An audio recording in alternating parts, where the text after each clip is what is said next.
Oh, I didn't put it on.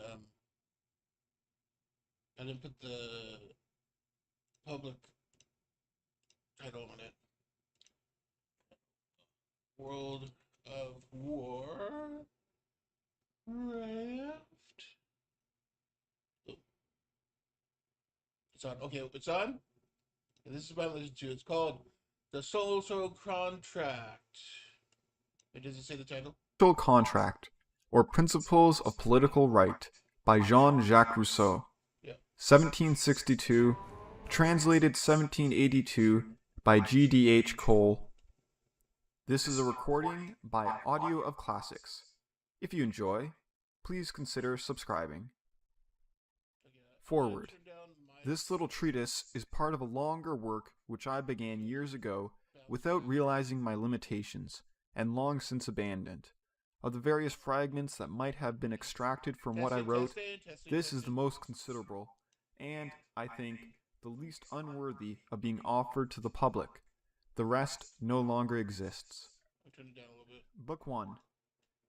I mean to inquire if, in the civil order, there can be any sure and legitimate rule of administration, men being taken as they are and laws as they might be. In this inquiry, I shall endeavor always to unite what right sanctions with what is prescribed by interest, in order that justice and utility may in no case be divided. I enter upon my task without proving the importance of the subject. I shall be asked if I am a prince or a legislator to write on politics. I answer that I am neither, and that is why I do so. The Social Contract, or Principles of Political Right, by Jean-Jacques Rousseau, 1762, translated 1782 by G.D.H. Cole. This is a recording by Audio of Classics. If you enjoy, please consider subscribing. Forward. This little treatise is part of a longer work which I began years ago without realizing my limitations, and long since abandoned.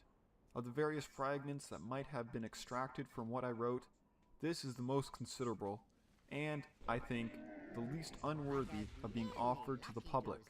The rest no longer exists. Book 1.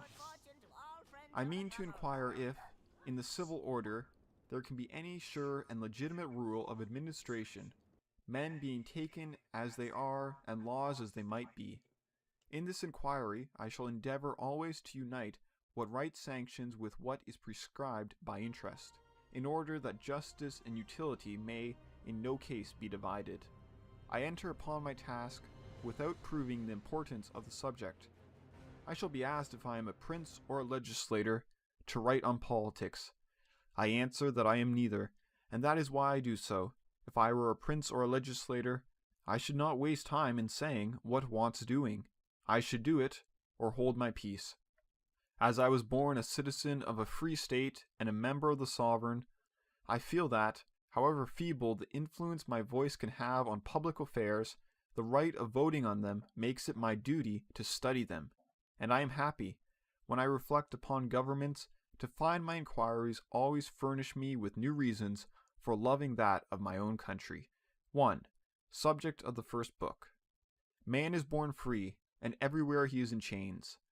One thinks himself the master of others, and still remains a greater slave than they. How did this change come about? I do not know. What can make it legitimate? That question I think I can answer.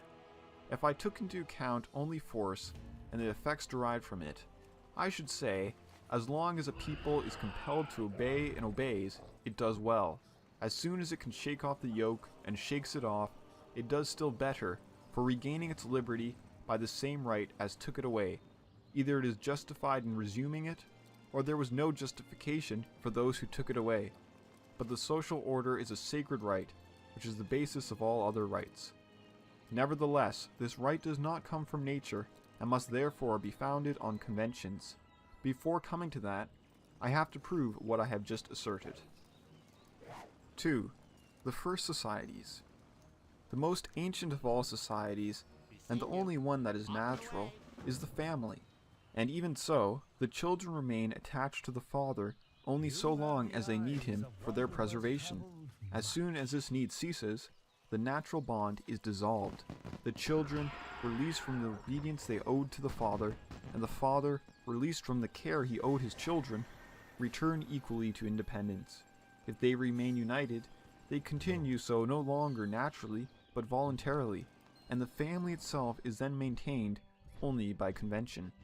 This common liberty results from the nature of man. His first law is to provide for his own preservation.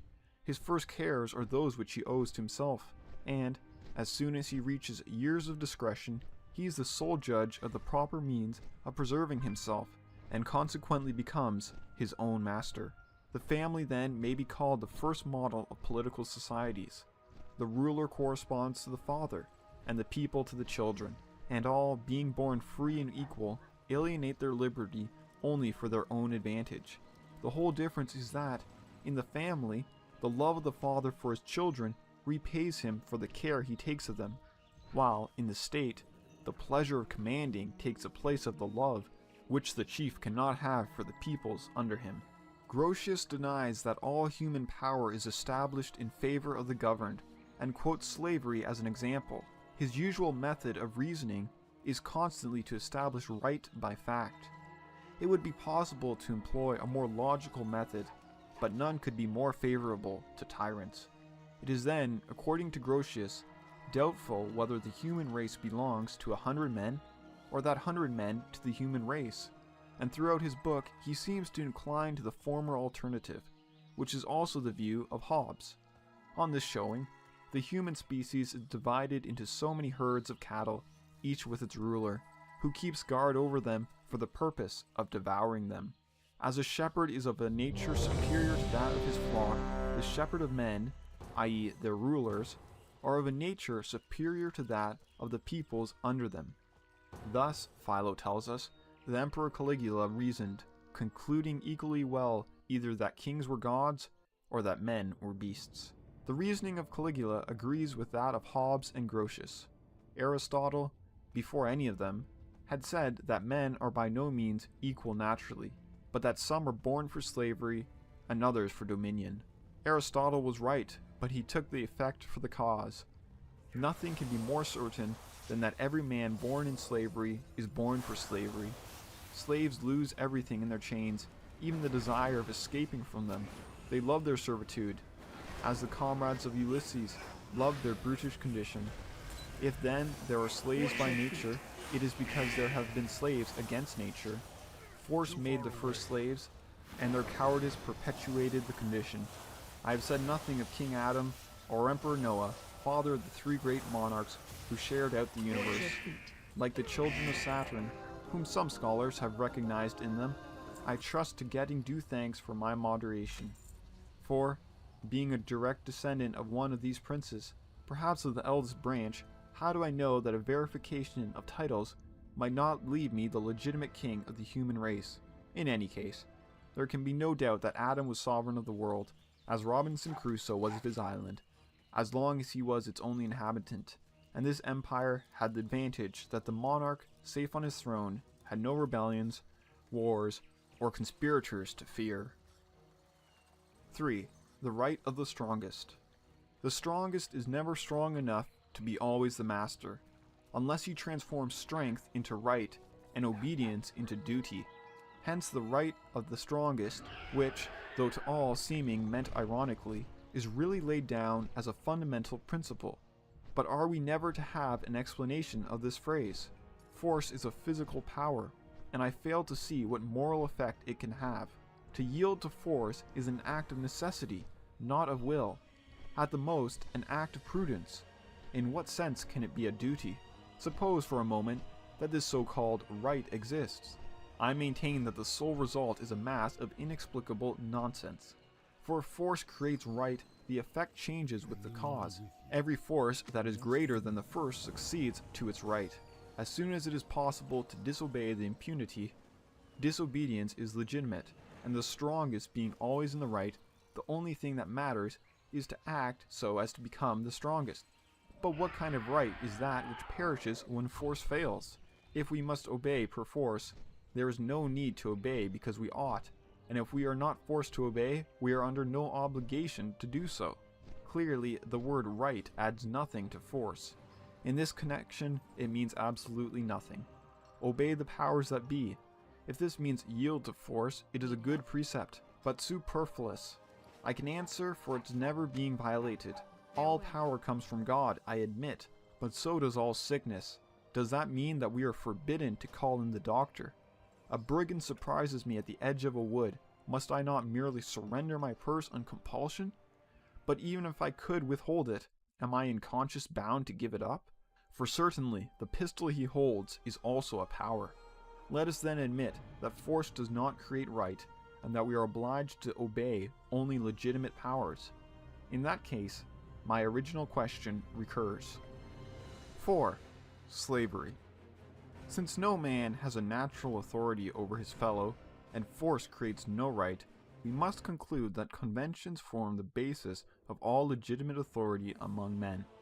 If an individual, says Grotius, can alienate his liberty and make himself the slave of a master, why could not a whole people do the same and make itself subject to a king? There are in this passage plenty of ambiguous words which would need explaining, but let us confine ourselves to the word alienate. To alienate is to give or to sell. Now a man who becomes the slave of another does not give himself, he sells himself, at the least for his subsistence. But for what does a people sell itself? A king is so far from furnishing his subjects with their subsistence that he gets his own only from them, and, according to Rabelais, kings do not live on nothing. Do subjects then give their persons on condition that the king takes their goods also?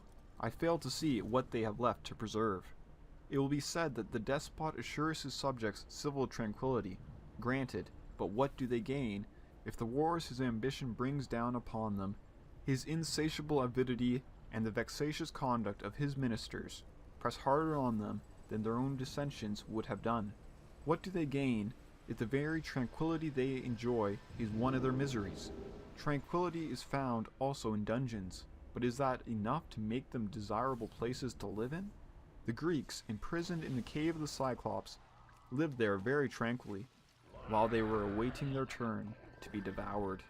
To say that a man gives himself gratuitously is to say what is absurd and inconceivable.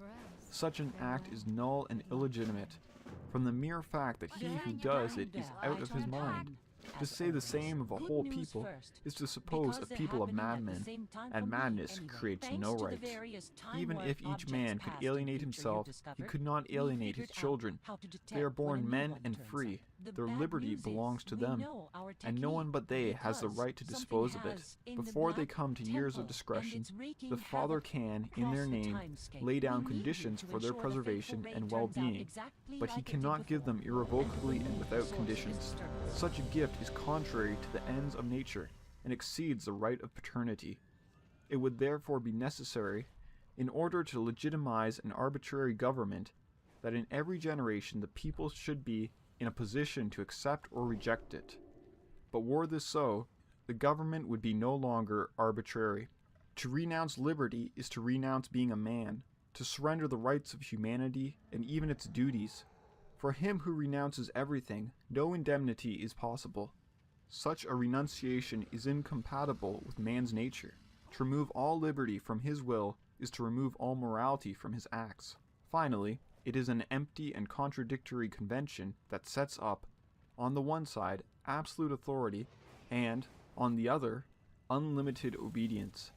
Is it not clear that we can be under no obligation to a person from whom we have the right to exact everything? Does not this condition alone, in the absence of equivalence or exchange, in itself involve the nullity of the act? For what right can my slave have against me, when all that he has belongs to me, and, his right being mine, this right of mine against myself is a phrase devoid of meaning? Grotius and the rest find in war another origin for the so-called right of slavery, the victor having, as they hold, the right of killing the vanquished. The latter can buy back his life at the price of his liberty, and this convention is the more legitimate because it is to the advantage of both parties. But it is clear that this supposed right to kill the conquered is by no means deducible from the state of war. Men, from the mere fact that, while they are living in their primitive independence, they have no mutual relations stable enough to constitute either the state of peace or the state of war, cannot be naturally enemies. War is constituted by a relation between things, and not between persons, and, as the state of war cannot arise out of simple personal relations, but only out of real relations, primitive war, or war of man with man, can exist neither in the state of nature, where there is no constant property, nor in the social state, where everything is under the authority of the laws. Individual combats, duels, and encounters are acts which cannot constitute a state, while the private wars, authorized by the establishments of Louis IX, King of France, and suspended by the peace of God, are abuses of feudalism, in itself an absurd system if ever there was one, and contrary to the principles of natural right and to all good polity. War then is a relation, not between man and man, but between state and state, and individuals are enemies only accidentally, not as men, nor even as citizens, but as soldiers, not as members of their country, but as its defenders. Finally, each state can have for enemies only other states, and not men, for between things disparate in nature, there can be no real relation.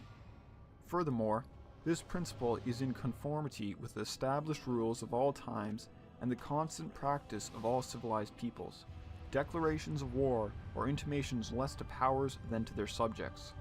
The foreigner, whether king, individual, or people, who robs, kills, or detains the subjects without declaring war on the prince, is not an enemy, but a brigand. Even in real war, a just prince, while laying hands in the enemy's country on all that belongs to the public, respects the lives and goods of individuals. He respects rights on which his own are founded, the object of the war being the destruction of the hostile state. The other side has a right to kill its defenders while they are bearing arms, but as soon as they lay them down and surrender, they cease to be enemies or instruments of the enemy, and become once more merely men, whose life no one has any right to take. Sometimes it is possible to kill the state without killing a single one of its members, and war gives no right which is not necessary to the gaining of its object. These principles are not those of Grotius. They are not based on the authority of poets, but derived from the nature of reality and based on reason. The right of conquest has no foundation other than the right of the strongest. If war does not give the conqueror the right to massacre the conquered peoples, the right to enslave them cannot be based upon a right which does not exist. No one has a right to kill an enemy except when he cannot make him a slave, and the right to enslave him cannot therefore be derived from the right to kill him. It is accordingly an unfair exchange to make him buy at the price of his liberty his life, over which the victor holds no right. Is it not clear that there is a vicious cycle in founding the right of life and death on the right of slavery, and the right of slavery on the right of life and death? Even if we assume this terrible right to kill everybody, I maintain that a slave made in war or a conquered people is under no obligation to a master, except to obey him as far as he is compelled to do so. By taking an equivalent for his life, the victor has not done him a favor. Instead of killing him without profit, he has killed him usefully. So far then is he from acquiring over him any authority, in addition to that of force, that the state of war continues to subsist between them. Their mutual relation is the effect of it, and the usage of the right of war does not imply a treaty of peace. A convention has indeed been made, but this convention, so far from destroying the state of war, presupposes its continuance. So, from whatever aspect we regard the question, the right of slavery is null and void, not only as being illegitimate, but also because it is absurd and meaningless. The words slave and right contradict each other and are mutually exclusive. It will always be equally foolish for a man to say to a man or to a people, I make with you a convention wholly at your expense and wholly to my advantage. I shall keep it as long as I like, and you will keep it as long as I like. This is too easy. 5. That we must always go back to a first convention. Even if I granted all that I had been refuting, the friends of despotism would be no better off. There will always be a great difference between subduing a multitude and ruling a society. Even if scattered individuals were successfully enslaved by one man, however numerous they might be, I still see no more than a master and his slaves, and certainly not a people and its ruler. I see what may be termed an aggregation, but not an association. There is as yet neither public good nor body politic. The man in question, even if he has enslaved half the world, is still only an individual. His interest, apart from that of others, is still a purely private interest. If this same man comes to die, his empire after him remains scattered and without unity, as an oak falls and dissolves into a heap of ashes when the fire has consumed it. A people, says Grotius, can give itself to a king. Then, according to Grotius, a people is a people before it gives itself. The gift is itself a civil act, and implies public deliberation. It would be better, before examining the act by which a people gives itself to a king, to examine that by which it has become a people. For this act, being necessarily prior to the other, is the true foundation of society. Indeed, if there were no prior convention, where, unless the election were unanimous, would be the obligation on the minority to submit to the choice of the majority, how have 100 men who wish for a master the right to vote on behalf of 10 who do not? The law of majority voting is itself something established by convention, and presupposes unanimity on one occasion at least. 6. The social compact. I suppose men to have reached the point at which the obstacles in the way of their preservation in the state of nature show their power of resistance to be greater than the resources at the disposal of each individual for his maintenance in that state. That primitive condition can then subsist no longer, and the human race would perish unless it changed its manner of existence. But, as men cannot engender new forces, but only unite and direct existing ones, they have no other means of preserving themselves than the formation, by aggregation, of a sum of forces great enough to overcome the resistance. These they have to bring into play by means of a single motive power, and cause to act in concert. This sum of forces can arise only where several persons come together, but, as the force and liberty of each man are the chief instruments of his self-preservation, how can he pledge them without harming his own interests and neglecting the care he owes to himself? This difficulty, in its bearing on my present subject, may be stated in the following terms.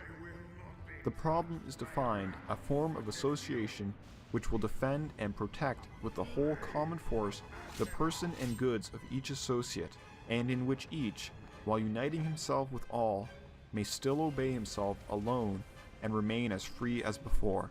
This is the fundamental problem of which the social contract provides the solution. The clauses of this contract are so determined by the nature of the act that the slightest modification would make them vain and ineffective, so that although they may have perhaps never been formally set forth, they are everywhere the same, and everywhere tacitly admitted and recognized, until, on the violation of the social compact, each regains his original rights and resumes his natural liberty, while losing the conventional liberty in favor of which he renounced it. These clauses, properly understood, may be reduced to one: the total alienation of each associate, together with all his rights, to the whole community. For, in the first place, as each gives himself absolutely, the conditions are the same for all, and this being so, no one has any interest in making them burdensome to others. Moreover, the alienation being without reserve, the union is as perfect as it can be, and no associate has anything more to demand. For, if the individuals retained certain rights, as there would be no common superior to decide between them and the public, each being on one point his own judge, would ask to be so on all. The state of nature would thus continue, and the association would necessarily become inoperative or tyrannical. Finally, each man, in giving himself to all, gives himself to nobody, and as there is no associate over whom he does not acquire the same right as he yields others over himself, He gains an equivalent for everything he loses, and an increase of force for the preservation of what he has. If then we discard from the social compact what is not of its essence, we shall find that it reduces itself to the following terms. Each of us puts his person and all his power in common under the supreme direction of the general will, and in our corporate capacity, we receive each member as an indivisible part of the whole. At once in place of the individual personality of each contracting party, this act of association creates a moral and collective body composed of as many members as the assembly contains votes, and receiving from this act its unity, its common identity, its life and its will, this public person, so formed by the union of all other persons, formerly took the name of city, and now takes that of republic, or body politic. It is called by its members state when passive, sovereign when active, and power when compared with others like itself. Those who are associated in it take collectively the name of people, and severely are called citizens, as sharing in the sovereign power, and subjects, as being under the law of the state. But these terms are often confused, and taken one for another. It is enough to know how to distinguish them when they are being used with precision. 7. The sovereign. This formula shows us that the act of association comprises a mutual undertaking between the public and the individuals, and that each individual, in making a contract, as we may say, with himself, is bound in a double capacity. As a member of the sovereign, he is bound to the individuals, and as a member of the state to the sovereign. But the maxim of civil right, that no one is bound by undertakings made to himself, does not apply in this case, for there is a great difference between incurring an obligation to yourself and incurring one to a whole of which you form a part. Attention must further be called to the fact that public deliberation, while competent to bind all the subjects to the sovereign, because of the two different capacities in which each of them may be regarded, cannot, for the opposite reason, bind the sovereign to itself, and that it is consequently against the nature of the body politic for the sovereign to impose on itself a law which it cannot infringe. Being able to regard itself in only one capacity, it is in the position of an individual who makes a contract with himself, and this makes it clear that there neither is nor can be any kind of fundamental law binding on the body of the people, not even the social contract itself. This does not mean that the body politic cannot enter into undertakings with others, provided the contract is not infringed by them. For in relation to what is external to it, it becomes a simple being, an individual. But the body politic, or the sovereign, drawing its being wholly from the sanctity of the contract, can never bind itself, even to an outsider, to do anything derogatory to the original act. For instance, to alienate any part of itself, or to submit to another sovereign. Violation of the act by which it exists would be self-annihilation, and that which is itself, nothing can create nothing. As soon as this multitude is so united in one body, it is impossible to offend against one of the members without attacking the body, and still more to offend against the body without the members resenting it. Duty and interest therefore equally oblige the two contracting parties to give each other help, and the same men should seek to combine, in their double capacity, all the advantages dependent upon that capacity. Again, the sovereign being formed wholly of the individuals who compose it, neither has nor can have any interest contrary to theirs, and consequently the sovereign power need give no guarantee to its subjects, because it is impossible for the body to wish to hurt all its members. We shall see later on that it cannot hurt any in particular. The sovereign, merely by virtue of what it is always what it should be. This, however, is not the case with the relation of the subjects to the sovereign, which, despite the common interest, would have no security that they would fulfill their undertakings unless it found means to assure itself of their fidelity. In fact, each individual, as a man, may have a particular will contrary or dissimilar to the general will which he has as a citizen. His particular interest may speak to him quite differently from the common interest, his absolute and naturally independent existence may make him look upon what he owes to the common cause as a gratuitous contribution, the loss of which will do less harm to others than the payment of its burdensome to himself. And regarding the moral person which constitutes the state as a persona ficta, because not a man, he may wish to enjoy the rights of citizenship without being ready to fulfill the duties of a subject. The continuance of such an injustice could not but prove the undoing of the body politic. In order then that the social compact may not be an empty formula, it tactically includes the undertaking, which alone can give force to the rest, that whoever refuses to obey the general will shall be compelled to do so by the whole body. This means nothing less than that he will be forced to be free, for this is the condition which, by giving each citizen to his country, secures him against all personal dependence. In this lies the key to the working of the political machine. This alone legitimizes civil undertakings, which, without it, would be absurd, tyrannical, and liable to the most frightful abuses. 8. The civil state. The passage from the state of nature to the civil state produces a very remarkable change in man by substituting justice for the instinct in his conduct and giving his actions the morality they had formerly lacked. Then only, when the voice of duty takes the place of physical impulses and right of appetite, does man, who so far had considered only himself, find that he is forced to act on different principles, and to consult his reason before listening to his inclinations.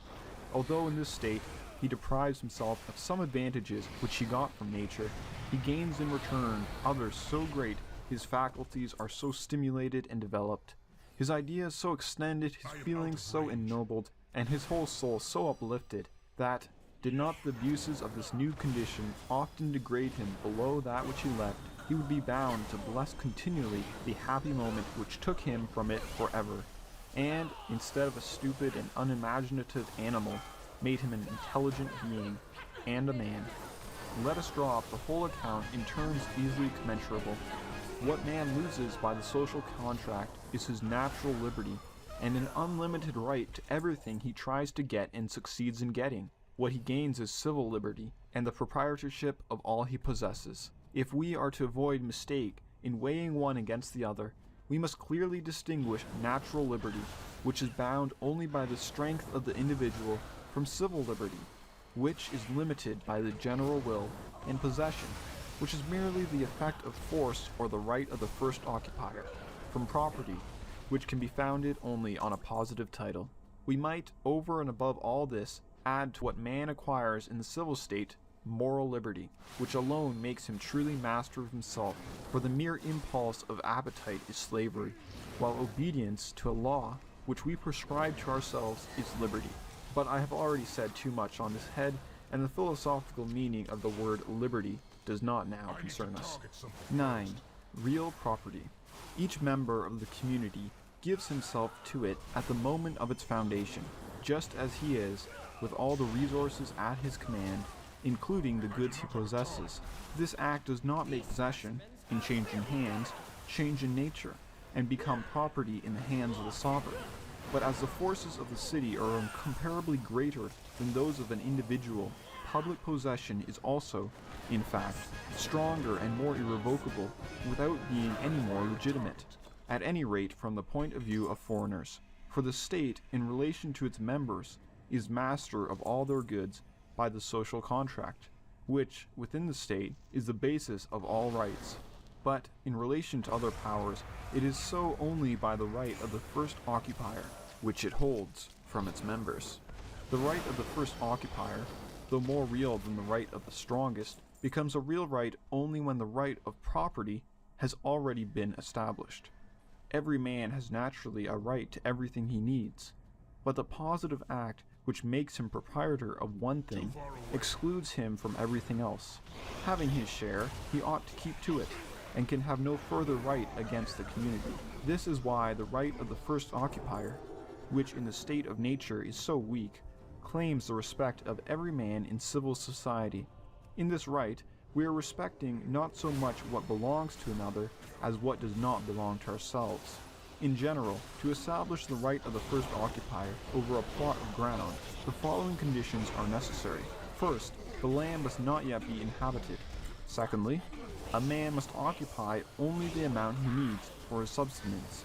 And, in the third place, possession must be taken, not by an empty ceremony, but by labor and cultivation, the only sign of proprietorship that should be respected by others in default of a legal title. In granting the right of first occupancy to necessity and labor, are we not really stretching it as far as it can go? Is it possible to leave such a right unlimited? Is it to be enough to set foot on a plot of common ground in order to be able to call yourself at once the master of it? Is it to be enough that a man has the strength to expel others for a moment in order to establish his right to prevent them from ever returning?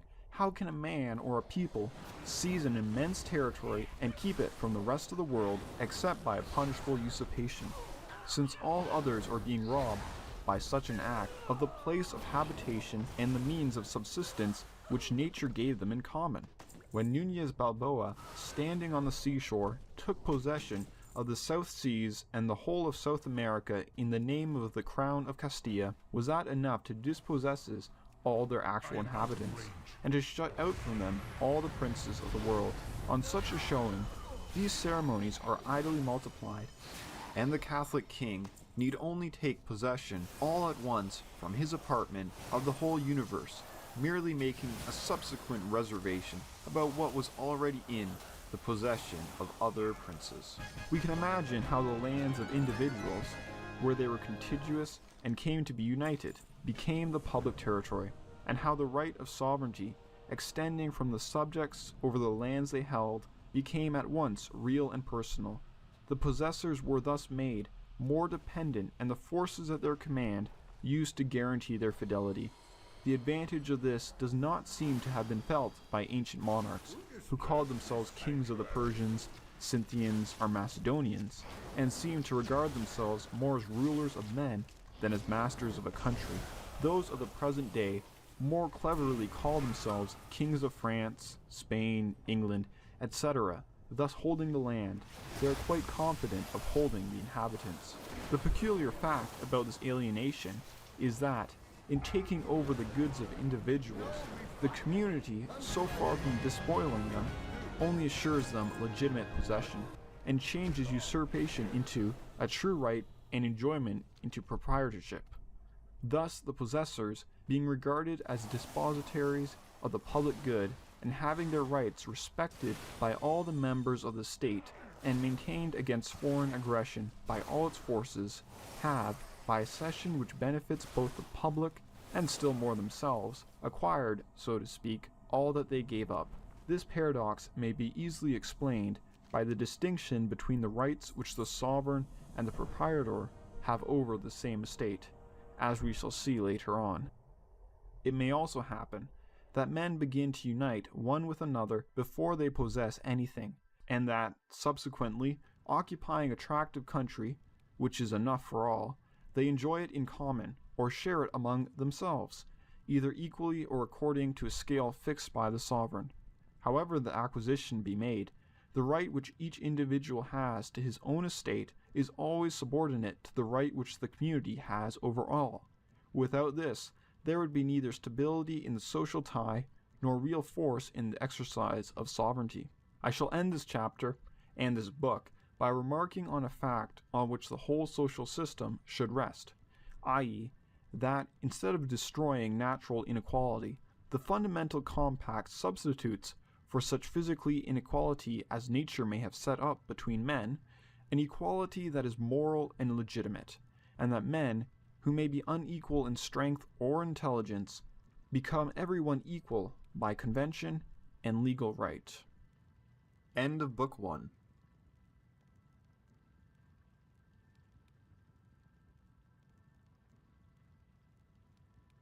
The Social Contract by Jean-Jacques Rousseau. Book 2. That sovereignty is inalienable. The first and most important deduction from the principles we have so far laid down is that the general will alone can direct the state according to the object for which it was instituted, i.e., the common good. For if the clashing of particular interests made the establishment of societies necessary, the agreement of these very interests made it possible. The common element in these different interests is what forms the social tie, and, were there no point of agreement between them all, no society could exist. It is solely on the basis of this common interest that every society should be governed. I hold then that the sovereignty, being nothing less than the exercise of the general will, can never be alienated, and that the sovereign, who is no less than a collective being, cannot be represented except by himself.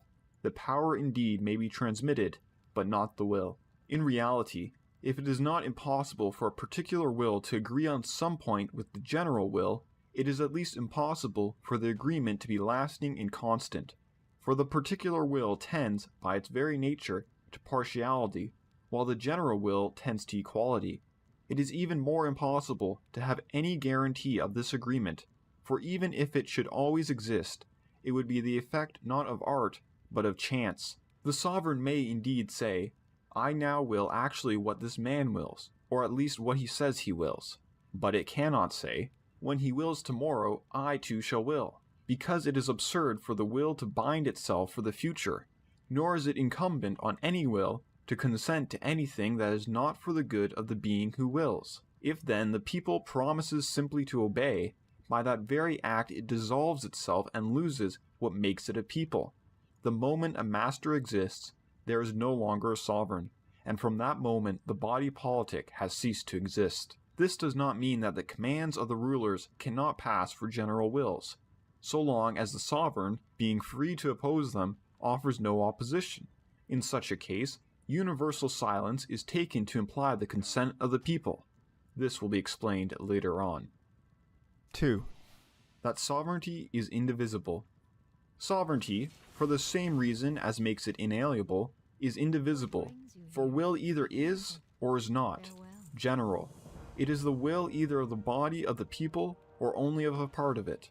In the first case, the will, when declared, is an act of sovereignty and constitutes law. In the second, it is merely a particular will, or act of magistracy, at the most a decree. But our political theorists, unable to divide sovereignty in principle, divide it according to its object, into force and will, into legislative power and executive power, into rights of taxation, justice and war, into internal administration and power of foreign treaty. Sometimes they confuse all these sections, and sometimes they distinguish them. They turn the sovereign into a fantastic being, composed of several connected pieces. It is as if they were making man of several bodies, one with eyes, one with arms, another with feet, and each with nothing besides. We are told that the jugglers of Japan dismember a child before the eyes of the spectators. Then they throw all the members into the air, one after another, and the child falls down, alive and whole.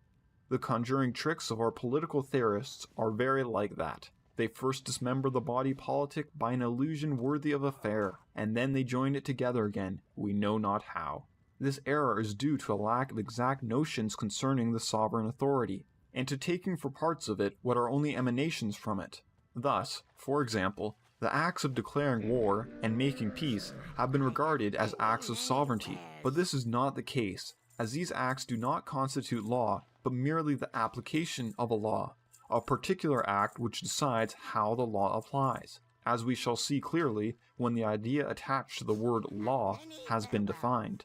If we examine the other divisions in the same manner, we should find that, whenever sovereignty seems to be divided, there is an illusion. The rights which are taken as being part of sovereignty are really all subordinate, and always imply supreme wills, of which they only sanction the execution. It would be impossible to estimate the obscurity this lack of exactness has thrown over the decisions of writers who have dealt with political right, when they have used the principles laid down by them to pass judgment on the respective rights of kings and people. Everyone can see in chapters 3 and 4 of the books of Grotius how the learned man and his translator, Barbeyrac, entangle and tie themselves up in their own sophistries, for fear of saying too little or too much of what they think, and so offending the interests they have to conciliate. Grotius, a refugee in France, ill content with his own country and desirous of paying his court to Louis XIII, to whom his book is dedicated, spares no pains to rob the people of all their rights and invest kings with them by every conceivable artifice.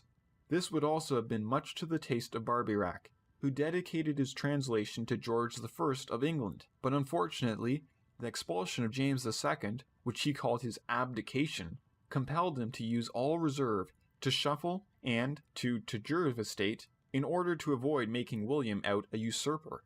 If these two writers had adopted the true principles, all difficulties would have been removed, and they would have been always consistent. But it would have been a sad truth for them to tell, and would have paid court for them to no one save the people. Moreover, truth is no road to fortune, and the people dispenses neither ambassadorships, nor professorships, nor pensions. 3. Whether the general will is fallible. It follows from what has gone before that the general will is always right and tends to the public advantage.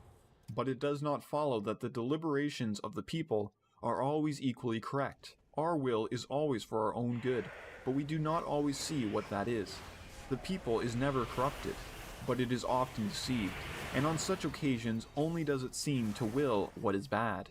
There is often a great deal of difference between the will of all and the general will. The latter considers only the common interest, while the former takes private interests into account, and is no more than a sum of particular wills.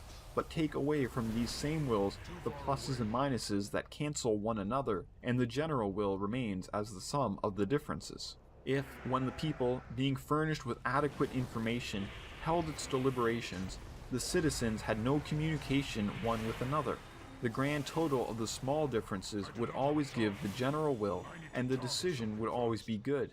But when factions arise and partial associations are formed at the expense of the great association, the will of each of these associations becomes general in relation to its members, while it remains particular in relation to the state. It may then be said that there are no longer as many votes as there are men, but only as many as there are associations. The differences become less numerous and give a less general result. Lastly, when one of these associations is so great as to prevail over all the rest, the result is no longer a sum of small differences, but a single difference. In this case, there is no longer a general will, and the opinion which prevails is purely particular.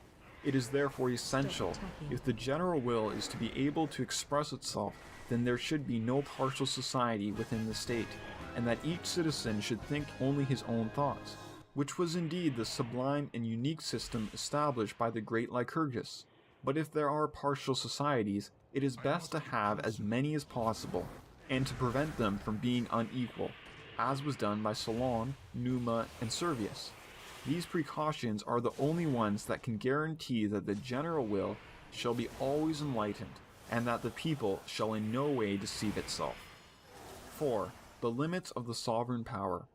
If the state is a moral person, whose life is in the union of its members, and if the most important of its cares is the care for its own preservation, it must have a universal and compelling force, in order to move and dispose each part as may be most advantageous to the whole. As nature gives each man absolute power over all his members, the social compact gives the body politic absolute power over all its members also. And it is this power which, under the direction of the general will, bears, as I have said, the name of sovereignty. But, besides the public person, we have to consider the private persons composing it, whose life and liberty are naturally independent of it. We are bound then to distinguish clearly between the respective rights of the citizens and the sovereign, and between the duties the former have to fulfill as subjects, and the natural rights they should enjoy as men. Each man alienates, I admit, by the social compact, only such part of his powers, goods and liberty as it is important for the community to control. But it must also be granted that the sovereign is sole judge of what is important. Every service a citizen can render the state he ought to render as soon as the sovereign demands it. But the sovereign, for its part, cannot impose upon its subjects any fetters that are useless to the community, nor can it even wish to do so, for no more by the law of reason than by the law of nature can anything occur without a cause. The undertakings which bind us to the social body are obligatory only because they are mutual, and their nature is such that in fulfilling them we cannot work for others without working for ourselves. Why is it that the general will is always in the right, and that all continually will the happiness of each other? Unless it is because there is not a man who does not think of each as meaning him, and consider himself in voting for all. This proves that equality of rights and the idea of justice with such equality originate in the preference each man gives to himself, and accordingly in the very nature of man. It proves that the general will, to be really such, must be general in its object as well as its essence, that it must both come from all and apply to all, and that it loses its natural rectitude when it is directed to some particular and determinate object, because in such a case we are judging of something foreign to us, and have no true principle of equity to guide us. Indeed, as soon as a question of particular fact or right arises on a point not previously regulated by a general convention, the matter becomes contentious. It is a case in which the individuals concerned are one party, but in which I can see neither the law that ought to be followed, nor the judge who ought to give the decision. In such a case, it would be absurd to propose to refer the question to an express decision of the general will, which can be only the conclusion reached by one of the parties, and in consequence will be, for the other party, merely an external and particular will, inclined on this occasion to injustice and subject to error. Thus, just as a particular will cannot stand for the general will, in turn, changes its nature when its object is particular, and, as general, cannot pronounce on a man or a fact. When, for instance, the people of Athens nominated or displaced its rulers, decreed honors to one and imposed penalties on another, and, by a multitude of particular decrees, exercised all the functions of government indiscriminately, it had in such cases no longer a general will in the strict sense. It was acting no longer as sovereign, but as magistrate. This will seem contrary to current views, but I must be given time to expound my own. It should be seen from the foregoing that what makes the will general is less the number of voters than the common interest uniting them. For, under this system, each necessarily submits to the conditions he imposes on others, and this admirable agreement between interest and justice gives to the common deliberations an equitable character which at once vanishes when any particular question is discussed, in the absence of a common interest, to unite and identify the ruling of the judge with that of the party. From whatever side we approach our principle, we reach the same conclusion, that the social compact sets up among the citizens an equality of such a kind that they all bind themselves to observe the same conditions, and should therefore all enjoy the same rights. Thus, from the very nature of the compact, every act of sovereignty, i.e. every authentic act of the general will, binds or favors all the citizens equally, so that the sovereign recognizes only the body of the nation, and draws no distinctions between those of whom it is made up. What, then, strictly speaking, is an act of sovereignty? It is not a convention between a superior and an inferior, but a convention between the body and each of its members. It is legitimate because based on the social contract, and equitable because common to all, useful because it can have no other object than the general good, and stable because guaranteed by the public force and the supreme power. So long as the subjects have to submit only to conventions of this sort, they obey no one but their own will, and ask how far the respective rights of the sovereign and the citizens extend, is to ask up to what point the latter can enter into undertakings with themselves, each with all and all with each. We can see from this that the sovereign power, absolute, sacred and inviolable as it is, does not and cannot exceed the limits of general conventions, and that every man may dispose at will of such goods and liberty as these conventions leave him, so that the sovereign never has a right to lay more charges on one subject than on another, because, in that case, the question becomes particular and ceases to be within its competency. When these distinctions have once been admitted, it is seen to be so untrue that there is, in the social contract, any real renunciation on the part of the individuals, that the position in which they find themselves as a result of the contract is really preferable to that in which they were before. Instead of a renunciation, they had made an advantageous exchange. Instead of an uncertain and precarious way of living, they have got one that is better and more secure. Instead of natural independence, they have got liberty. Instead of the power to harm others, security for themselves. And instead of their strength, which others might overcome, a right which social union makes invincible. Their very life, which they have devoted to the state, is by it constantly protected. And when they risk it in the state's defense, what more are they doing than giving back what they have received from it? What are they doing that they would not do more often with greater danger in the state of nature, in which they would, inevitably, have to fight battles at the peril of their lives in defense of that which is the means of their preservation? All have indeed to fight when their country needs them, but then no one has ever to fight for himself. Do we not gain something by running, on behalf of what gives us security, only some of the risks we should have to run for ourselves as soon as we lost it?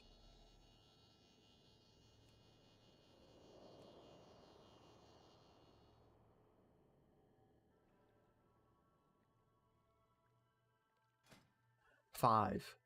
The right of life and death. The question is often asked how individuals, having no right to dispose of their own lives, can transfer to the sovereign a right which they do not possess. The difficulty of answering this question seems to me to lie in its being wrongly stated. Every man has a right to risk his own life in order to preserve it. Has it ever been said that a man who throws himself out of the window to escape from a fire is guilty of suicide?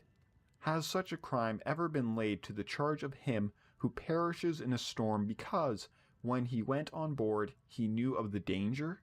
The social treaty has for its end the preservation of the contracting parties. He who wills the end wills the means also, and the means must involve some risks and even some losses. He who wishes to preserve his life at others' expense should also, when it is necessary, be ready to give it up for their sake. Furthermore, the citizen is no longer the judge of the dangers to which the law desires him to expose himself, and when the prince says to him, "It is expedient for the state that you should die," he ought to die, because it is only on that condition that he has been living in security up to the present, and because his life is no longer a mere bounty of nature, but a gift made conditionally by the state.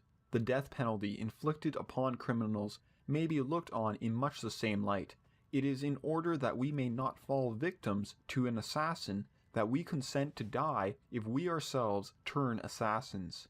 In this treaty, so far from disposing of our lives, we think only of securing them, and it is not to be assumed that any of the parties then expects to get hanged. Every malefactor, by attacking social rights, becomes on forfeit a rebel and traitor to his country. By violating its laws, he ceases to be a member of it, he even makes war upon it. In such a case the preservation of the state is inconsistent with his own, and one or the other must perish. In putting the guilty to death, we slay not so much the citizen as an enemy. The trial and the judgment are the proofs that he has broken the social treaty, and is in consequence no longer a member of the state. Since, then, he has recognized himself to be such by living there, he must be removed by exile as a violator of the compact, or by death as a public enemy. For such an enemy is not a moral person, but merely a man, and in such a case the right of war is to kill the vanquished. But it will be said, the condemnation of a criminal is a particular act. I admit it, but such condemnation is not a function of the sovereign. It is a right the sovereign can confer, without being able itself to exert it. All my ideas are consistent, but I cannot expound them all at once. We may add that frequent punishments are always a sign of weakness or remissness on the part of the government. There is not a single ill-doer who could not be turned to some good. The state has no right to put to death, even for the sake of making an example, anyone whom it can leave alive without danger. The right of pardoning or exempting the guilty from a penalty imposed by the law and pronounced by the judge belongs only to the authority which is superior to both judge and law, i.e., the sovereign. Each its right in this matter is far from clear, and the cases from exercising it are extremely rare. In a well-governed state, there are few punishments, not because there are many pardons, but because criminals are rare. It is when a state is in decay that the multitude of crimes is a guarantee of impunity. Under the Roman Republic, neither the Senate nor the consuls ever attempted to pardon. Even the people never did so, because it sometimes revoked its own decision. Frequent pardons mean that crime will soon need them no longer, and no one can help seeing whither that leads. But I feel my heart protesting and resenting my pen. Let us leave these questions to the just man who has never offended, and would himself stand in no need of pardon. 6. Law.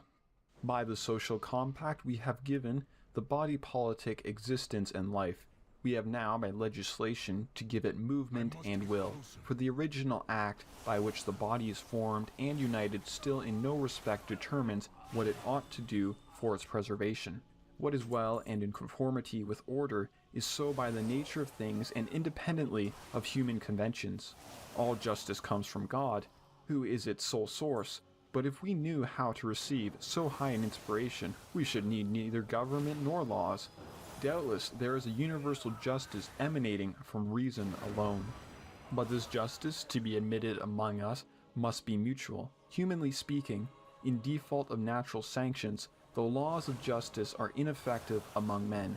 They merely make for the good of the wicked and the undoing of the just. When the just man observes them towards everybody, and nobody observes them towards him.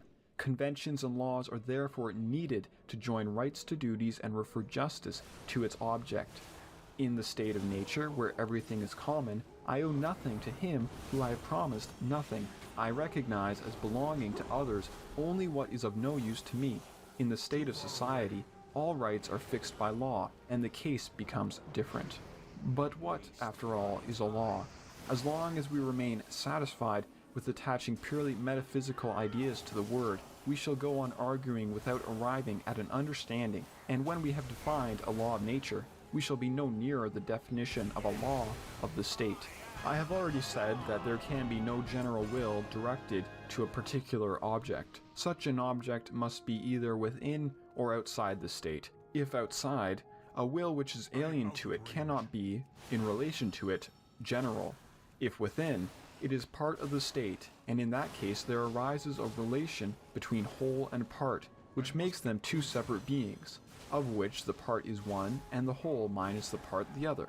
But the whole minus a part cannot be the whole, and while this relation persists, there can be no whole, but only two unequal parts, and it follows that the will of one is no longer in any respect general in relation to the other. But when the whole people decrees for the whole people, it is considering only itself, and if a relation is then formed, it is between two aspects of the entire object, without there being any division of the whole. In that case, the matter about which the decree is made is, like the decreeing will, general. This act is what I call a law. When I say that the object of laws is always general, I mean that law considers subjects in mass and actions in abstract, and never a particular person or action.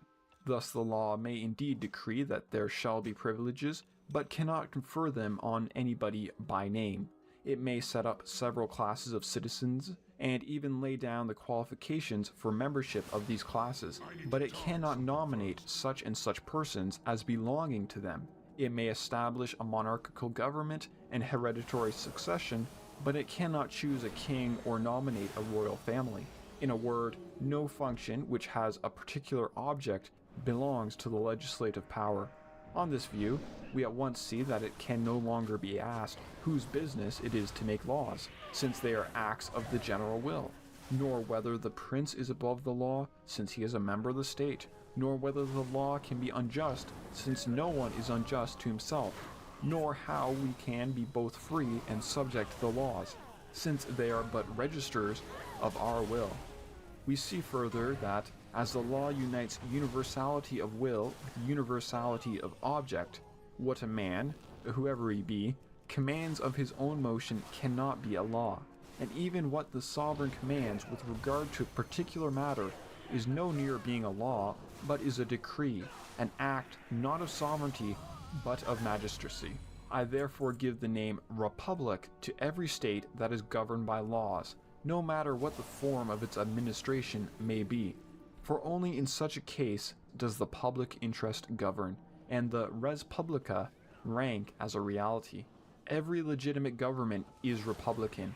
What government is, I will explain later on. Laws are, properly speaking, only the conditions of civil association. The people, being subject to the laws, ought to be their author. The conditions of the society ought to be regulated solely by those who come together to form it. But how are they to regulate them? Is it to be by common agreement? By a sudden inspiration? Has the body politic an organ to declare its will? Who can give it the foresight to formulate and announce its acts in advance? Or how is it to announce them in the hour of need? How can a blind multitude, which often does not know what it wills, because it rarely knows what it is good for, carry out for itself so great and difficult an enterprise as a system of legislation? Of itself the people wills always the good, but of itself it by no means always sees it. The general will is always in the right, but the judgment which guides it is not always enlightened. It might be got to see objects as they are, and sometimes as they ought to appear to it. It must be shown the good road is in search of, secured from the seductive influences of individual wills, taught to see times and spaces as a series, and made to weigh the attractions of present and sensible advantages against the danger of distant and hidden evils. The individuals see the good they reject, the public wills the good it does not see. All stand equally in need of guidance. The former must be compelled to bring their wills into conformity with their reason. The latter must be taught to know what it wills. If that is done, public enlightenment leads to the union of understanding and will in the social body. The parts are made to work exactly together, and the whole is raised to its highest power. This makes a legislator necessary.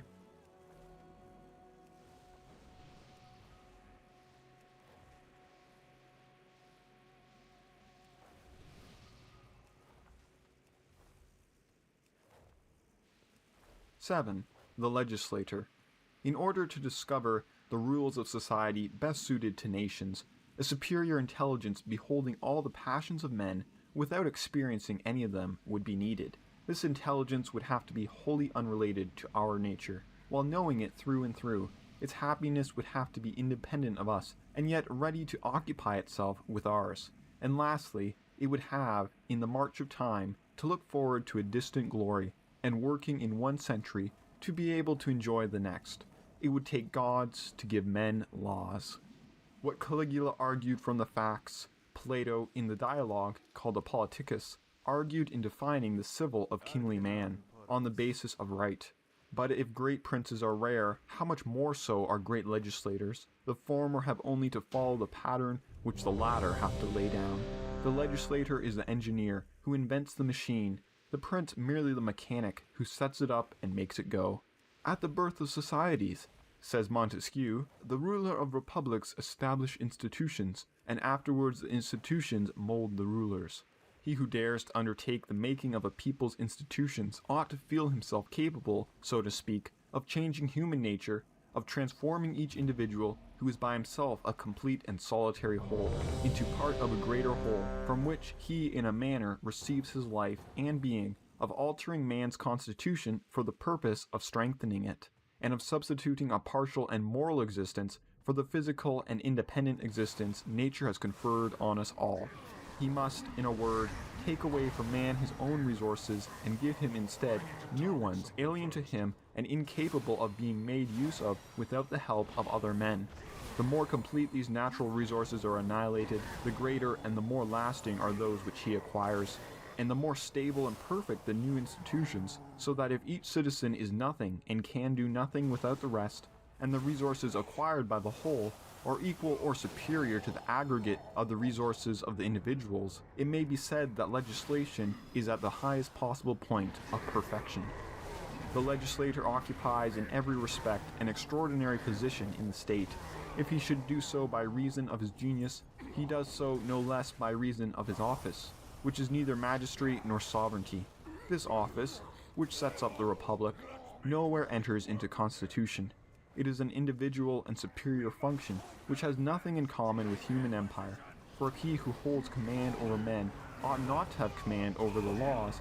He who has command over the laws ought not any more to have it over men. or else his laws would be the ministers of his passion, and would often merely serve to perpetuate his injustices.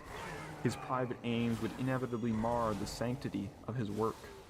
When Lycurgus gave laws to his country, he began by resigning the throne. It was the custom of most Greek towns to entrust the establishment of their laws to foreigners. The republics of modern Italy in many cases followed this example. Geneva did the same and profited by it. Rome, when it was most prosperous, suffered a revival of all the crimes of tyranny and was brought to the verge of destruction because it put the legislative authority and the sovereign power into the same hands. Nevertheless, the Decemvirs themselves never claimed the right to pass any law merely on their own authority. Nothing we propose to you, they said to the people, can pass into law without your consent. Romans, be yourselves the author of the laws which are to make you happy. He, therefore, who draws up the laws has, or should have, no right of legislation, and the people cannot, even if it wishes, deprive itself of this incommunicable right, because, according to the fundamental compact, only the general will can bind the individuals, and therefore can be no assurances that a particular will is in conformity with the general will, until it has been put to the free vote of the people. This I have said already, but it is worthwhile to repeat it.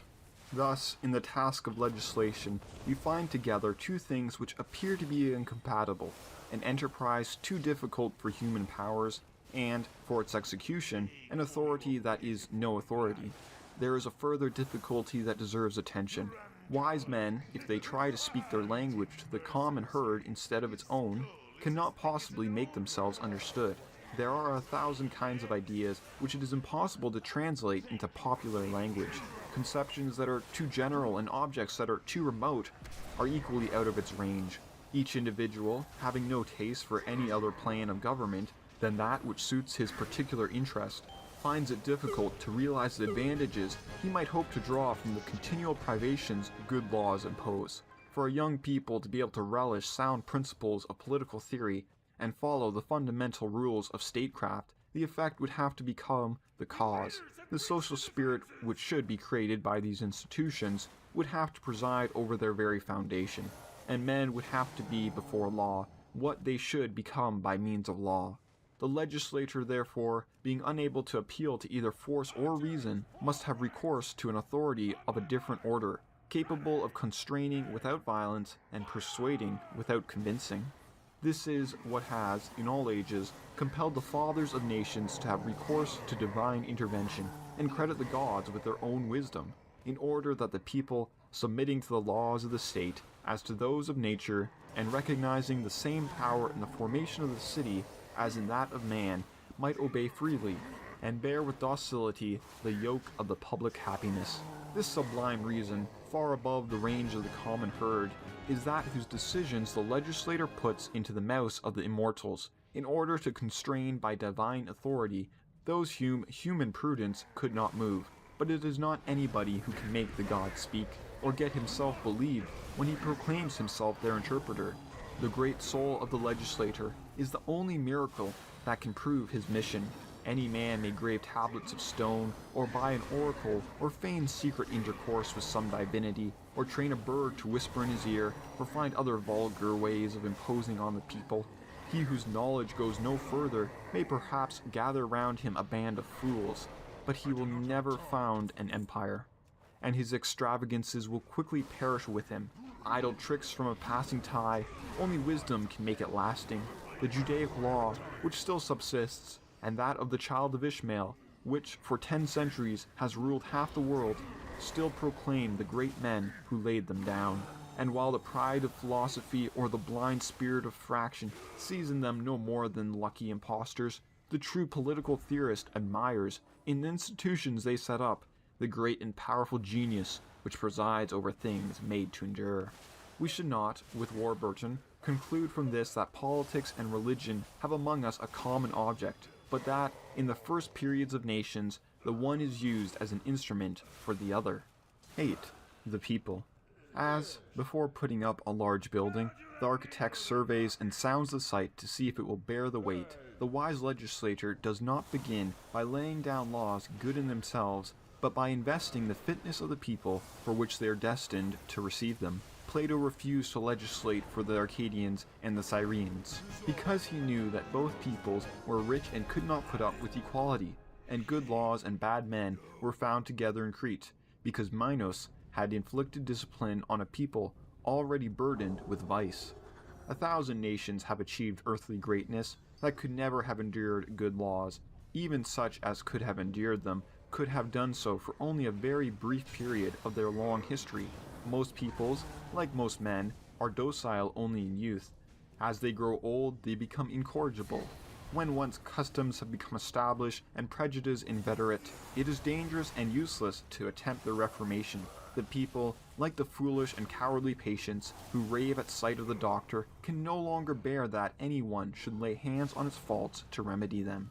There are indeed times in the history of the states when, just as some kinds of illness turn men's heads and make them forget the past, periods of violence and revolutions do to peoples what these crises do to individuals. Horror of the past takes the place of forgetfulness, and the state, set on fire by civil wars, is born again, so to speak, from its ashes, and takes on anew, fresh from the jaws of death, the vigor of youth. Such were Sparta at the time of Lycurgus, Rome after Tarquins, and, in modern times, Holland and Switzerland after the expulsion of the tyrants. But such events are rare. They are exceptions, the cause of which is always to be found in the particular constitution of the state concerned. They cannot even happen twice to the same people, for it can make itself free as long as it remains barbarous. But not when the civic impulse has lost its vigor. Then disturbances may destroy it, but revolutions cannot mend it. It needs a master, and not a liberator. Free peoples, be mindful of this maxim. Liberty may be gained, but can never be recovered. Youth is not infancy. There is for nations, as for men, a period of youth, or, shall we say, maturity, before which they should not be made subject to laws. But the maturity of a people is not always easily recognizable, and if it is anticipated, the work is spoilt. One people is amenable to discipline from the beginning, another not after 10 centuries. Russia will never be really civilized because it was civilized too soon. Peter had a genius for imitation, but he lacked true genius, which is creative and makes all from nothing. He did some good things, but most of what he did was out of place. He saw that his people were barbarous, but did not see that it was not ripe for civilization. He wanted to civilize it when it needed only hardening. His first wish was to make Germans or Englishmen when he ought to have been making Russians, and he prevented his subjects from ever becoming what they might have been by persuading them that they were what they were not. In this fashion, too, a French teacher turns out his pupil to be an infant prodigy, and for the rest of his life to be nothing whatsoever. The Empire of Russia will aspire to conquer Europe, and it will itself be conquered. The Tartars, its subjects or neighbors, will become its masters and ours, by a revolution which I regard as inevitable. Indeed, all the kings of Europe are working in concert to hasten its coming. 9. The people continued. As nature has set bounds to the stature of a well-made man, and, outside those limits, making nothing but giants or dwarves, similarly, for the constitution of a state to be at its best, it is possible to fix limits that will make it neither too large for good movement nor too small for self-maintenance. In every body politic, there is a maximum strength which it cannot exceed and which it only loses by increasing in size. Every extension of the social tie means its relaxation, and, generally speaking, a small state is stronger in proportion than a greater one. 1,000 arguments could be advanced in favor of this principle. First, long distances make administration more difficult, just as a weight becomes heavier at the end of a longer lever. Administration, therefore, becomes more and more burdensome as the distance grows greater, for, in the first place, each city has its own, which is paid for by the people. Each district its own, still paid for by the people. Then comes each province, and then the great governments, satrapies, and viceroyalties, always costing more the higher you go, and always at the expense of the unfortunate people. Last of all comes the supreme administration, which eclipses all the rest, and all these overcharges are a continual drain upon the subjects. So far from being better governed by all these different orders, they are worse governed than if there were only a single authority over them. In the meantime, there scarce remain resources enough to meet emergencies, and when recourse must be had to these, the state is always on the eve of destruction. This is not all. Not only has the government less vigor and promptitude for securing the observance of the laws, preventing nuisances, and guarding against seditious undertakings begun in distant places, the people has less affection for its rulers, whom it never sees, for its country, which to its eyes seem like the world, and for its fellow citizens, most of whom are unknown to it. The same laws cannot suit so many diverse provinces with different customs, situated in the most various climates, and incapable of enduring a uniform government. Different laws lead only to trouble and confusion among peoples, which, living under the same rulers and in constant communication one with another, intermingle and intermarry, and, coming under the sway of new customs, never know if they can call their patrimony their own. Talent is buried, virtue unknown, and vice unpunished. Among such a multitude of men who do not know one another, gathered together in one place at the seat of the central administration, the leaders, overwhelmed with business, see nothing for themselves. The state is governed by clerks. Finally, the measures which have to be taken to maintain the general authority, which all these distant officials wish to escape or to impose upon, absorb all the energy of the public, so that there is none left for the happiness of the people. There is hardly enough to defend it when need arises, and thus a body which is too big for its constitution gives ways and falls crushed under its own weight. Again, the state must assure itself a safe foundation if it is to have stability, and to be able to resist the shocks it cannot help experiencing, as well as the efforts it will be forced to make for its maintenance. For all peoples have a kind of centrifugal force that makes them continually act one against another, and tend to aggrandize themselves at their neighbor's expense, like the vortex of Descartes.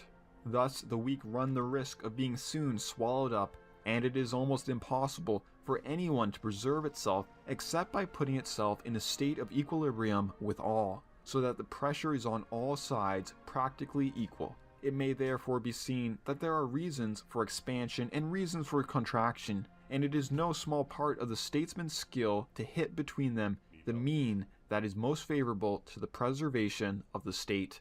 It may be said that the reasons for expansion, being merely external and relative, ought to be subordinate to the reasons for contraction, which are internal and absolute. A strong and healthy constitution is the first thing to look for, and it is better to count on the vigor which comes of good government than on the resources a great territory furnishes. It may be added that there have been known states so constituted with the necessity of making conquests entered into their very constitution, and that, in order to maintain themselves, they were forced to expand ceaselessly. It may be that they congratulated themselves greatly on their fortunate necessity, which none the less indicted to them, along with the limits of their greatness, the inevitable moment of their fall.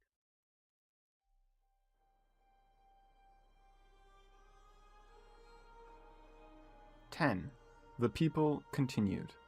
A body politic may be measured in two ways, either by the extent of its territory or by the number of its people, and there is, between these two measurements, a right relation which makes the state really great. The men make the state, and the territory sustains the men. The right relation, therefore, is that the land should suffice for the maintenance of the inhabitants, and that there should be as many inhabitants as the land can maintain. In this proportion lies the maximum strength of a given number of people, for, if there is too much land, it is troublesome to guard and inadequately cultivated, produces more than is needed, and soon gives rise to wars of defense. If there is not enough, the state depends on its neighbors for what it needs over and above, and this soon gives rise to wars of offense. Every people, to which its situation gives no choice save that between commerce and war, is weak in itself. It depends on its neighbors and on circumstances. Its existence can never be more than short and uncertain. It either conquers others and changes its situation, or it is conquered and becomes nothing. Only insignificance or greatness can keep it free. No fixed relation can be stated between the extent of territory and the population that are adequate one to the other, both because of the differences in the quality of land, in its fertility, in the nature of its products, and in the influence of climate, and because of the different tempers of those who inhabit it. For some in fertile country consume little, and others on an ungrateful soil much. the greater or less fecundity of women, the conditions that are more or less favorable in each country to the growth of population, and the influence the legislator can hope to exercise by his institutions must also be taken into account. The legislature, therefore, should not go by what he sees, but by what he foresees. He should stop not so much at the state in which he actually finds a population, as at that to which it ought naturally to attain. Lastly, there are countless cases in which the particular local circumstances demand or allow the acquisition of a greater territory than seems necessary. Thus, expansion will be great in a mountainous country, where the natural products, i.e. woods and pastures, need less labor, where we know, from experience, that women are more fertile than in the plains, and where a great expanse of slope affords only a small level tract that can be counted on for vegetation. On the other hand, contraction is possible on the coast, even in lands of rocks and nearly barren sands, because their fishing make up to a great extent for the lack of land produce, because the inhabitants have to congregate together more in order to repel pirates, and further because I don't think that part's related to politics at all. Let's talk about fertilization of the people. Yeah, I understand what he's talking about. So the people have a right to be represented by people, actually represent the people and put their needs before their own. You have a moral duty to represent the people you represent. Huh. Nice. Okay, let me see. Anything you want, I have. Is that enough for this one? I'm gonna keep that one though.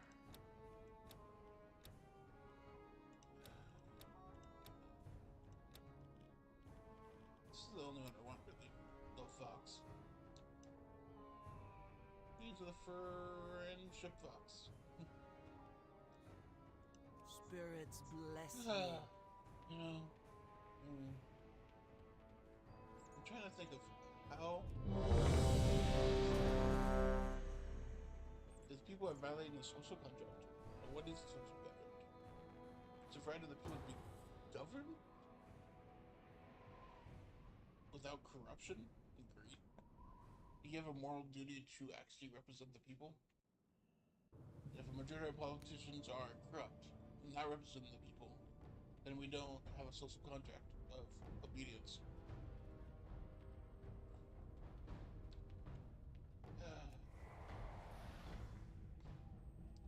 And really, we have barbarism or anarchy.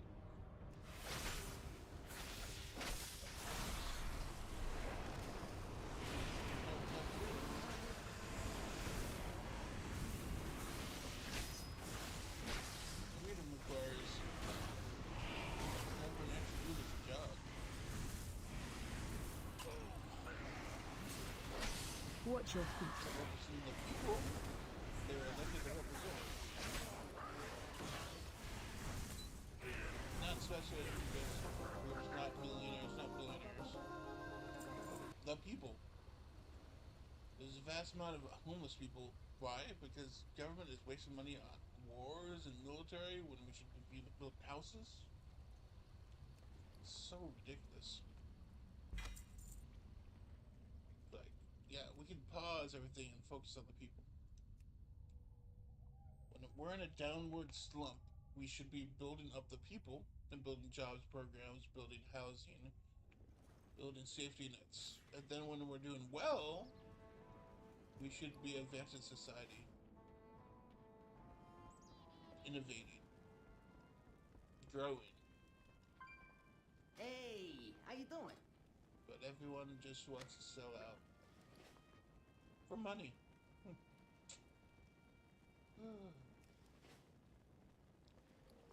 Sad system, really. Sad Catch you on state the of flip affairs.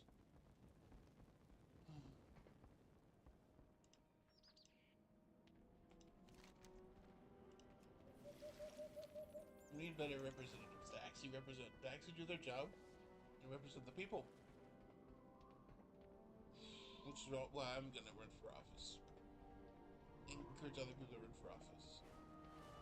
Don't stop until we actually get good, a decent amount of leaders that can actually do change. Change the country for the better. Change local government, state government. But sure, the bigger the government, the harder it is to make changes because it's represented by more people. But a little change here and there. Give people the support they need to be free. We have human rights in this country, and we are failing them by representing corporate interests.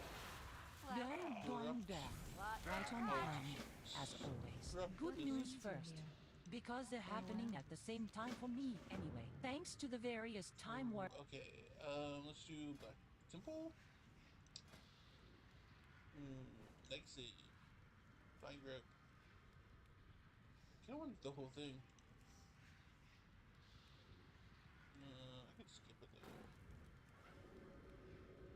Sign up. Sign up.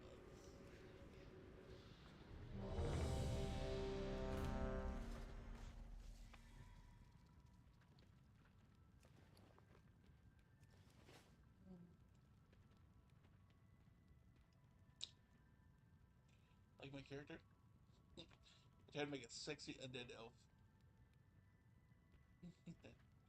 Oh man, I tried. All my characters have tried to do unique looks.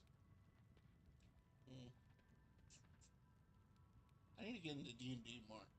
You know, I made a new character. It is a Echo Knight, 7 levels, and then Rogue, 13 levels. And let's focus on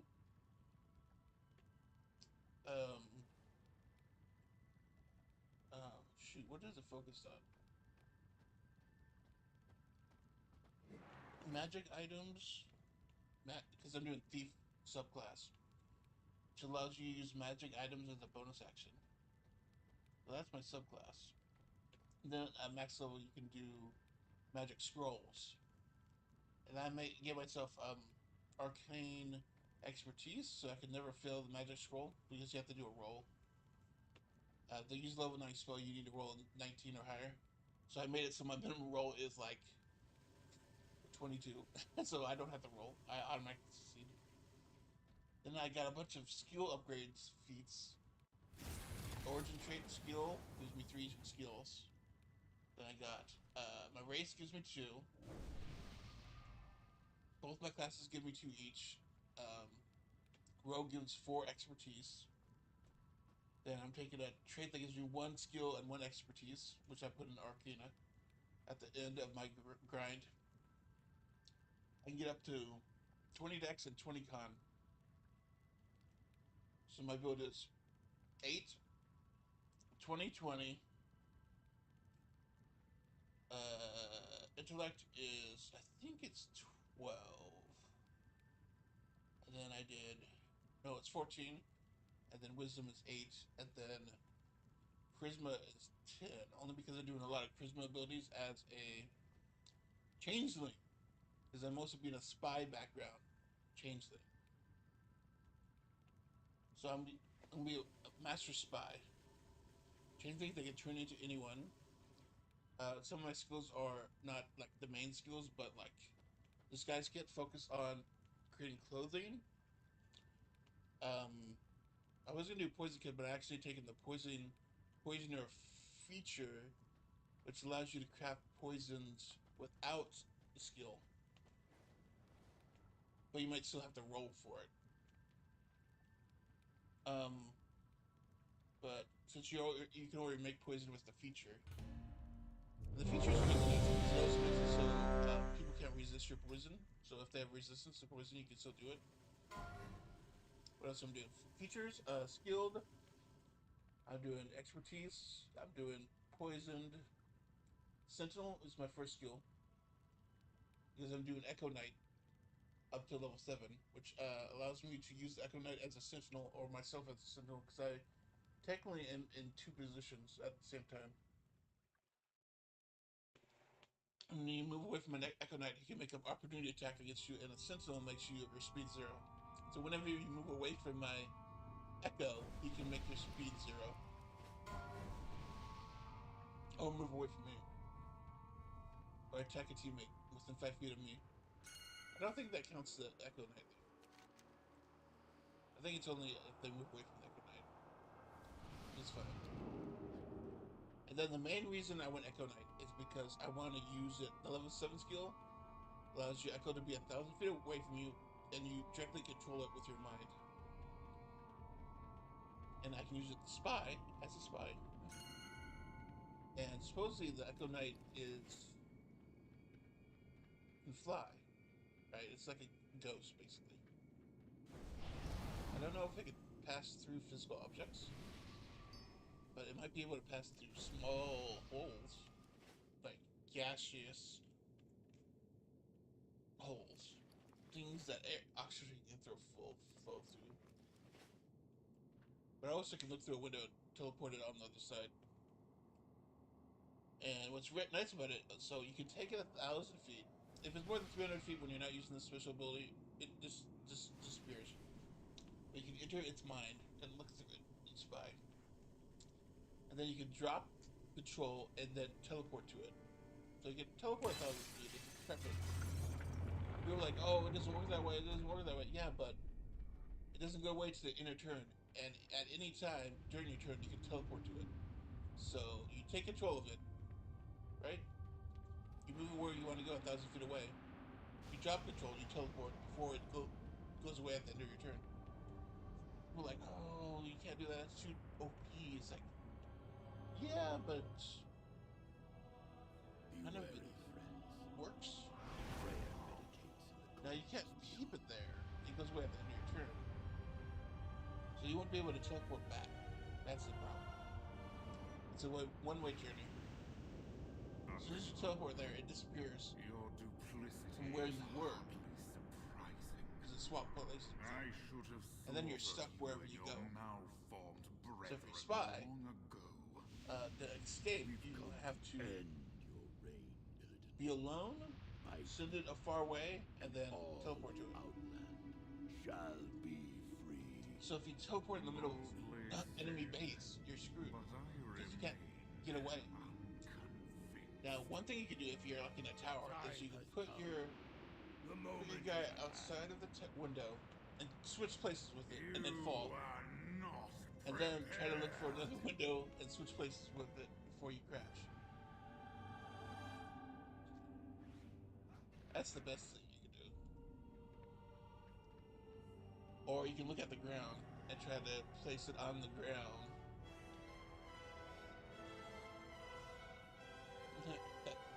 Or maybe you can make it face, and so you teleport to it and you fly up instead of down. Like, say you're face first, flying towards the ground, Your right? duplicity You is teleport it so it looks up surprising. and like lays on its I back, should and then have teleports. slaughtered You you switch and your places, malformed and then gravity brethren sends you long upward ago. and then downward, We've so it come slows you down. end That'd be interesting.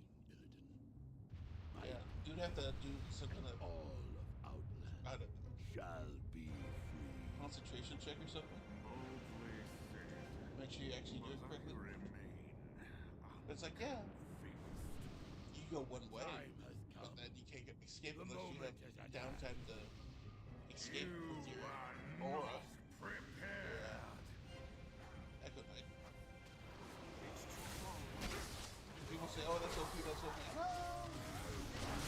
That's necessarily. You could just be getting yourself into a trap and imprison yourself to a cage. They can never escape from. Because if they kill you, you die. I will not be touched by wrath.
wait, do I have a battle race? Today, justice will be done. I think I have a battle race, don't I? This is too easy. Feel the hatred of 10,000 years.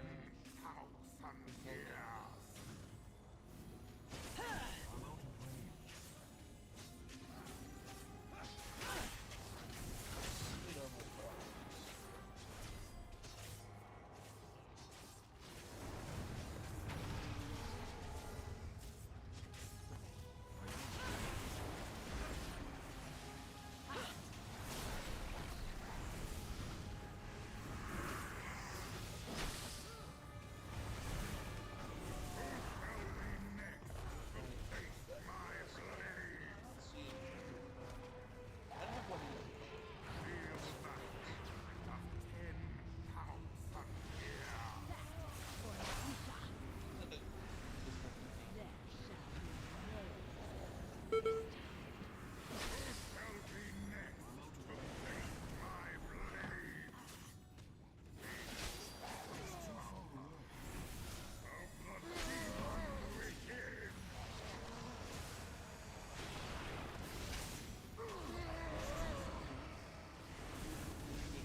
He's only at 30.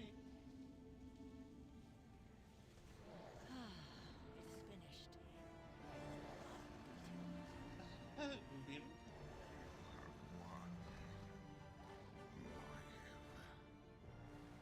But the huntress is nothing without the hunt.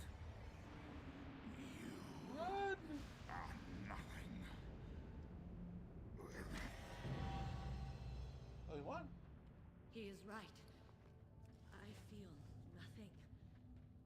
I am nothing. Farewell, champions. The light will bless these dismal halls once again. I swear it. He won! Yay! Last second. I should have ran to the corner. So when he runs at me, all the dots are still on him or something. I don't know.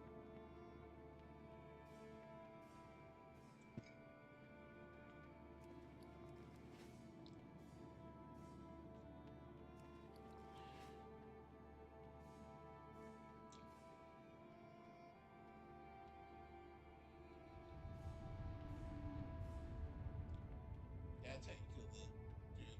Last second, 30k left, tick down, everyone wipes. And we still win. Last guy's running around as a shaman, goes for him, a wolf for him. We still win. Okay. Yeah, got there. I don't get it. You never like the same games. Yeah, I mean, I should watch this manga. True. Recently, a nasty little conversation has reared its ugly head yet again, and it's that the video game industry believes that it's Very going down. $100. Be extra careful. The raid on the temple turns out exactly like it did before. This will likely lead to the largest collapse this industry has ever seen. If the layoffs, closures, and canceled games are bad now, you haven't seen anything yet. The players already have a long list of reasons as to why not to buy games today. If you want to go and add an even bigger reason to that list, likely here's a good example, right? Is that you can No one's buying $100 games. Oh my god. Come Deliverance for like Maybe, $1 million. And Black Myth maybe? was for like 60, 70, or 80. Grand Theft Auto that had some. Basically, all that's doing is it's going to make you non-competitive in the market because you're competing in a global marketplace with different currency rates and different rates of payment. Feel free to And so if you have places on other parts of the world that are People are just gonna pirate games. Be honest. I don't pirate. Other people do. it's actually better. There's a whole network of pirates out there. You're gonna just lose in the free market. I've never done it, but That's it. let's just say there's a billion websites out there AIs They're that now constantly auto host everything. You know, for years now, we've heard about how they think that the video game industry bubble is going to burst because there's just been so much investor interest over the years.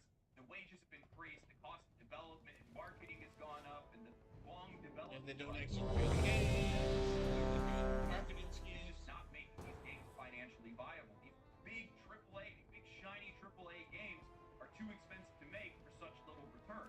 Yep. So they've gotten themselves thinking, how do we fix this issue? What's the actual problem here? I mean, if you Fire all the people who have useless jobs that contribute nothing to the actual product. You narrow down the scope of your projects. You take down you look at the 80-20 rule and you see where 80% of your fucking money is going for like water physics. You fire all of those people. You get rid of everybody there that has a job because they, Well, I kind of like somebody water else said physics. they needed a job to manage somebody who managed somebody else. And you get people in there that do work. Water physics is actually a job. The DEI Management is you fire them, they're done, right? But like, management. you do that, like, you're gonna have games. You're gonna have no problems. I'm out of room. Like you fire create no problems. Like you're not adding anything to the game. Like you're asking to like have to game that is at any rate and they're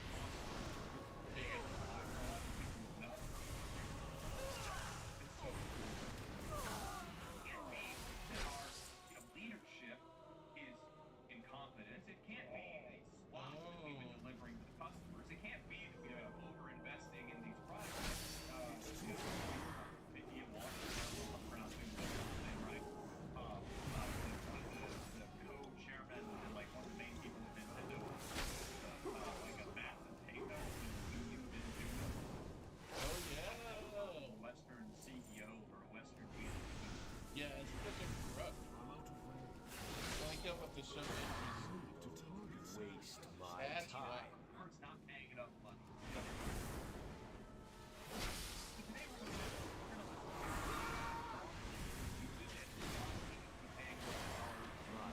Target changed.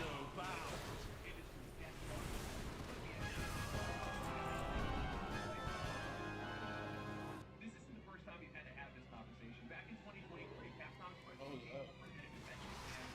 video game prices were far too low even after the price hike of $70, explaining that video game development costs were 9 times more expensive than they've ever been. Games have fallen. We'll make better games like Cost Quest. It's not wrong. Standard games cost around $50 per day, and even with the price hike from 2020 up to $70 for AAA games. Indie games are pretty good. Why are we making indie games? And I think They don't have to be hyper fast. They just have to be good. Like you wrote indie games so good. Just make that. Make a super Nintendo game. For like a couple dollars. With a good story. If you made a Final Fantasy 6, 2, or 3, and they actually made it in the original console, Super Nintendo, and actually expanded and made it more polished, and brought back all the characters, and did an extended storyline, I would pay a lot of money for that actually. Maybe not $100, but problematic. It's just simply I love the story. That was a good story. We do a prequel. Like, how did Terra get captured? Well, it's in the story, but I mean, like, what's the lead up to it? Yeah, they showed the story, but what happened in there?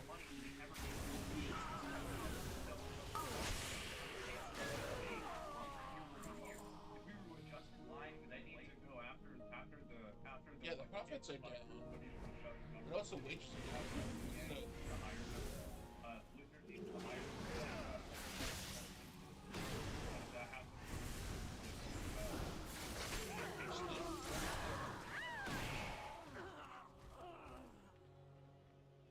So,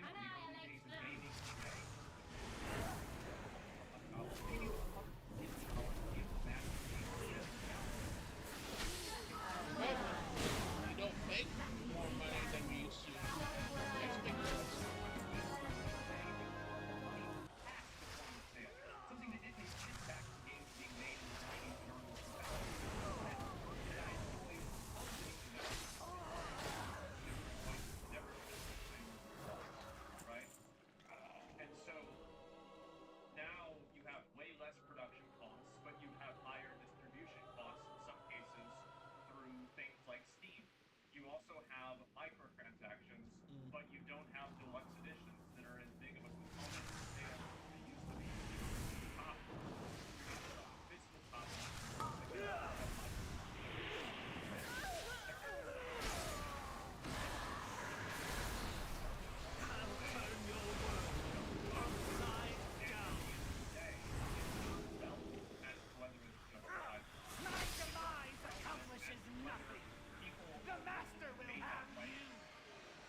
you can't convince me that video game companies aren't making enough money today, or there aren't enough ways for them to make money.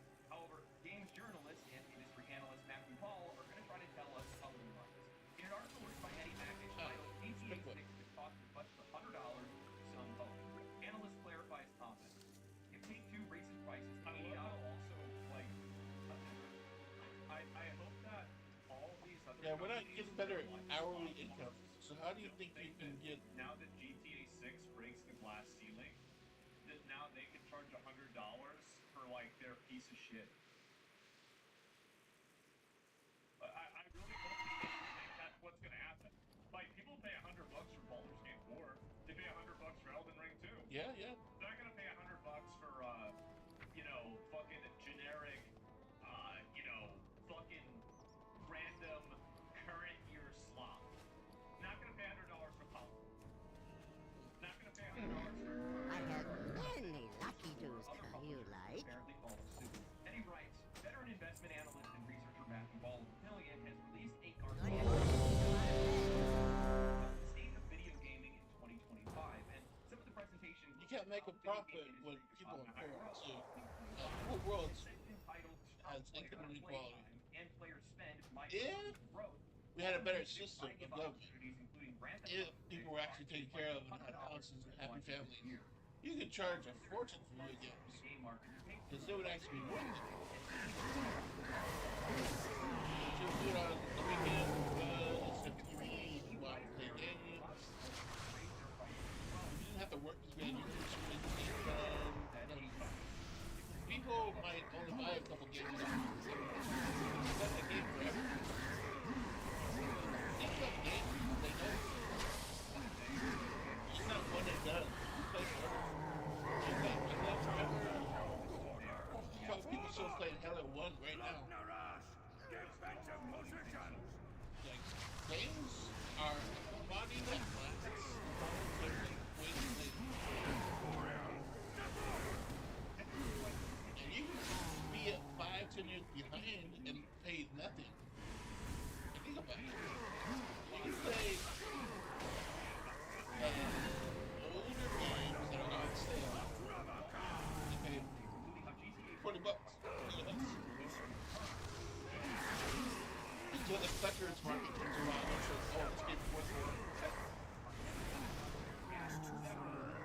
Collectors are up in the price of old games. The worst part about it is that he's right about everything. And it's only the good games that people want. Everything about it is accurate.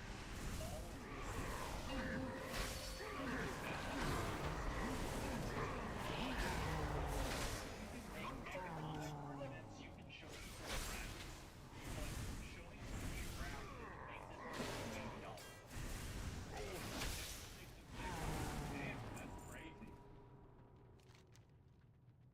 While games are at record lows. It's locked. He went on to say Rockstar's cost isn't sufficient to set the price, but the argument games should be the only thing never to adjust for inflation, It's too and thus far being in the away. strict The terms. reason why games don't just for inflation is In my opinion. people are gonna pay for a shitty game unless it's cheap. And then it's like, no, I'm tempted to see if it's good. You know, once you start charging crazy pricing for games, people are only gonna buy AAA 10 out of 10 games. 1990 to 2025, no matter how you spin it, what excuses you make, or what numbers you point to, the vast majority of people just flat out Run, cannot coward! afford those prices. Run, coward! One pitiful run! Go on, take another one. Beat him mercilessly. His skull is as thick as I'm going to kill him. Show me a real fight. That's why everything is $89 or $7. It's because people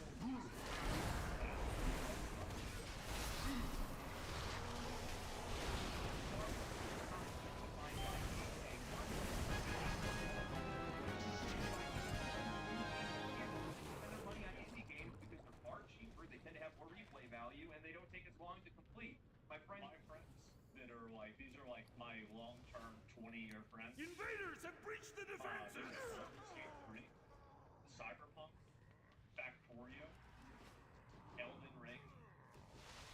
And there's just a lot of free games that are fun. I have a friend, he's Like, playing I Star like Wars what's Galaxy. like the snake game. Archers, form It's their ranks! IO. On my mark! It's pretty fun for a free Ready! game. Bunch of free mobile games. Fire! Usually it's people either doing a small free fun game for fun, ends up being popular, or maybe they're just learning how to make games and make good. That's usually not the subject.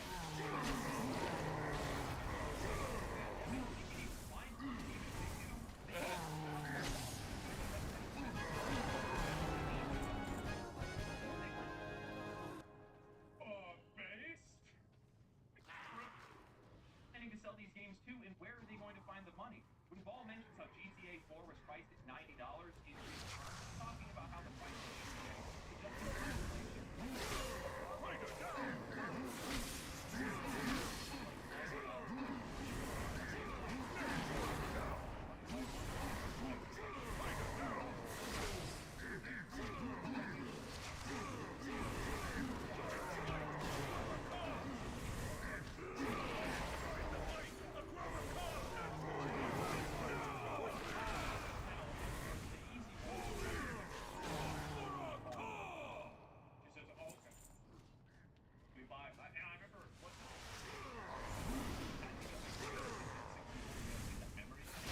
Oh yeah, expansion pack. Yeah, they get an expansion pack that upgrades you to 64.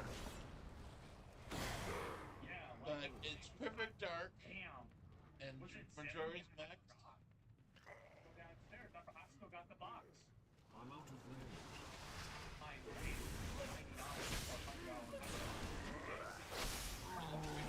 Graphics, Touchstone. It is a processor. threshold that makes consumers think twice.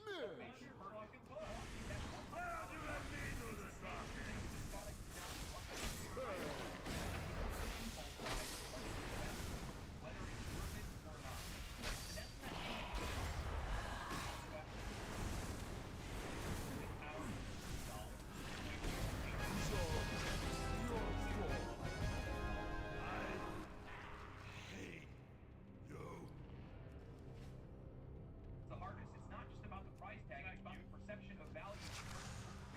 Spend with an already stretched economy. Look, $100 feels like a demand. I can't tell you how many times I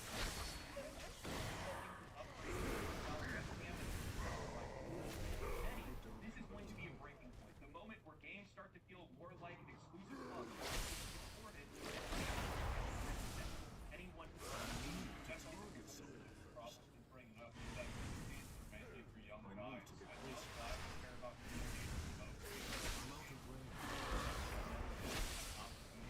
I am called Blade Shift for a reason.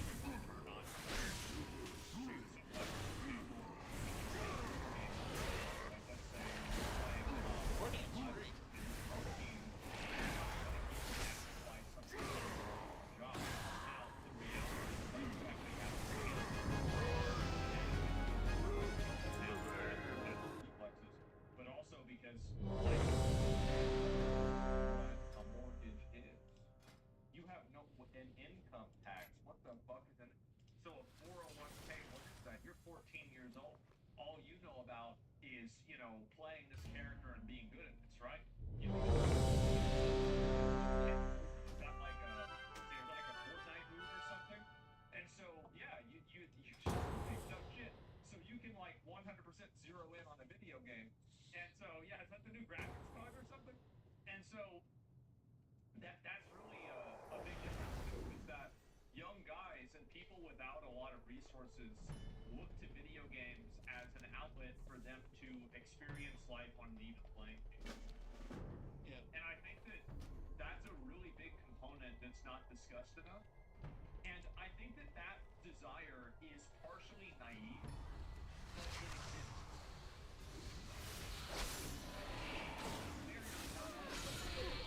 Also sets the tone for how the industry views its audience. One where only a select few can afford or truly engage with Good luck having an online game with disingenuous high prices. Paul says prices for all things suck. You the game need to stay the same price.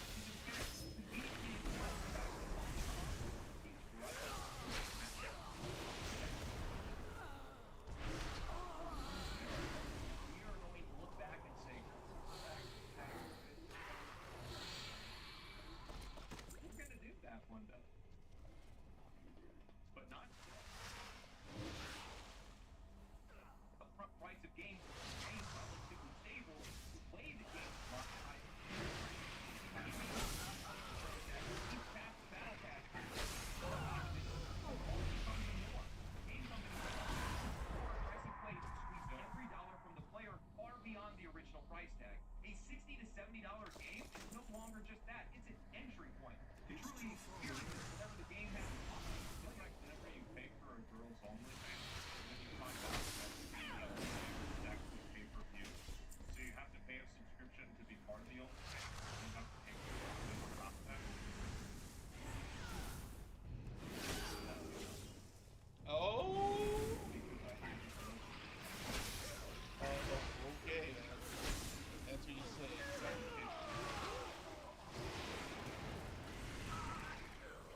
Users are often pressured into spending far more in additional content. Customers aren't just saying more. Step forward. Far beyond what they originally wanted. And that is not just as unlawful.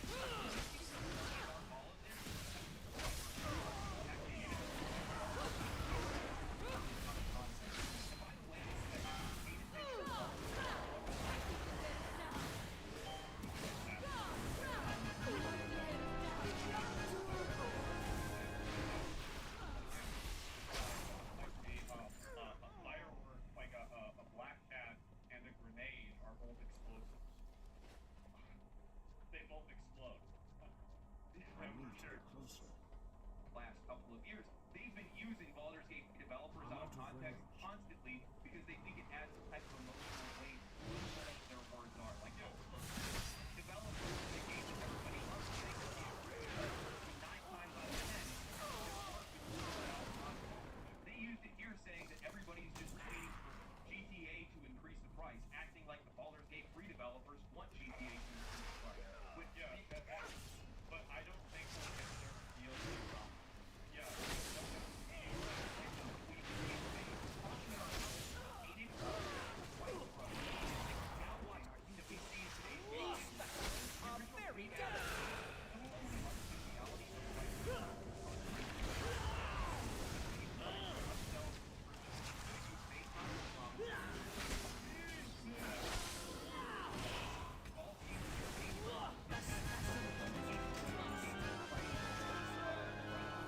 I'm not against higher prices, but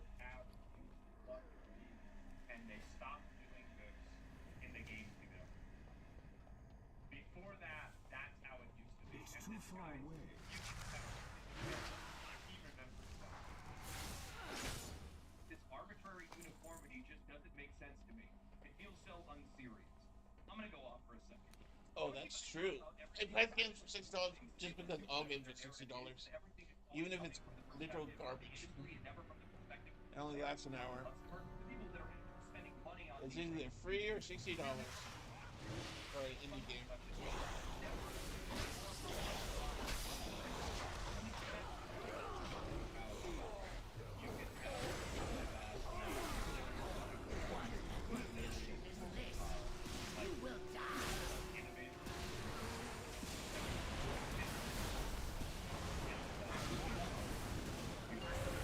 Watch your feet. Watch your feet.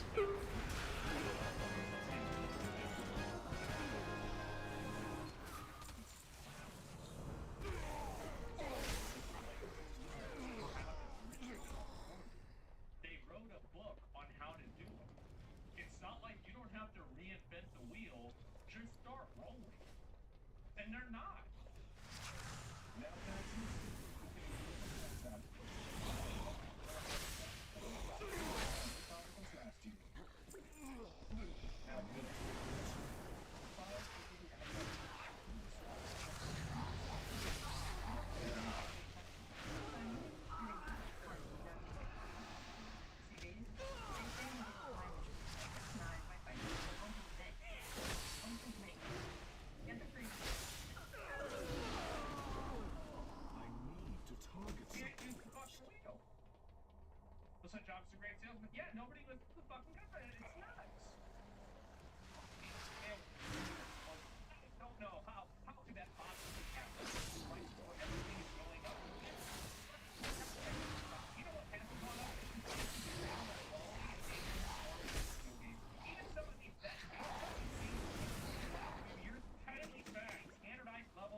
got released. And it's like, yeah, I get it, right? But you can't go and say that and be surprised if people don't want to give you $90 for a deluxe edition. Released to us, and we have to wait for them to finish the game for us to be able to play. Yeah. Let me take a wild guess and say they're probably going to try to blame the price of things on that. Can't attack that target. Who disturbs my sanctuary? To make games today. You know, my question is, and trying to play your thing. And speaking of my game day, you actually make your games? So now we have to charge you more, so you have to hate Trump.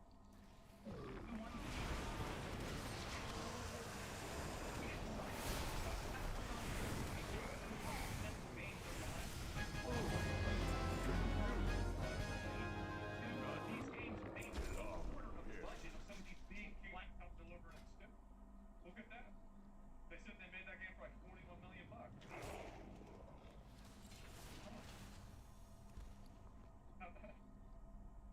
How do you do that? cheap AAA games that nobody ended up buying in the first place. You guys are making tens of billions of dollars. The vast majority of the money that is made in this industry is coming from microtransactions. This is not my problem. The sheer power is You've gotta stop asking the consumer to take on the accountability from the business. Stop asking consumers to do that. That's not how you run a business. You run a business by creating a product, creating value that people are willing to give you money for. A lot of things beyond that, almost everything beyond that, is noise. of these companies to sit by and wait for somebody else to increase prices because they know it's a game or they think it's a game that everybody's going to buy and it's going to be the best way to just sneak that price change in. And that is so telling because you are pathetic and you realize that your games wouldn't sell. That's right. Asmund, thanks for unpausing. Eddie continues with $70 is Owned.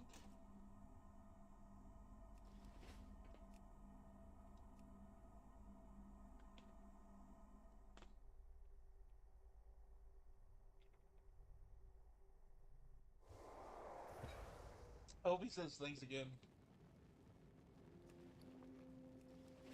He was right. I mean, shit, he was right. I mean, friend. fuck, I don't know what to say. Gambling, tinkering, laundry. Yeah. the current market rate for new AAA releases, and in fact, it was Take-Two that was among the first to raise prices to $60 back in 2020. Many are naturally wondering if Take-Two might raise prices again for GTA 6's launch. But it remains to be seen if that'll happen. Beyond updating the sticker price for games, video publishers have found other ways to be able to make more money out of players, including expensive editions, microtransactions, and battle passes, just to name a few. What's the word on the GTA street? 5, for example, has sold 205 million copies and raked Don't in be a lot of money in microtransactions in GTA Online.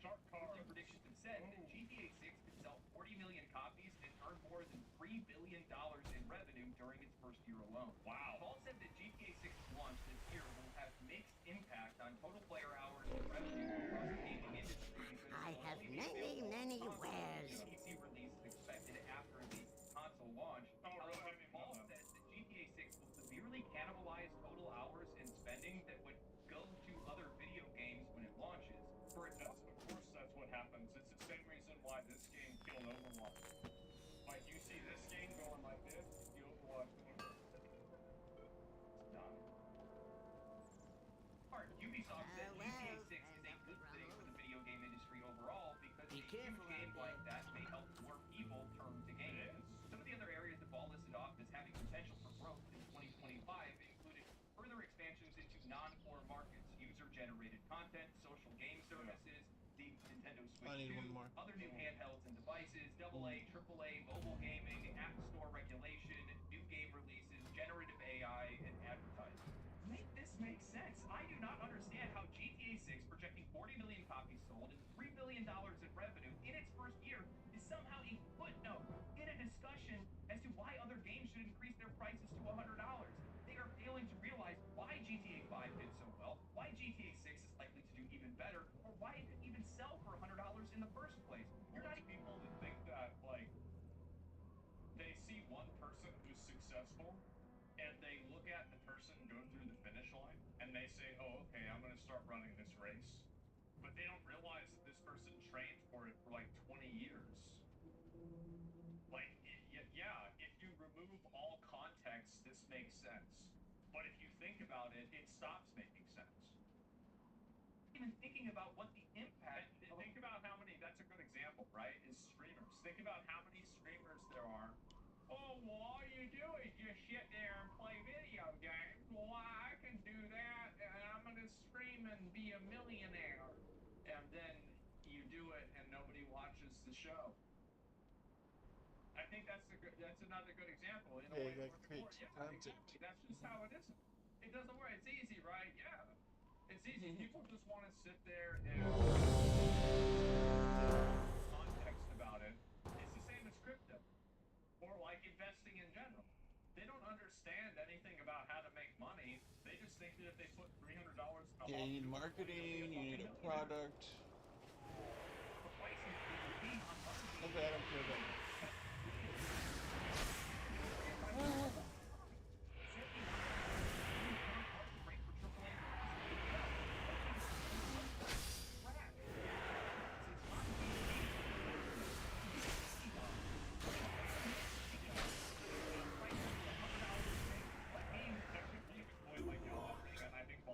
Any game that says $100 price tag is automatically fair. Go.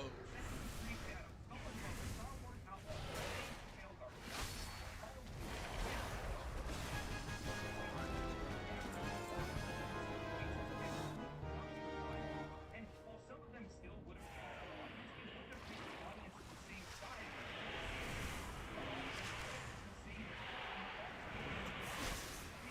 Think about what you're saying here. Even Ball mentions how GTA 6 is likely to cannibalize the sales and play time of other games when they're released. Now imagine these morons raising their prices to $100. Good games sell well and bad games don't. From my perspective,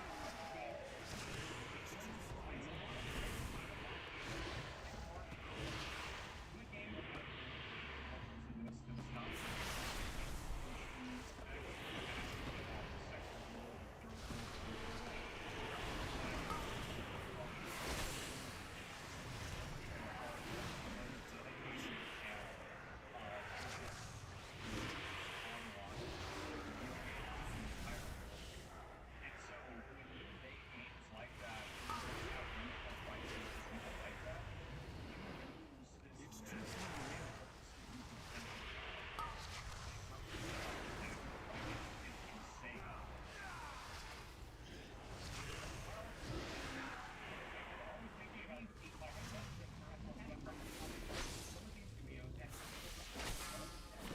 Stun incoming. I do not understand why the conversation is around how much money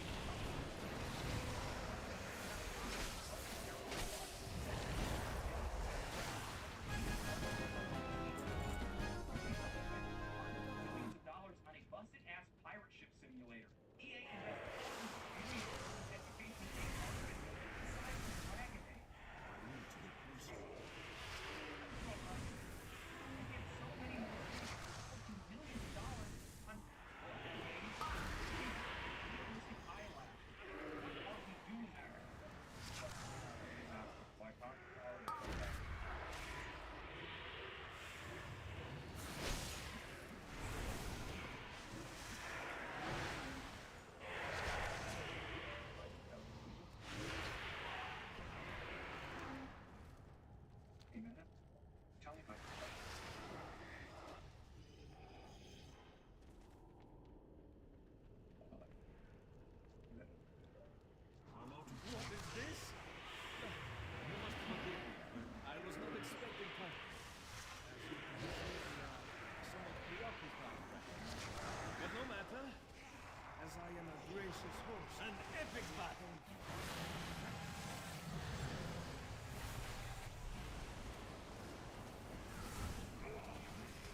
that game coming out that looks like it's going to be way better.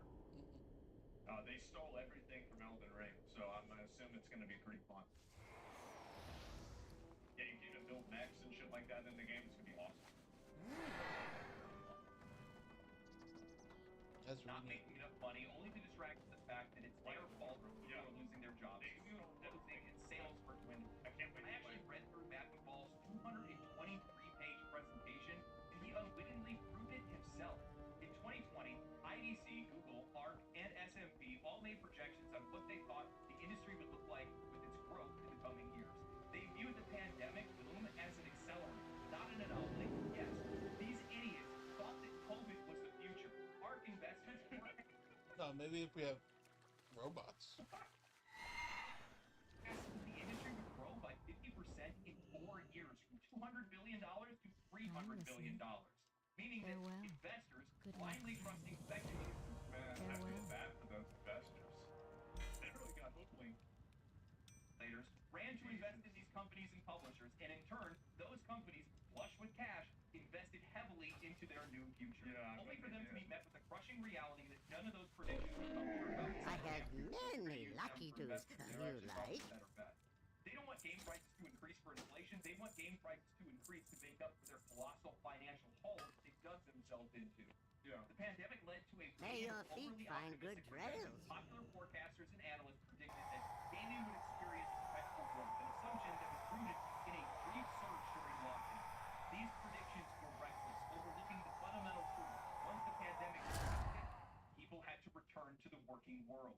Inflation Well, would then it's hit. also that during the pandemic, that's whenever you had like all that DEI shit and all these other jobs that got added into the workforce that actually didn't contribute to the end product. So whenever you bring in 20 people onto the payroll, you really bring in about 25 people onto the payroll because you need to have somebody manage those people. You need to have somebody account for those people, literally with the money, and then you have to have somebody that deals with the people that deal with them. And so, there's like a pyramid that happens with every type of addition into a company. And so these things don't exist in a vacuum.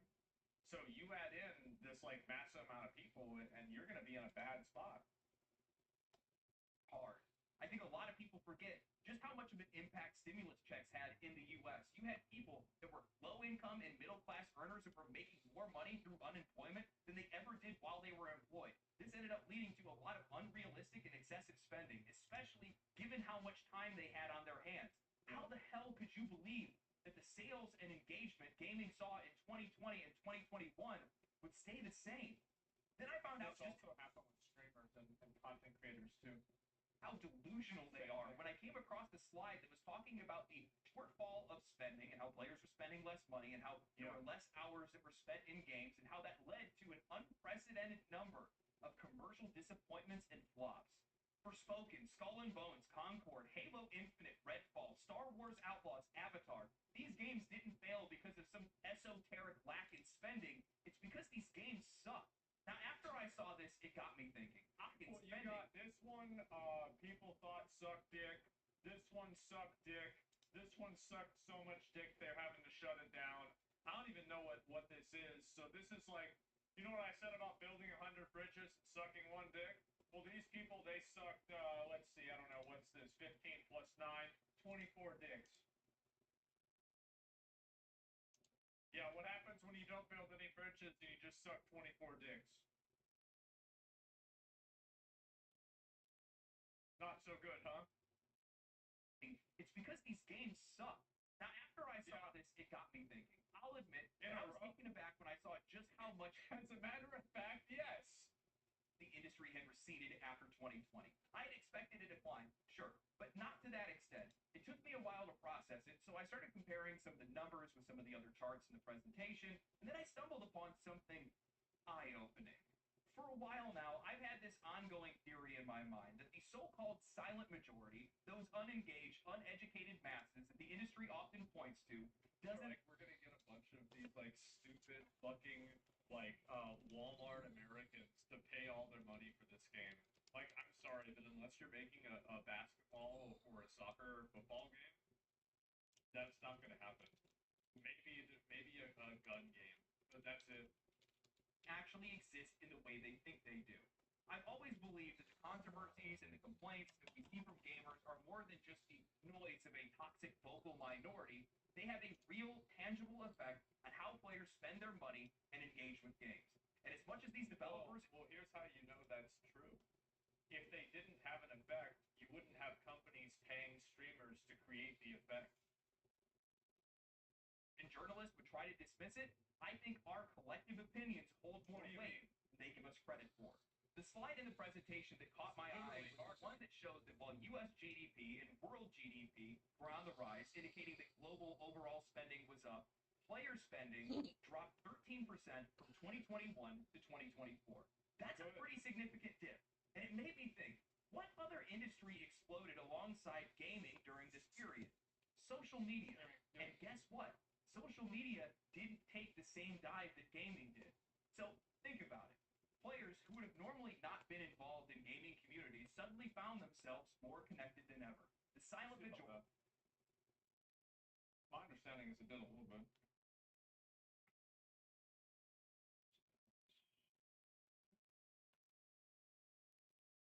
So if you look at like 2021 and like you look at the average is like 3.1 million, and then you look at this to 2.4. So a 3.1 to 2.4 drop, that's about 33% drop. You know, just like average, about like 1/3. I actually think it's pretty similar to streaming. That's COVID. Well, that's my point, right? Is that what he's saying is that extrapolating COVID data to be an indefinite trend is retarded. It's a 20% drop? Yeah, well, a 20%, let's say it's 20% drop. Okay, so I might have done the math wrong.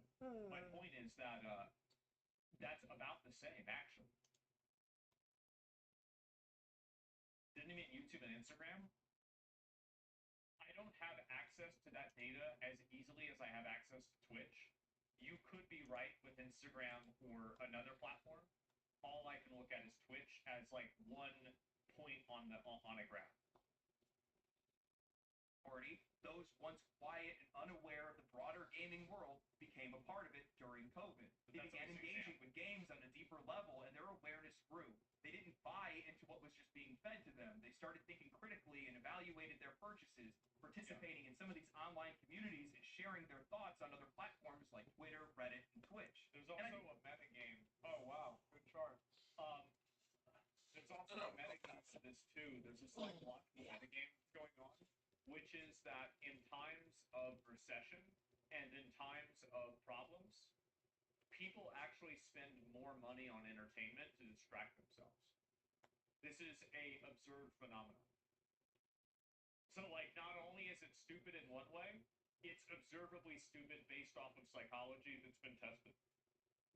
I think that Twitch is a really good example of this because while their viewership has dipped a little bit since 2021, they still retain a lot of the audience that they captured during COVID, and they haven't fallen back to their pre-2020 numbers. That shows a community that stuck around, that was once passive consumers, is now much more active and informed. I think that's what's happened with all of these. They have grown, but they haven't continued to grow. And the problem is that prospective investment is banking on continuous returns and continuous growth, which is what's concerning them. It's not that they haven't retained some of the growth, it's that they haven't continued to grow. And that's what's hurting the value of these companies. It's because it's all about basically hoping that you can take your $20 and turn it into $30. Customers would return to the work thinking about what happened. Money to spend due to inflation likely picked up on a couple of YouTube channels and Twitch streamers. They're talking about different issues that are going on in the industry, and they're still watching, they're still engaging with that content.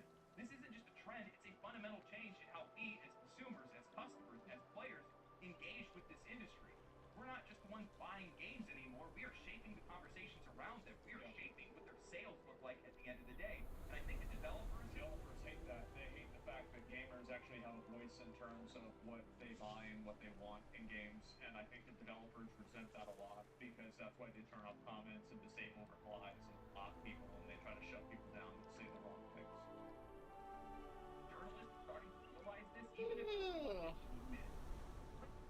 They are the ones with all the power. When you look at the growth of social media and you see how the players, the voters, it's at a point where it's the people saturation. are the ones with all the We're still power. seeing the same levels of engagement during the watch time. I have just the thing.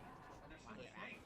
A lot of the channels probably What seen is even more growth since then. I would guarantee if I went out and I started polling some of the people that blew up or got big or anything like that during COVID, they probably still retained a lot of their audience.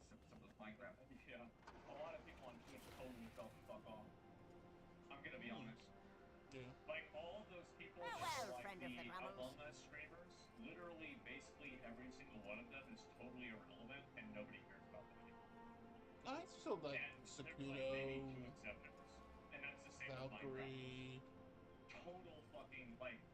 But there is a bunch of ones that You know, did they play it went all the from time this that high school, and I don't guess watch. these people got lost in Mainly because that cringe shattering for like highly restrictive rules. I can't criticize you or talk freely. No, thank you. I have many, many wares. Idiots. The chat room's for your community, not you. Come, shop, browse. That's why I don't have rules in my chat room. Unless you break the law. Then I might suspend you for a month. If I was actually popular. Yeah, that's so stupid. Is that players are still engaged. XQC on this, that's my point. XQC sailing off into the sunset, but still gets over 20, 30,000 people every day. Well, you did? Don't talk shit about my boy. Absolutely not. You took the golden parachute? What? I don't. I think about people that are trying to, hustling around that 2,000 range. In all these discussions, all the views are still coming in on videos, all the tweets and all the Reddit stuff is still getting up. I'd probably do something like Hassan. You can just upload my video to YouTube. I don't care. Playing the game. So what does that mean? What I want to do is make content. Well, and do raw uploads so you can still access my content from my site, but it's not going to be edited. They felt the general vibe of the game and they avoided the game. Wait, I was going to go to the new zone. The game with that name, a game that has that much cultural weight, Dragon Age, should have sold regardless. It still should have did really well. Like, I don't care about being popular. Paying attention to videos, watching videos, keeping Yeah, up where's the new teleport? like that. They're going off of the vibe before they actually go. I just want and as such, they're avoiding stuff that they don't think is worth their money. to talk. You know, one thing that the analysts and the journalists aren't talking about is why GTA could sell for $100. Because the reason why It's good. it's a cultural phenomenon. It has game. Yeah. Wow. Well, we assume it's going to be a good game. You never know. They could have fired all the good people. One of the most anticipated releases in forever, it feels like. And Yeah, because we want to upgrade to 5. I actually own like 2 or 3 copies of 5. PS4, PS5, and PC. 3 copies. Wait, was that a PS3 too? Capcom, Let me look in it my up. opinion, and like I'm gonna try like Warhorse Was Grand Theft Auto 5 on PS3? Interactive, they made Space Marine 2, Grinding Gear Games. Yeah, it was. What the fuck? Creative Business Unit. So I own fucking PS3 CD plus Projekt PS4, Red, PS5, and PC. That's 4 copies. Like any of these people, Atlas, yep. Damn. If these people make a game, Damn. I definitely own 4 copies. Oh my god. It's been like 3 consoles and PC. People are like, for sure, I'll buy one of their games. FromSoft is like that for a lot of people. Larian's now become one of those studios as well. Yeah, it's been 4 copies so far. Probably pick up on I games buy it every time they come out with a new console. Something that the vast majority of games, most people are relatively leery about. You know why I do that? Because I like the online mode. I already played the story. I just like online mode, collecting cars. It's fun. Even with the gameplay trailers and stuff like that. They come out with all these new cars. I farm money like crazy. I buy them. Yeah. Get the top 10 cars. But I probably don't have the top 10 anymore. And I drive around with them for fun. I do some races and then I quit. Oh, when I was in college, I would leave my PlayStation on so I could farm money. Like all night, all day. And then when I get back to the classroom, I would collect all the money. Like there are people that make Go do all the missions really quick. but they have a wife that's maybe a stay-at-home But now, so how I do money is I do one of the missions. Back before, I used to do all the businesses for farm money. Now I do a mission for farm money. They make a lot of money, but they're still prudent with their money. The business is for fun, though. That these are not even streamer friends. They do not have streamer money. They go out every weekend, spend $1,000.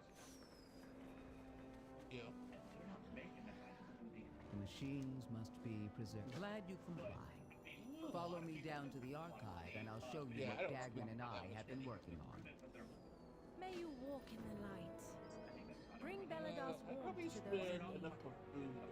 I might spend extra money for food. That's it. It's because I want to go from being poor with food to medium high. That's what I put my money into. Yeah, I can be kidding, man. I just want to eat better. Better quality food.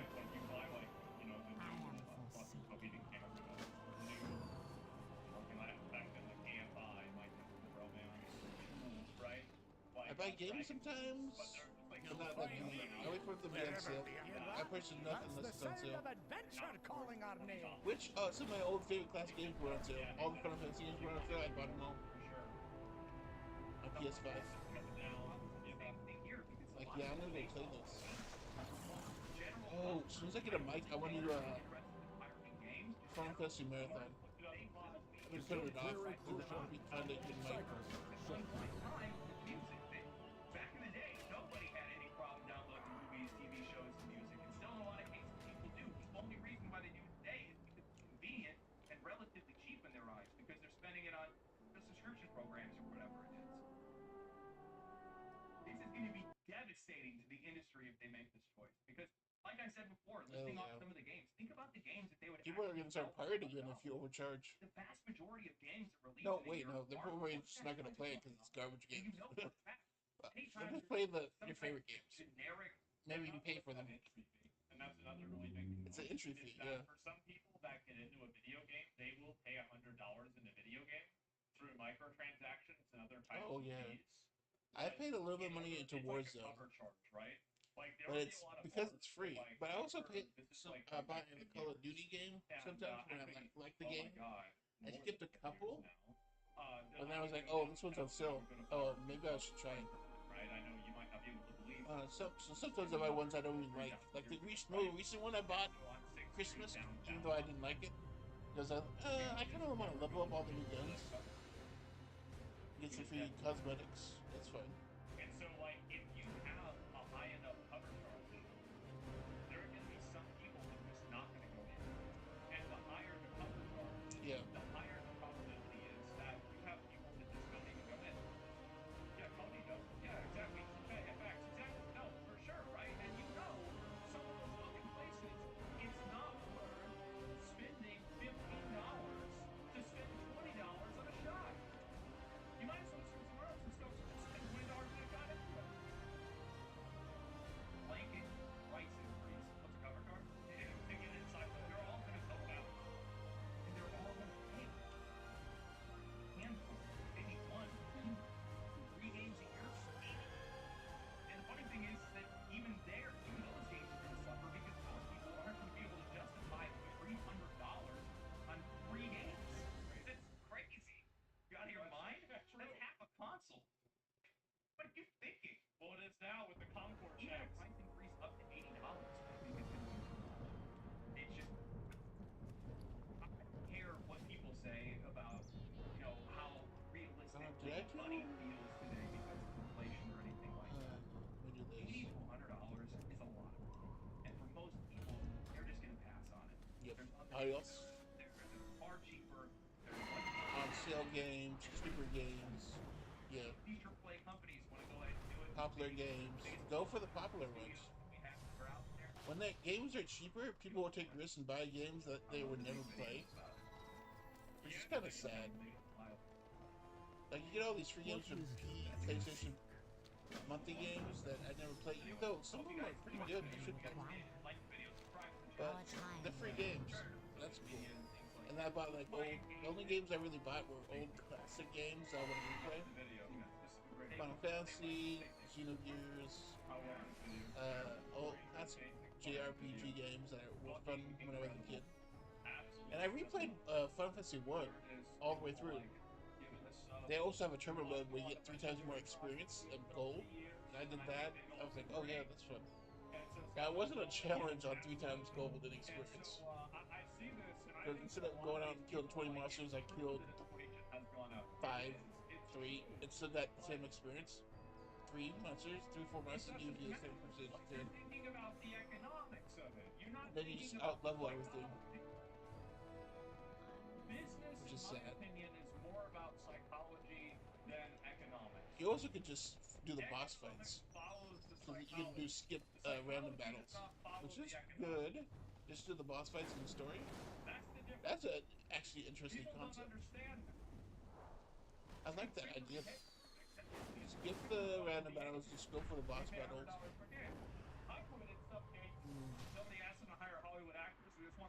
Relax. Oh yeah. Bunch of Hollywood actors up the cost of voice actors. Oh man, just get voice actors. Like I kind of like seeing actors with their full model that look just like them. Especially if I was an actor that got a full model and I'm like, oh, I want the right to use this in VR chat. I want to be able to use my character in VR chat. So yeah, take a full face scan of me, everything. Oh my gosh. Like you hear Keanu Reeves and Jim Carrey are every 35-year-old dad is testing. I'm gonna take my kid to see this. It's gonna be so good. Yeah, exactly. Kind of use a shadow. It was decent, but it's not necessary. And so there you go. Like he's a good voice actor for that character. Yeah, but it could have been better. Didn't really make a difference because it looked like Keanu Reeves. Like he's a good actor and stuff. I like him, but that doesn't really make a difference. At least you're not overcharging.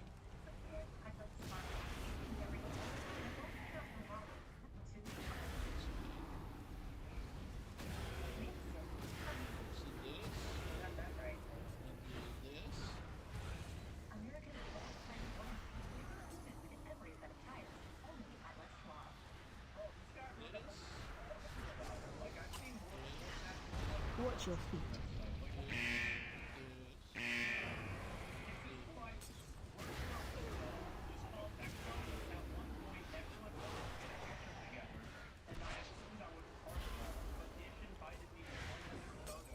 I look like an actual skinwalker. Here's the photo. Watch your feet. Right after taking this photo over, Nancy brought everyone back to the photos specifically without me in it. And there's nothing wrong with wanting photos with your friends, but for someone who supposedly doesn't have an issue. Oh, I watched that video. Let's see. Pickaboo reacts to Tyler Woods trash it out. Oh, I love Tyler Woods. Crash out. Making fun of everybody. Yeah, I don't know about all Everyone's a rat. or how serious we're taking it. Or people registered to call. And I think that's a big one. Okay? Because if you don't instantly register the call, and you have already started running, right? Now you're in what I call the people position. Okay? What do you do with that position? Do you run back in with a Joker laugh, dying to the Baron tick? Oh. Stay out to try to live. You know what I'm saying? It's like you're coming. The peak of position. Wait, is this list here? What is this list? This list is called Dogs in the Notepad. Whose list is this? This is Tyler One's hit list. And he has a notepad of every single person's POV and moment. Wait. Bro, this man was hit list. Up when he died. He found every single person in the raid to watch what happened. Are you kidding me? Just lost his mind. No, the viewers gave it to him. Here we go. The viewers gave it to him. He says thing, why he quit. Do we need to watch this? This is apparently the YouTube video. Is the YouTube video the best way to do it? Okay. So Tyler won. We died. Has he since then, or is this the No, he first took one live? the weekend, I think. We died in World of Warcraft. You know, I was about to say a lot. Hey, you guys, we died in World of Warcraft. You know, I was about to say a lot about this. Like, I'm not gonna lie, I was pissed. At Oh, first, yeah. we died, and I was like, my bad. Right? It is what it is. I died. Shouldn't have done that. Blah blah blah.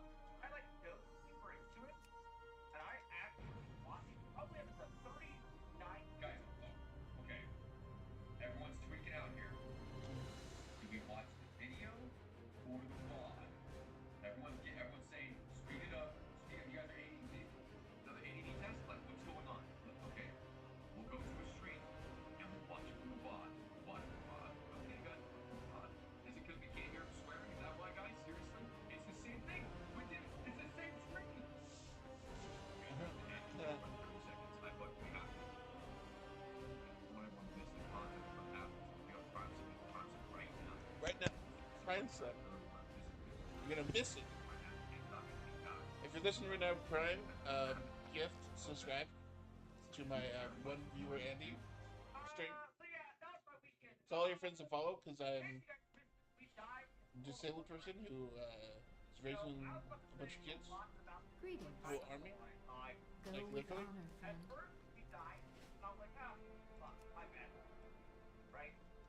Whole army.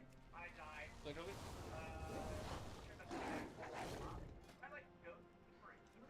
Oh, he went deeper.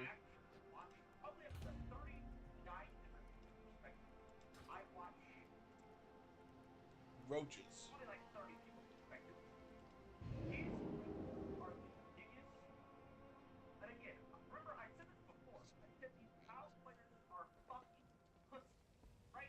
Oh. And Daniel almost tried.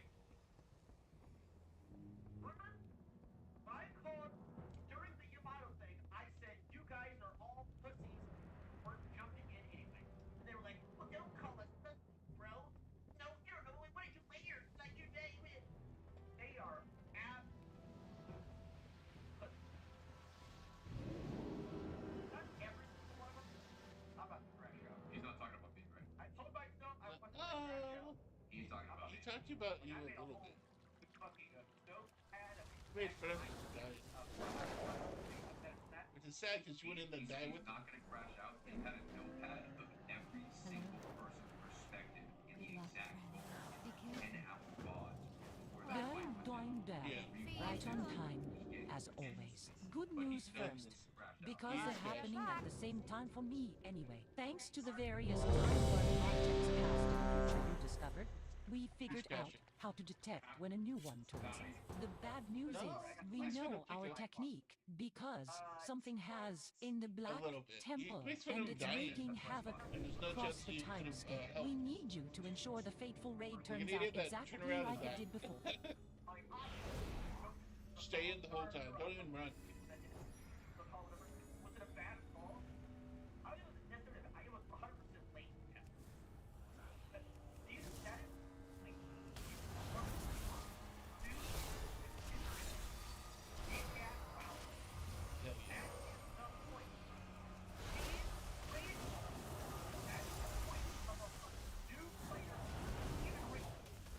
Watch your feet.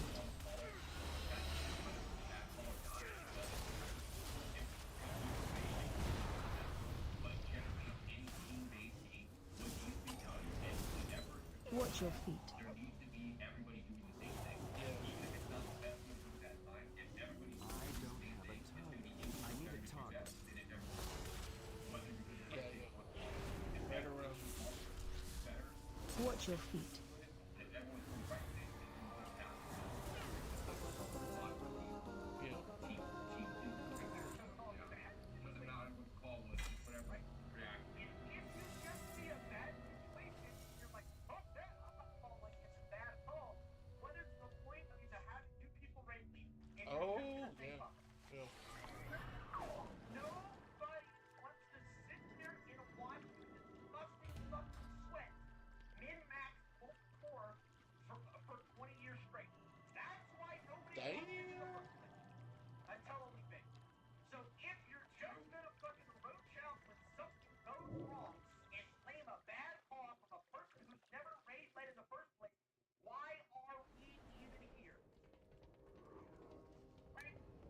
Based. Like, I was reading so much, like, fucking, by the way, my career just fucking should have pulled the boss back.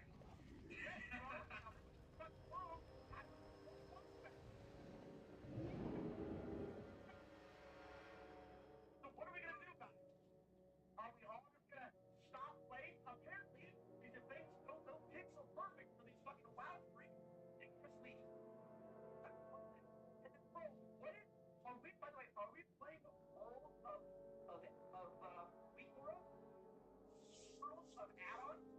Bro, I was watching 95% of POVs, and there's this like huge pop-up that like pops on the screen. So I'm saying Every boss mechanic in real time. yes, right. So when that thing started happening, a huge pop-up this big appears and it's like, run! Run away! Why are we even playing? I told you that would suck. Yeah. No add-on. What are we even doing? No add-ons allowed. These gamers are, but why? We for it is for you. What are we doing?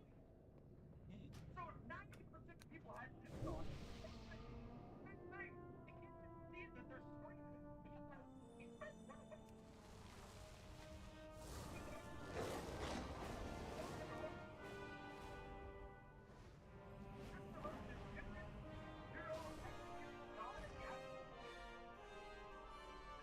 I have calibrated my prices to be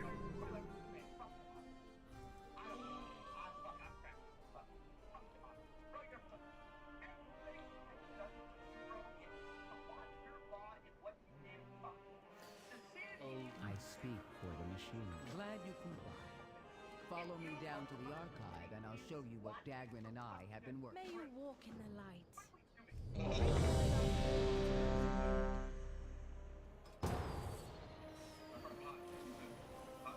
All of that shit to save Yamato, right? Yamato should have been killed after he lost to Sargat. He did the fucking layering, he did this, he did that, he had the whole team. That is insane. I didn't realize that. Yomi shows that. Hear that? That's the sound of adventure calling our name.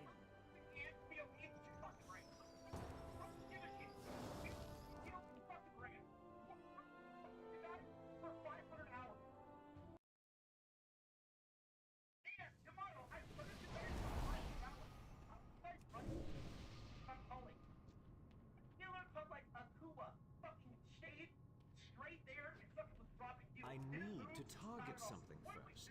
You're a pussy. You're a little bitch, bro. You are the biggest shit talker with the pussy. Form up! Let's make quick work of them! What's these two talk around? Hold the line! They must not get through! Where's the fight? A grubber! Car! Fighters down! Warrior! Step off! Replacement quickly! Wake up! We're under attack! On your feet!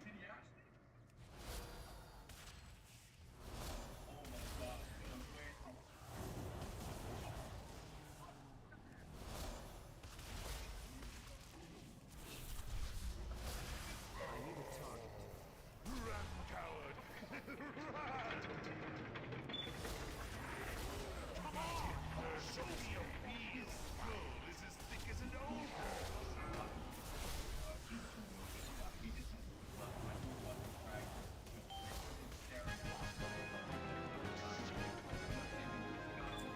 He's got PS0 at the top of the list.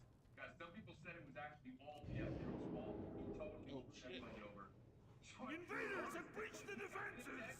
Hubert, Naivedo, Zico, Mir, Rod, Ego.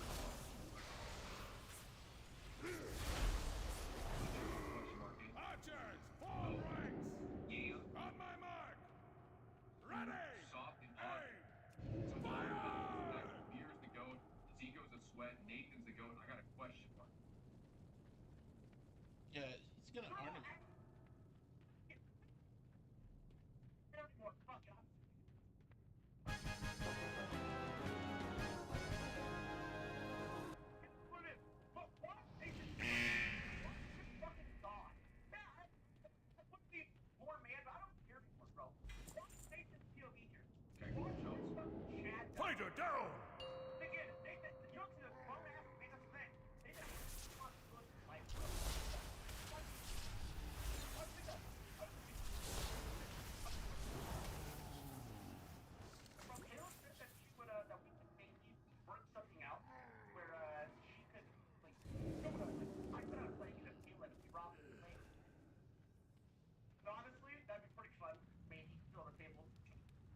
right there, guys. I'm telling you, you can't.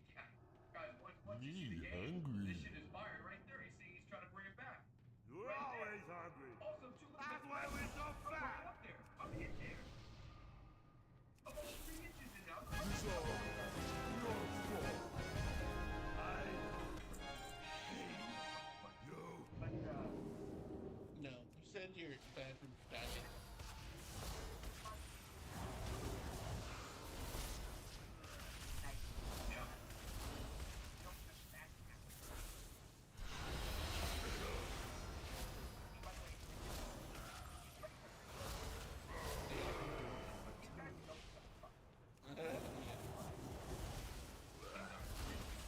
I need a target. How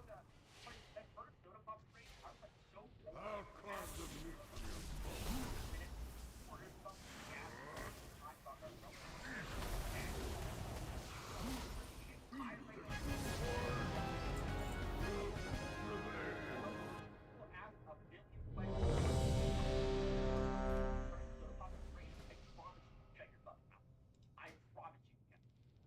I promise your 50 viewers do not give a shit, right?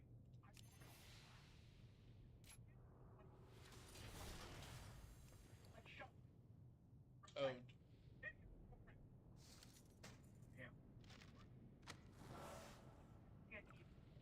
Okay, not anyway, sorry, I got sidetracked. From like Saturday and Friday, Saturday, Sunday. I don't care. Does he seem like he's still bothered that he died? I'm not sure if this is Quinn level bothered or you guys think he's still running around on a dead character too? You guys think he's still bothered? And I'm not saying my call wasn't like, bro, I'm not telling you to jump in the lava. I don't think he's that bad. It was the boss of it. Fucked up position? Yes. Can I play better? Yes. Today I talked to people. Many deals for a friend.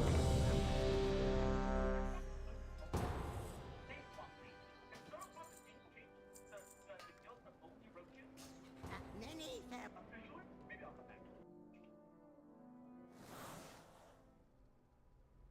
Bro, I named my character this. Great. Did it for the joke. I clearly didn't do that because I wrote it out. My character. He wrote it out. Now it's like.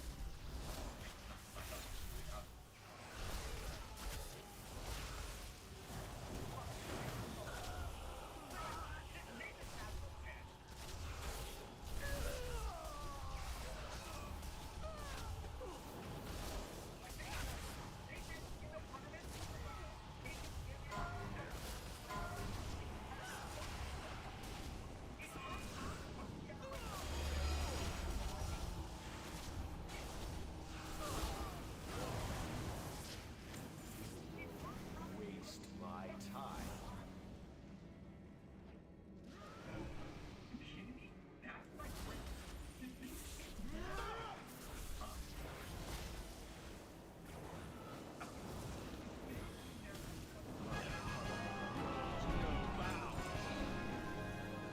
and nothing.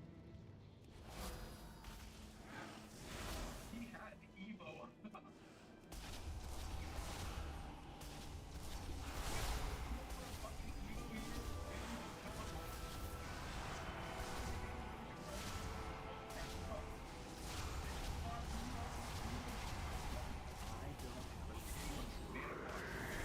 Relax.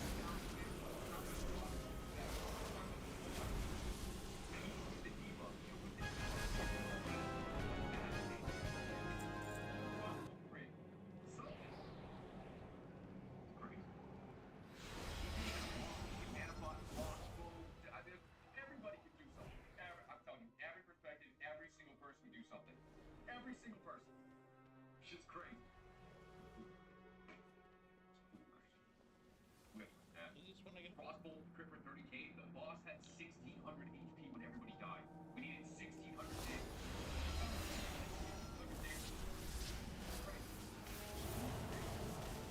1600 damage fine from 40 people.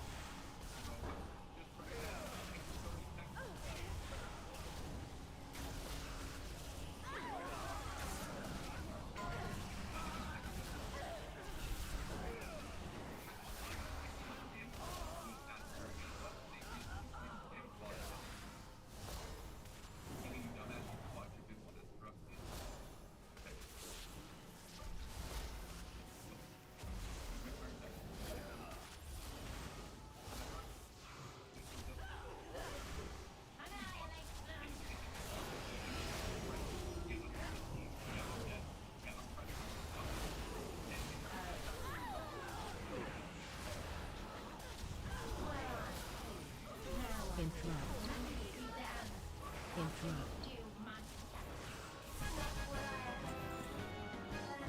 I need to target something first.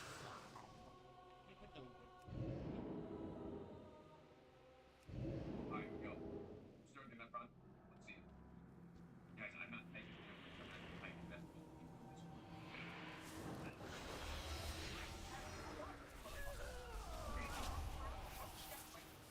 Okay, yeah, so he starts wanting really Don't quickly. look He has so mana block and Evo. smug. The best thing probably I know do what is you're mana block, thinking, ice block, Evo, but Tempest Heat was merely a and then he could setback. maybe crossbow, maybe he would have had to do Did you honestly believe I would trust the future to some blind, half-night elf mongrel?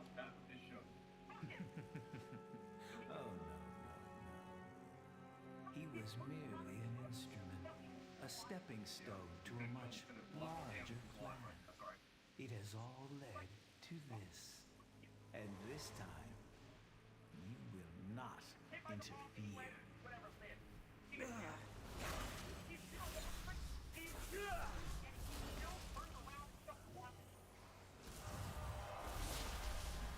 I'll turn your world upside down. My demise accomplishes nothing. The Master will have you. You will drown in your own blood. The world shall burn.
Watch your feet.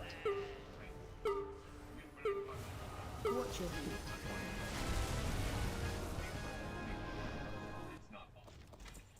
We don't understand the fucking problem for kids. We played for 25 years. Halfway down the hall.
Disturbs this sanctuary.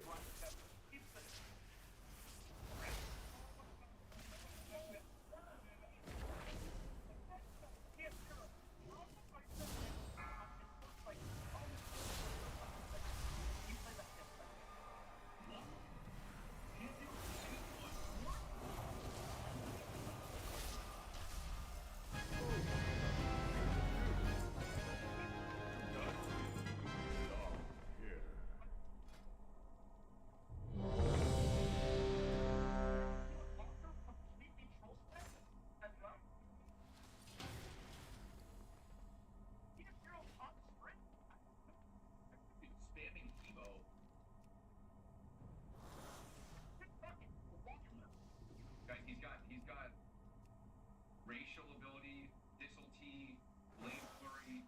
I mean, he's got prep. He's got a lot of damage here. I mean, guys, this is a full energy bar back. So realistically, Laws did literally like everything for the most part. Pretty much did everything. So basically, he could see he's playing this shit build. He could for sure sit there, difficulty, kill the boss. Right? That's the full energy, kill the boss. I mean. Don't run!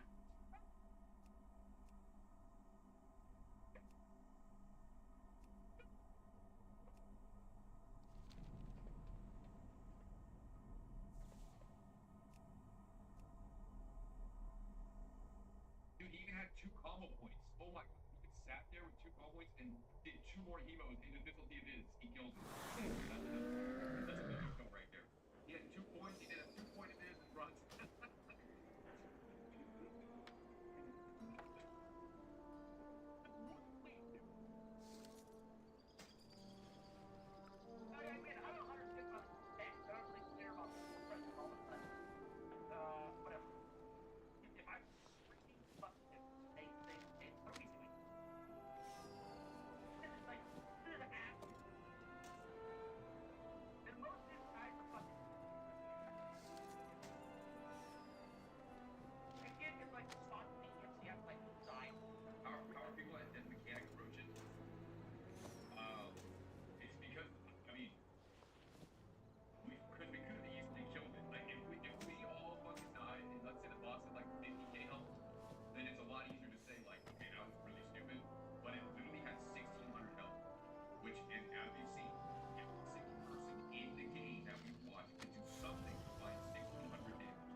I have many lucky tools, you like.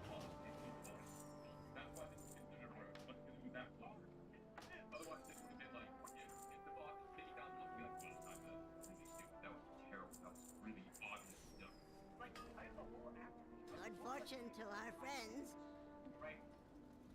If they were listening and you are this great, I didn't know it was this. Nobody was listening for art. Nobody. When did he even call it art? I got all the connections to the terrible. Gabbing at my chat from you me on Discord after. He's going in, bro. Fuck you. Wow. Damn. Yamato, let's get it over with. Yamato. Alright, let's see Yamato. Yamato and boy. Everything he's done. I played deep with you streets before Yamato. You from certain death. And you 100% give with the shield, run the fuck away. Let's see. Okay, let's see. Bro, and maybe I'll just build like way different. Maybe I heard it.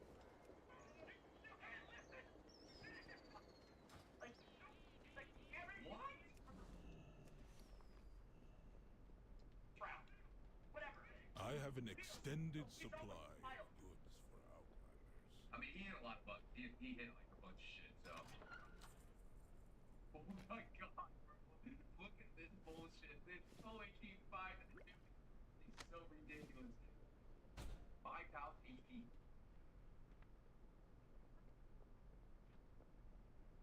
I have calibrated my prices to be reasonable.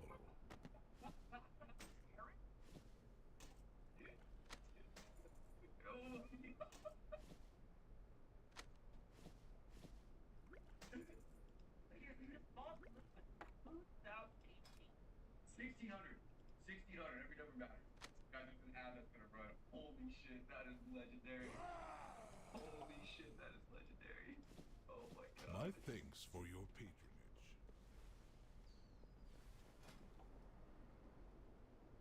Dude.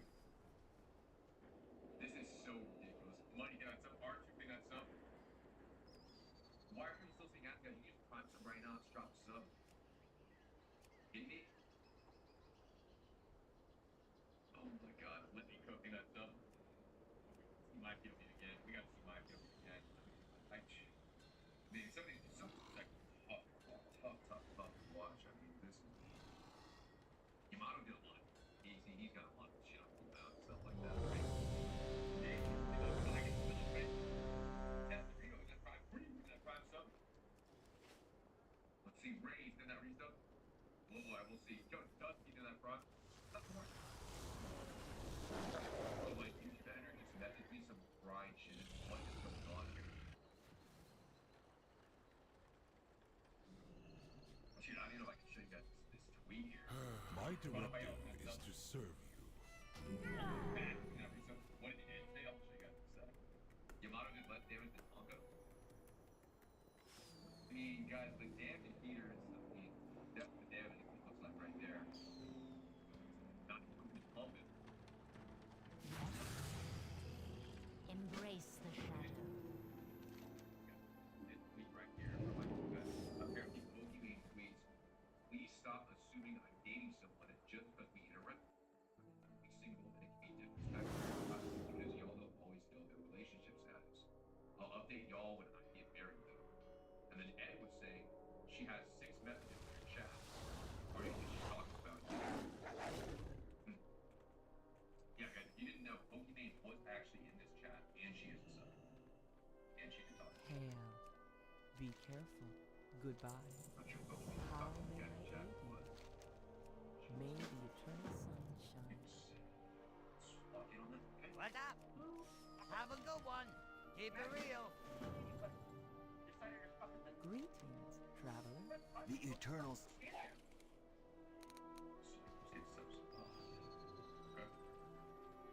All right.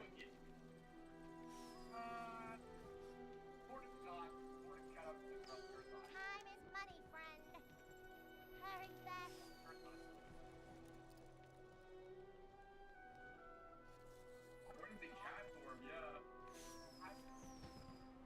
Got the best deal. Oh, it doesn't count because I'm in a raid.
but there is literally people in raid who are who literally You are not prepared. Lost, like they are so into the game that they are. I mean, I think you've got to show a Twitter where it's like there's shit like this happening. This is a great clip. This is a legendary clip. This is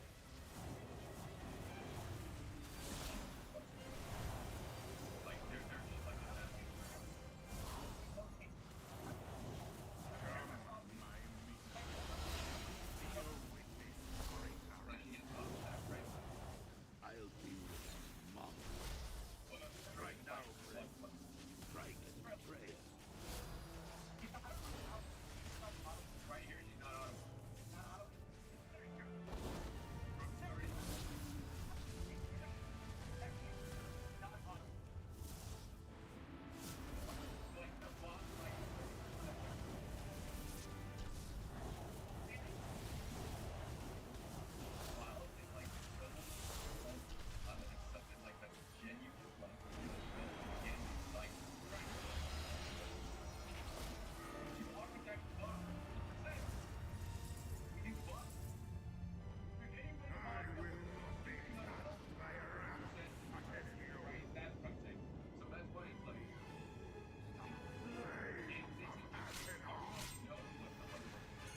It's painful content.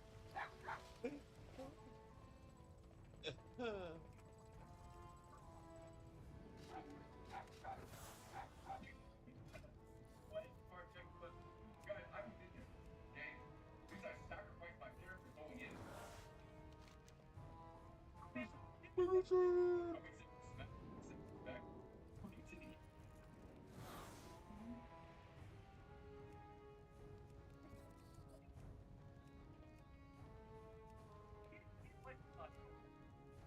can't really respect. You saw the math that I got hit for 80 of them. I don't think there's anything else in the class of God that can hit you that hard. Besides the EPO control pad that is overtuned as shit. That kills you through pain death. Nothing else in the game can hit you that hard. I promise, seriously. It's completely insane. Yeah, come on here. Guys, imagine if I didn't die here. I fucking sent it though. That was a legendary time to die. Oh my gosh. Oh my god. Legendary.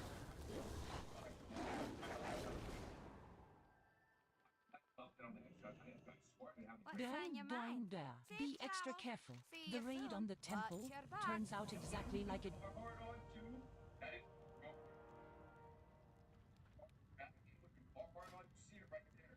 I'm the only dude wearing Carhartt in the whole raid.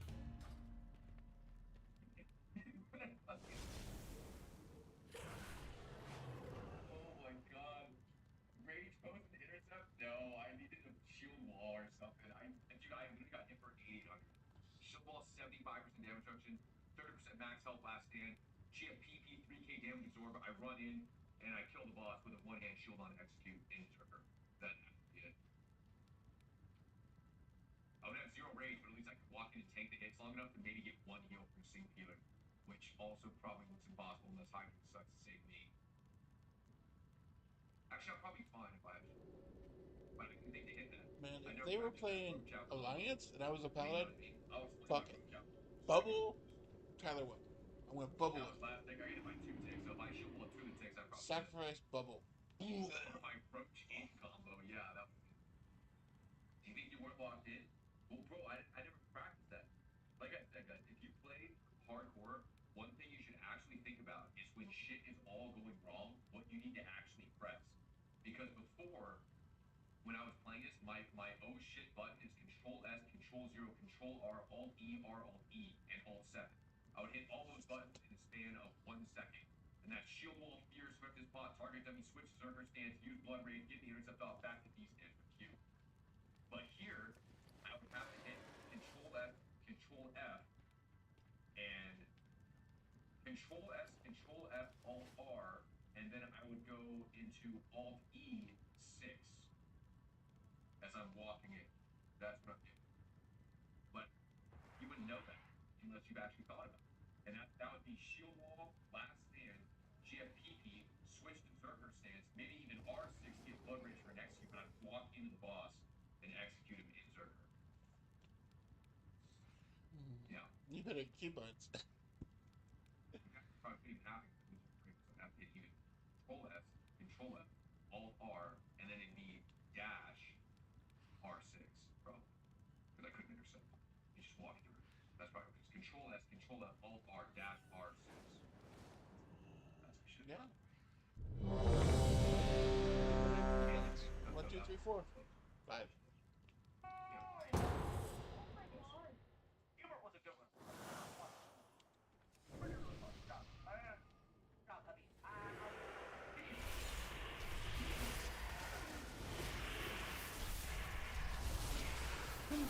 Finish it, boy. Finish it.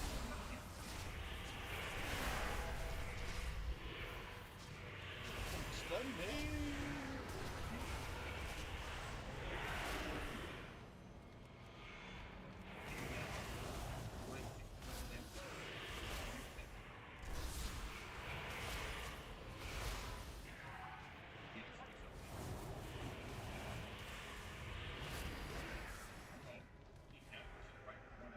He might kill the boss himself.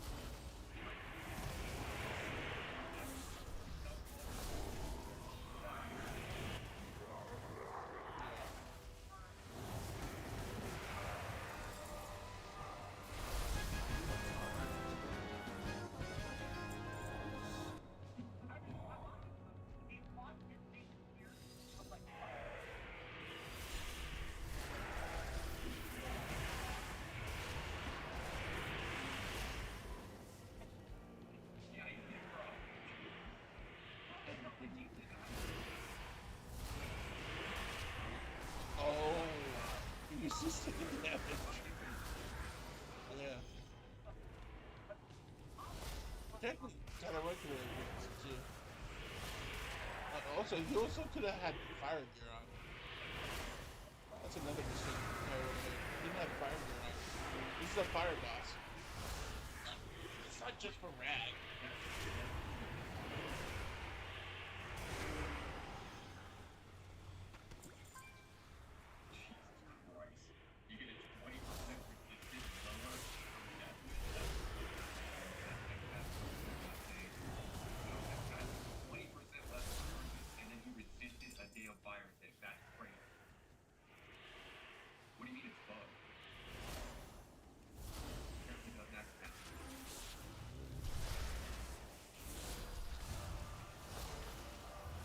Stun incoming.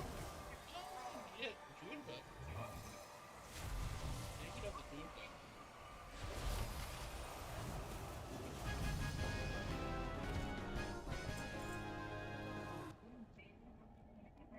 That's why vanilla range is required all characters have fire for the fire bosses. It wasn't just Rag, it was all of them. We found out later that it's a bad thing to have fire grand range for the tank because it gets you fast enough to get him down before the second phase. The second phase is a bunch of like 20 fire things spawn. You can't take them with all the tanks. You need to have more people be tanks. Rogues have to tank with like evasion. That's I had to do that. I had to tank one with evasion.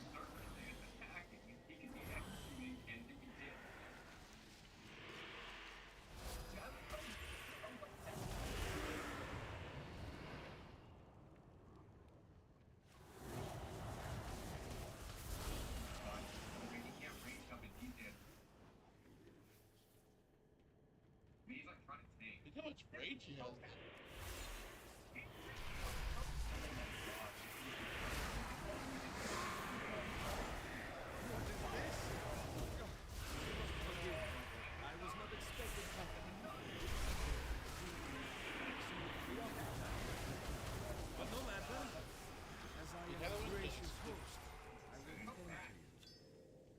Oh, think about it. Other one doesn't need a shun and shit. When he goes into explosion mode, he could have gotten checkmate and like dumped damage.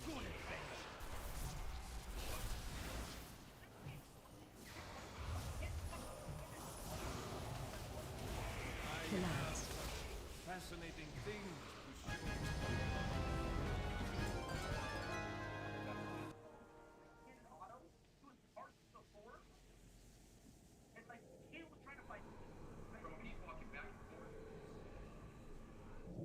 I don't have a target. I need to target something first.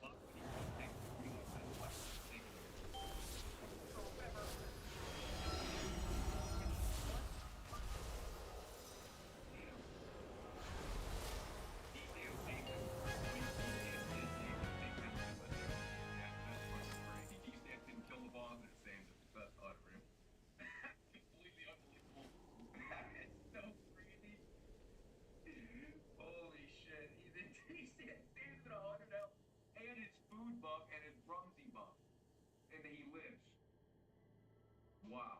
And he goes on the tank parade after.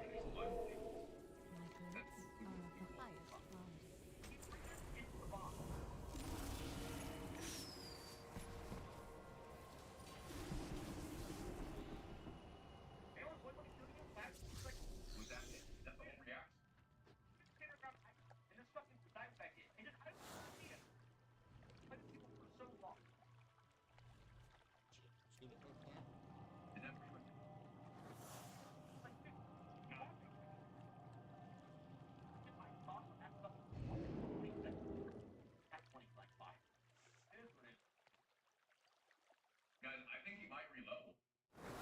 Sounds like he might reload. Yeah. Seems like he loves it. Yeah. Secretly loves it. I'm thinking he's gonna reload. That's what it sounds like. Everyone secretly loves WoW. Why is my pop-ups popping up? Family? you log out back in?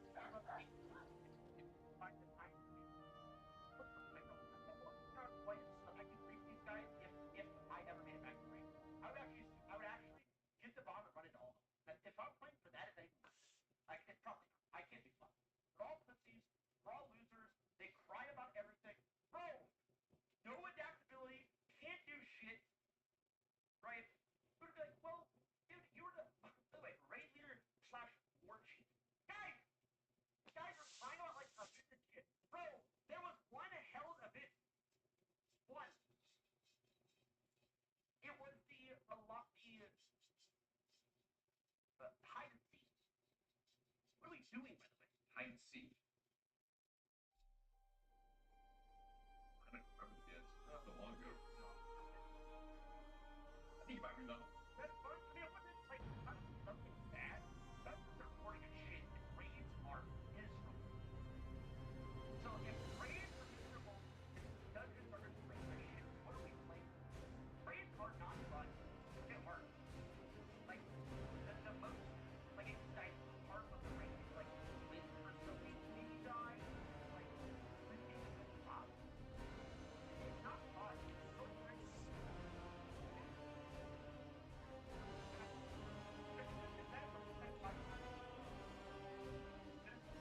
Oh, we're in the WoW.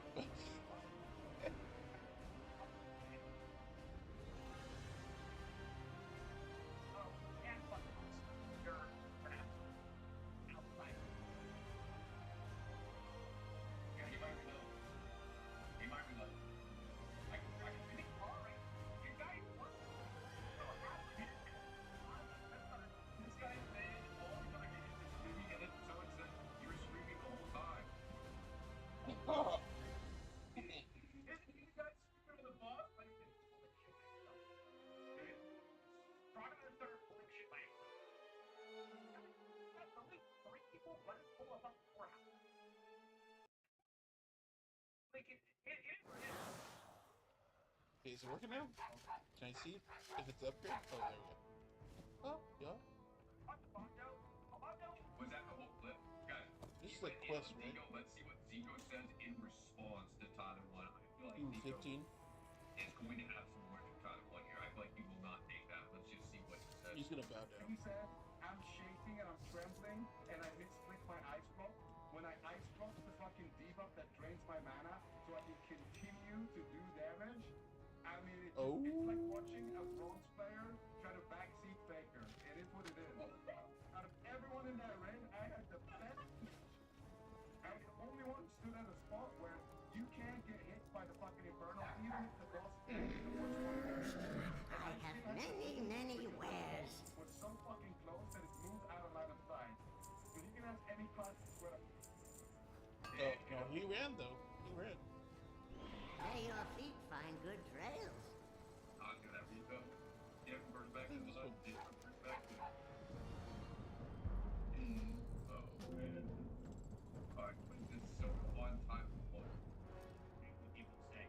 It's an unrealistic expectation. It just is. I don't like that. Like, a lot of people are going to be harassed by team members and called roaches and all that other stuff. It's actually stuff out of me. Yeah. It's just. And it sucks. I guess maybe Paladigo is hurt, and it sucks. He didn't necessarily.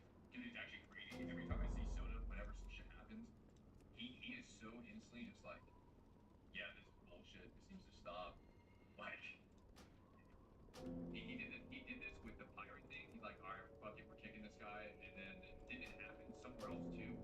And then even right here, because yeah, a lot of people guys are getting harassed as shit of what happened, like badly. Like it's an in-game, they're getting spam message, the Twitch chat spam message. Yeah, you can't handle spam. You can't be a streamer. It's part of the job. Bad call for his perspective and his experience. It's just a lot of stars aligned for him to learn the hard way exactly what is going to happen. Honestly, if we had another Baron situation just like that, the same thing would happen. Even with all this. Ooh, Netomatic, I want that. Doesn't surprise me if people made their call. He says he accepted some responsibility. I mean, fuck. He gets frustrated. It's so close to dying.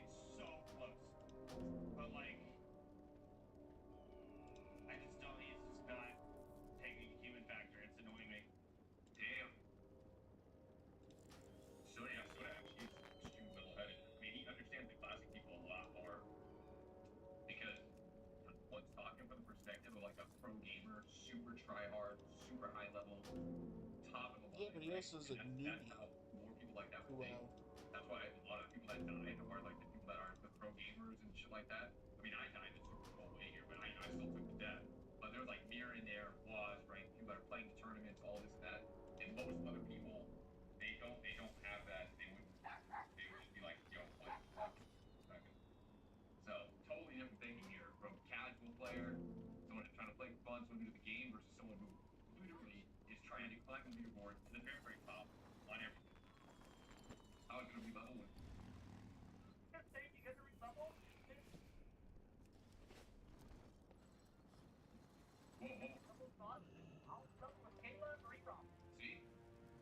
What's up? You might re-level. See? I told you if I re-level up. Oh, he got that? No, he's probably gonna come back. He's probably no. Go get him, champ. I seen you around here before. They make it all the way to BWL. We fucking wipe instantly. Done. Yeah. I'm talking first boss death. I don't know anything about BWL, but like it's gonna be a whole long thing all the way up to. Keep your ear to the ground. That's it. That's how it's gonna end. Just like I don't know anything about BWL. I don't know if that's possible, but everyone says we're dead in BWL. Like we're completely dead. Yeah. Second boss, wipe. We get that first, and then yeah. Oh yeah, the second boss is tough. First boss is also tough. Cause you gotta mind control everything. There's no running out. Oh, there's no running out of BWL. You can't run out. There's no exit. You wipe. You can't run to the exit. Unless you put a bunch of portals down.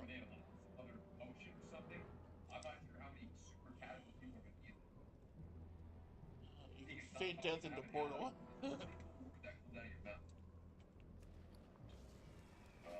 Faint death in the portal.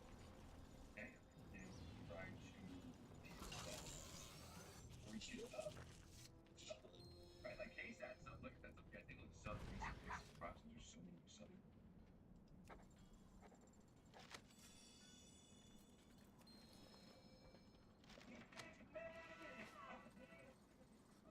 Let's do another character. Might be best kept secret. Slow cooked, responsibly raised beef. I'm trying to do the weeklies for all the low levels because 1,000 things per character is nice, and then by the time I do it next week, these guys are gonna have more wrestling experience. Hello, this is my compilation of all the stories of Sylvanas that we done so far. Not much known about Sylvanas before. Some of us had 2 secrets. Or family history with Sylvanas, so let me give you a bit of a rundown.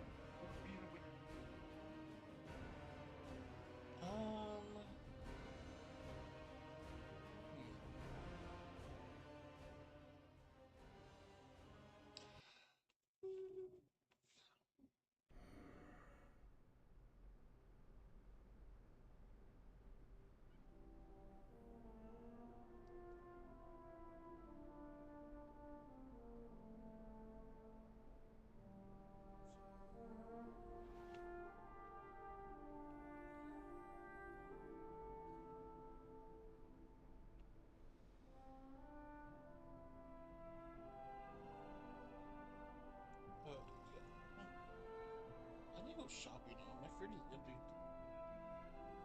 I have top ramen and stuff. I need to buy more noodles so I can make like pastas and stuff. But I want to add stuff to it. I just have sauce and olives. I need like onions. Oh, I want to get Mexican style tacos. Oh, let me look up the recipes. Authentic Mexican tacos. That's what I want to make. Authentic Mexican taco recipe. Talking about classic Mexican taco recipe. Talking about not cheese, not American style. No, not American style.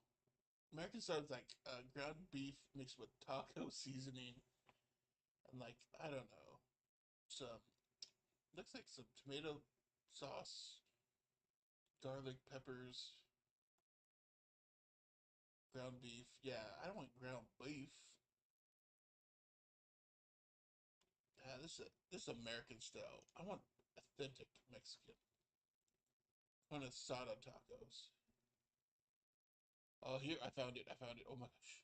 Ooh, that looks good. Ooh, fresh units. Yes.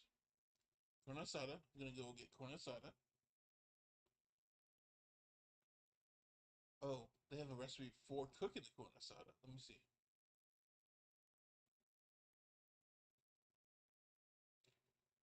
Limes, flake steak, garlic, chili powder, cumin, salt, pepper, olive oil. Ooh. Mix everything in it, and then you soak your meat in it, and then you cook it. Marinate about 1 to 4 hours in the fridge. Do not marinate more than 4 hours, as your steak will become mushy due to the acid from the lime juice. Oh, okay.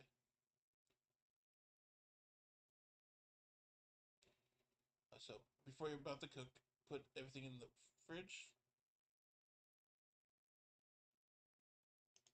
Okay, and then you do. Ooh, this is a good idea. You can do avocados if you like avocados. I love avocados. Onion, lime, cilantro, tortillas. Perfect. That's what I want.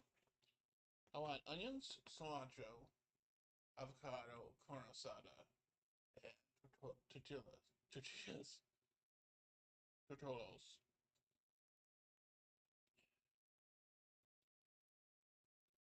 And they say, oh, possible taco ideas would be fresh sauces, chunky salsa, cheeses maybe, cottage cheese, Mexican blend, fresh veggies, radish, extra crunch. Huh. Yeah, I'm definitely gonna have to make these. Maybe not with the extra. Isn't any other good recipes? Street tacos. That's what I want. Street tacos. I like the avocado idea. I like avocados. And usually some of the street places actually have oh, well, the restaurants too. The street taco places usually don't.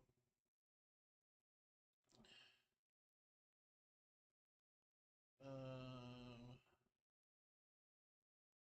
Cast iron skillet. Use flour or corn tortillas. Double up the tortillas.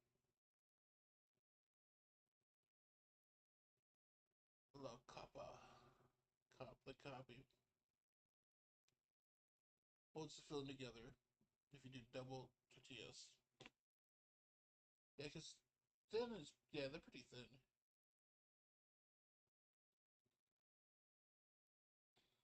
And you can freeze it for up to 2 months. Oh. That's up some cilantro, maybe salsa or guacamole.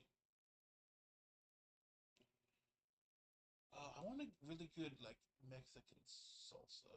Oh no, maybe chunky. Yeah, street tacos. Let's search for that term instead of just tacos. Um, yeah, cilantro, onions, the meat diced up with good seasoning. Yeah, those could do pinto beans as a side.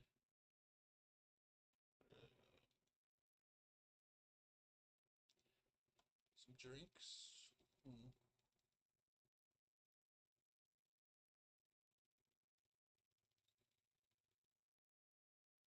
Hmm.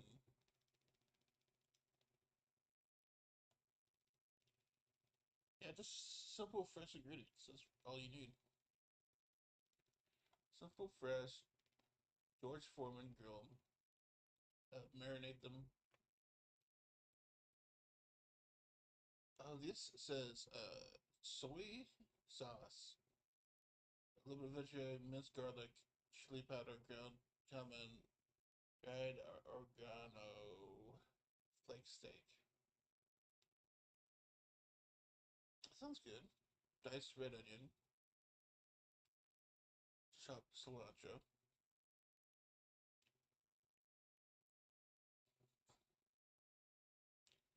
Yeah, I could see myself making some amazing tacos.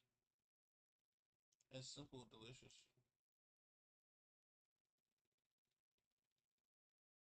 Mmm. Mmm.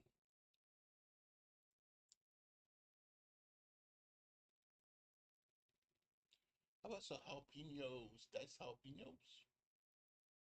Make it a little spicy.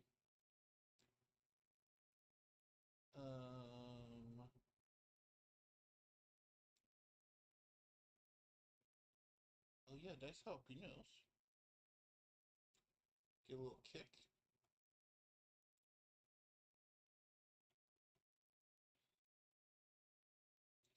I want avocado not chunks, but like slices. Yeah, I think that's what I'm gonna do. Ooh, it looks so good. Oh my gosh. Okay, what am I doing in the raid? 70. Count completion mode. About 10% count completion. Damn.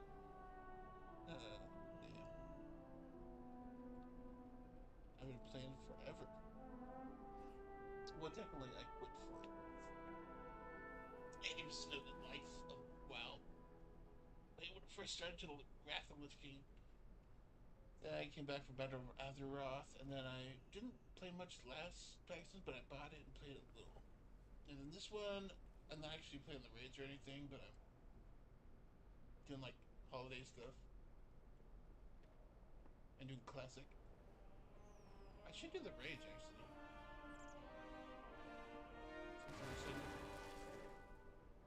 Here, let me see. Let's go get raid gear up with Hunter or something. Wait, Hunter's not max level, is it? Oh no. I want to go Purist P though. So raid gear doesn't really matter. I'm just running it for fun.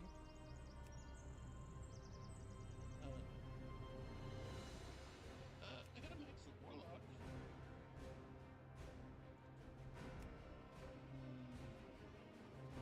Oak. I can do an Oak. Mage. I do have my Mage. Mage. What's the best? Okay. Let me look up the best like build. For mages.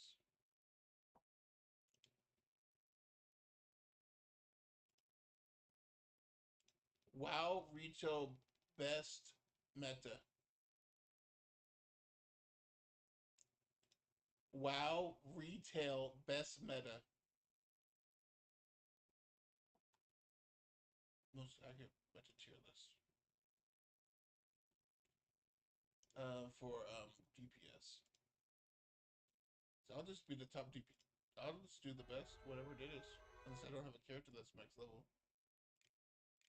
DPS. It's the meta.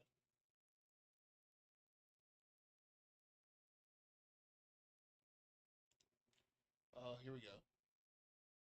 Enhancement Shaman. Oh shit, I hate Shamans.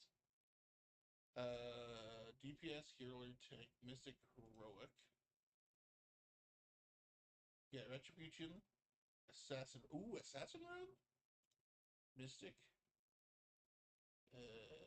Havoc, Demon Hunter, Retribution, Fury, Assassin. Heroic, Assassin Rogue, Retribution, Enhancement. And then A is Havoc, Fury, Survival Hunter. Wait, Survival Hunters again? Oh shit. Specs.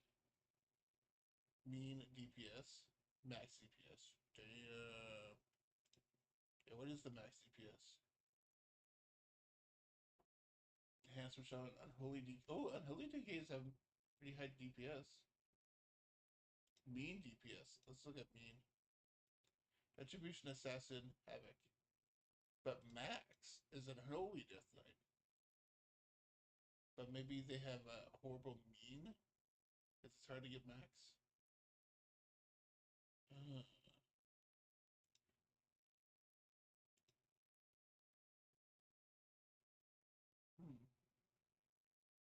Wait, what is this one? IBCI?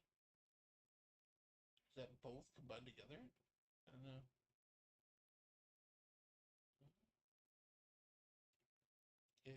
Okay. Let's see.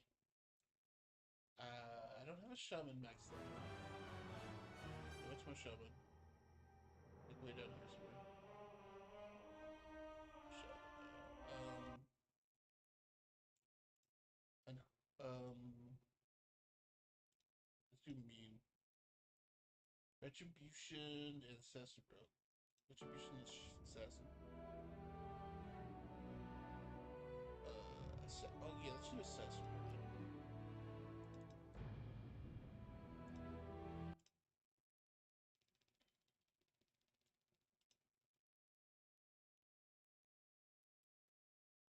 Rating.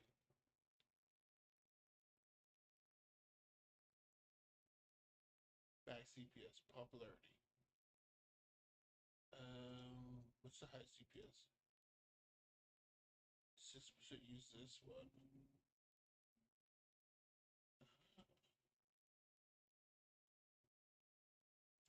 Okay. Sarsaparilla. Oh.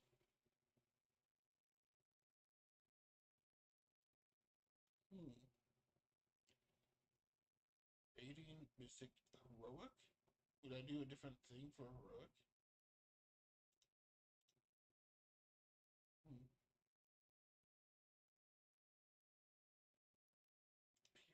P versus P. Max rating. This is interesting. Well, meta. Solo Q. No information available. Rating. Heroic. Assassin.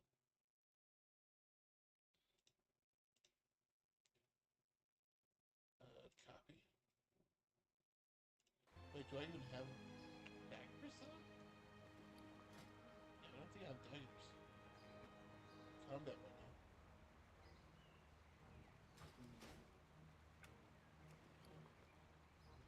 Oh, what if I switch my elite to assassin? Assassin. And I just run combat for now.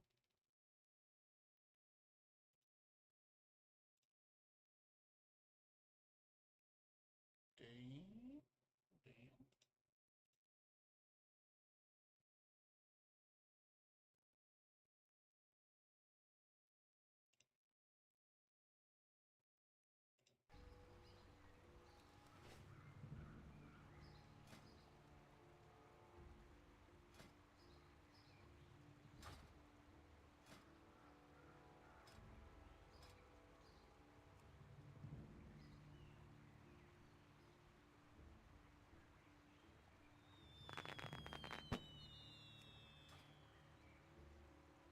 Do some LFGs.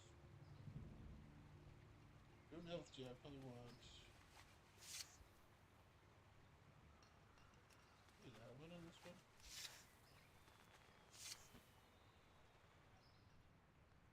LFG. Raid Finder.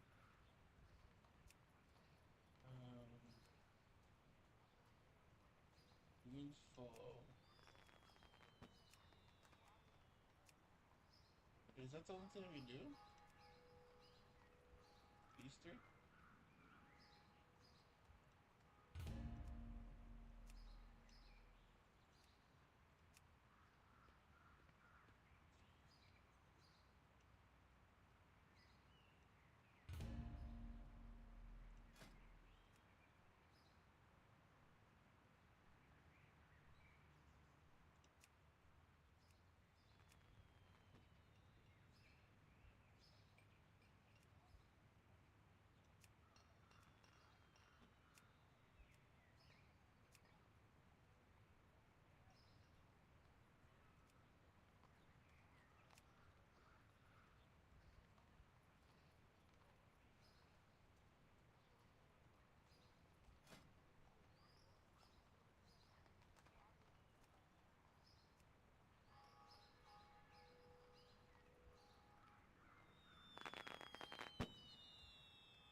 Does it still make you rich?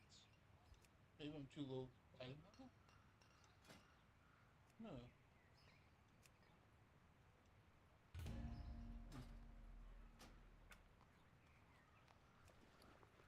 Maybe?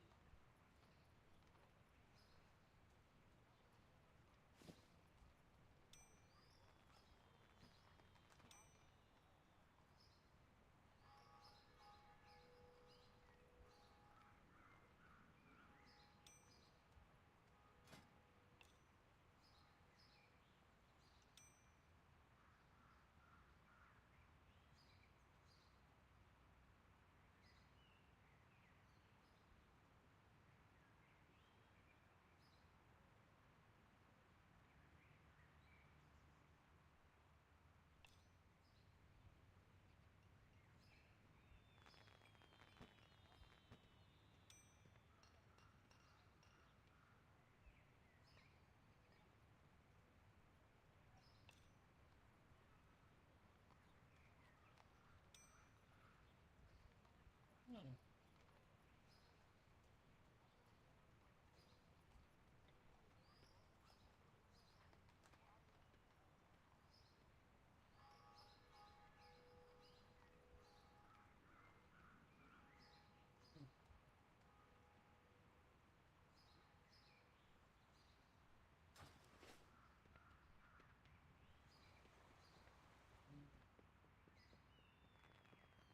It's a Q-tip. It's just 10 minutes. Oh.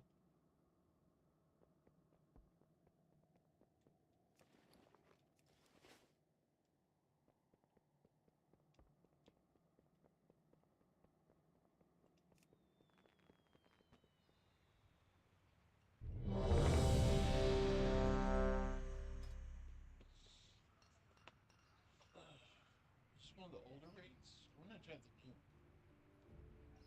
I think Queen's Fall is old. Queen's test it out. Oh, I can go on my Demon Hunter and see what's good.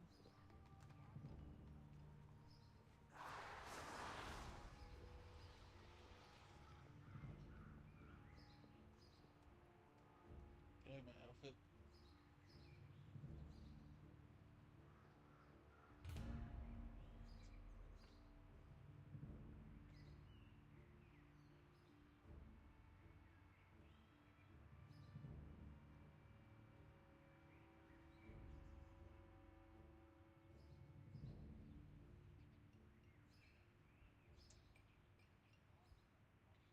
Mm-hmm.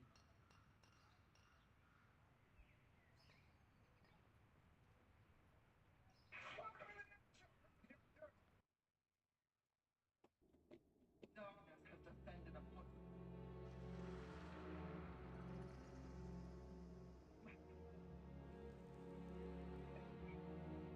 We worked almost all day on tonight's show. Daniel Webster, who joined us later, he is the editor of Vtuber.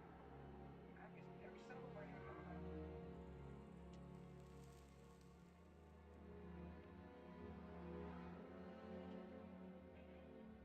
celebrating our 100th year in Europe. And you know, you got to admit it's 2 lockdowns.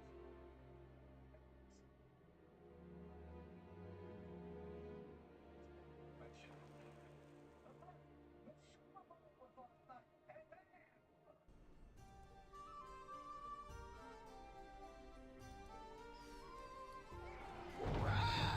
Trinkets, yes. Pretty trinkets. from Naivedo.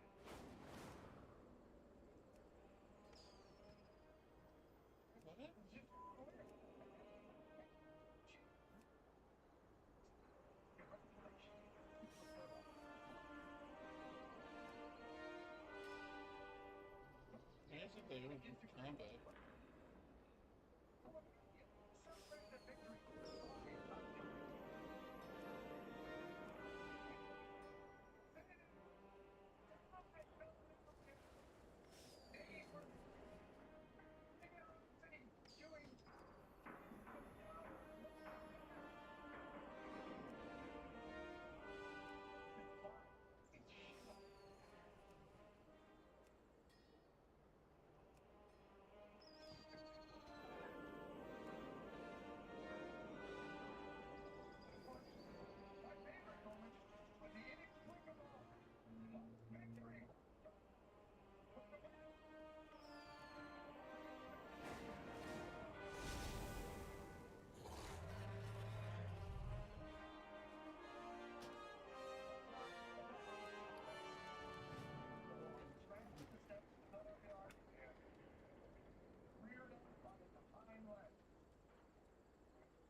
officially grow the goat of America, and I'm signing a proclamation. Perhaps you could define something.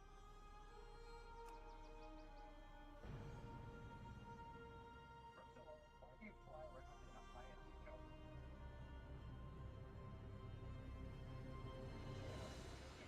Proclamation that you don't know about the product.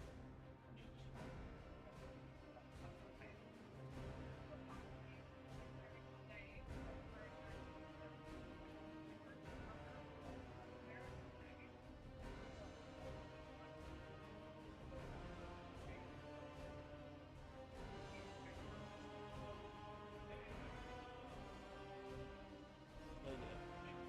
I get to the Super Bowl.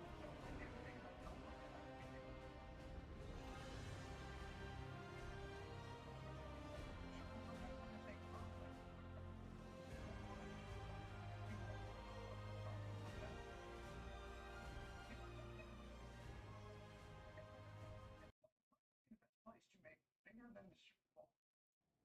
Even bigger than the Super Bowl is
diversity, equity, and inclusion.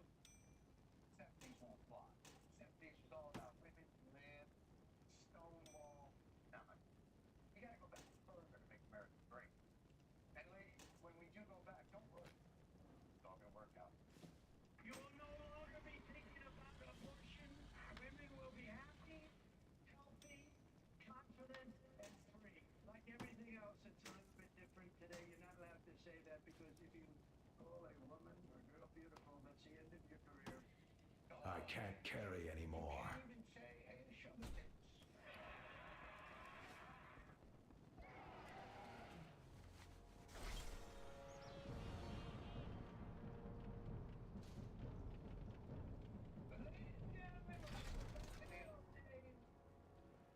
Got the best deals anywheres.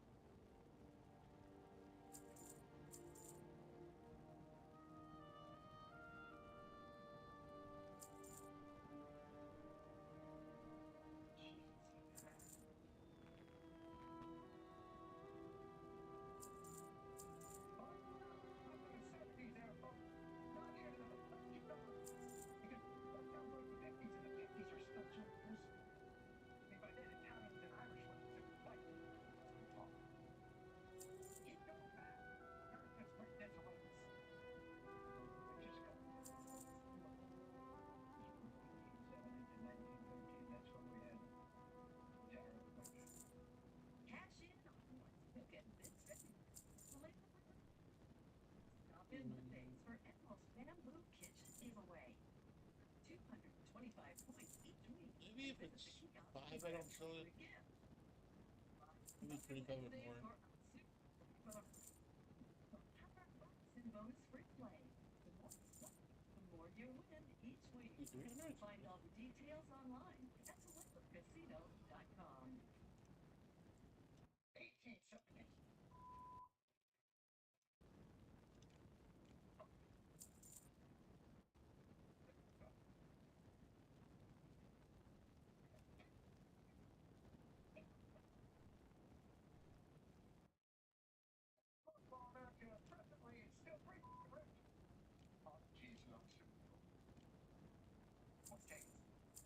Trade our current environment for America's 1870s tariff-driven, candled, tuberculosis-laden, pre-industrial heyday.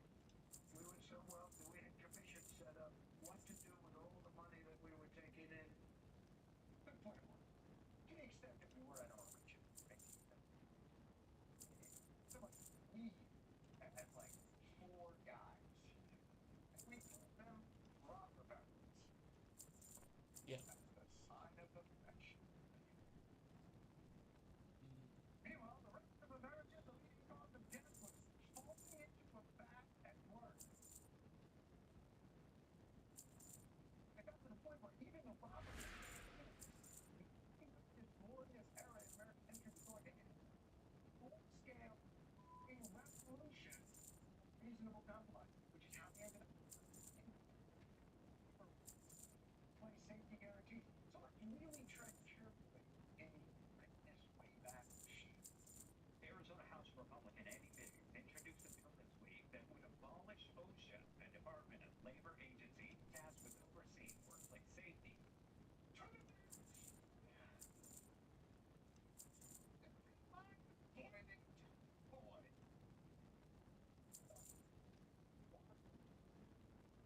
Bring back child labor longer. What are you talking about? School lunches?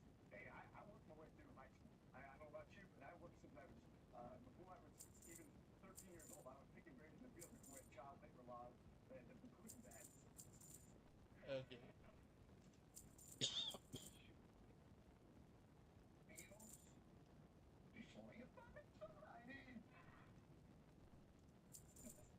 all the party you were picking berries before there were child labor. Because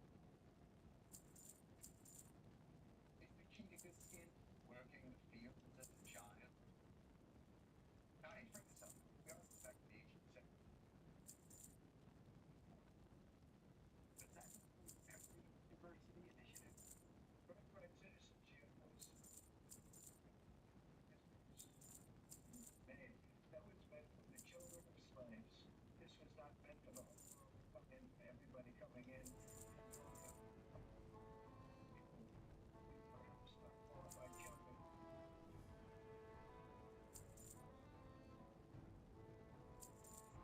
Unless you're tired and you're hungry. Doesn't mean the children or the parents.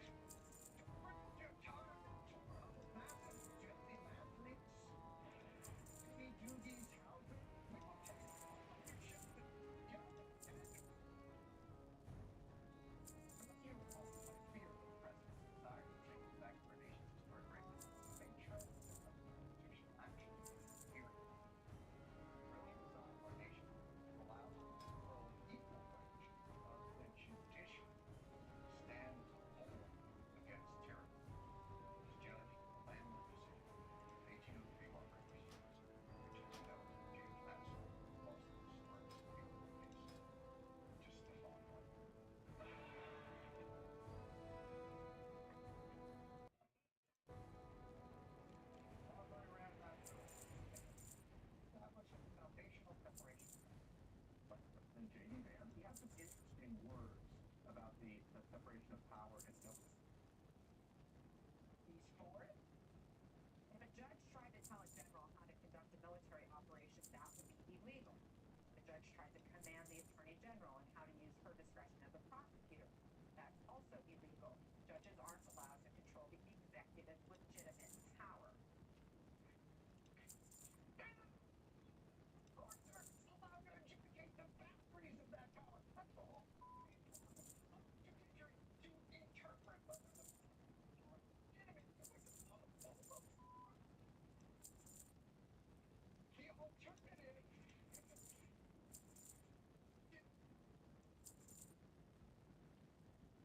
The alternative is that the executive determines for himself. Glad I could help. What is constitutional. There would be no software.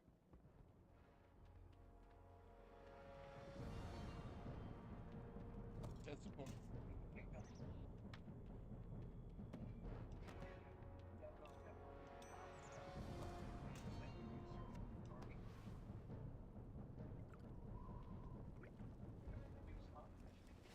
There are some things we can do, but Yeah? What do you want? majority in the Senate and the House, we're gonna need some Republicans, frankly, Catch you on the flip side.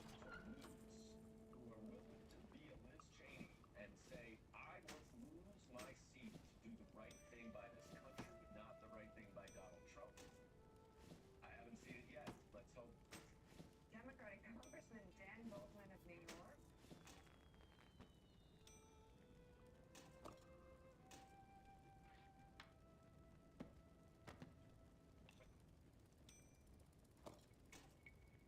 Sales pitch.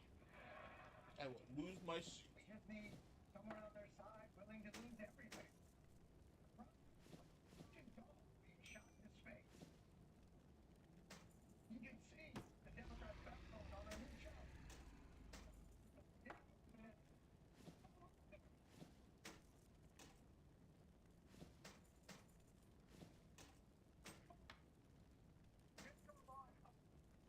Republicans in Congress to be in check on Trump. Republican Senator Tom Tillis said that while he believes Trump's actions run afoul of the Constitution in the strictest sense, he believes nobody should bellyache about that. I'm comfortable if he shuts those down without getting congressional. Congress will be involved in some point, but I think the country's comfortable. They're using that authority right now in a way it hasn't been used in a long time, so it looks radical. It's not. Violating the law? Well, technically, yeah. I'm not, losing a whole lot of sleep.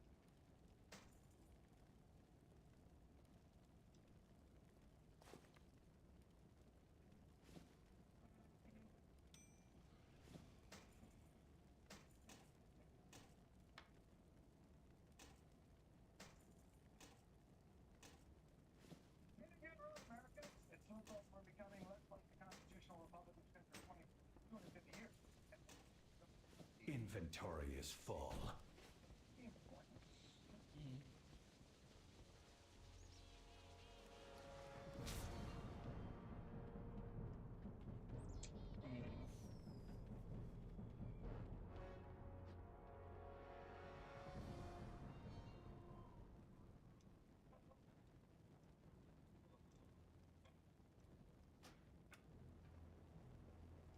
Have I got a deal for you?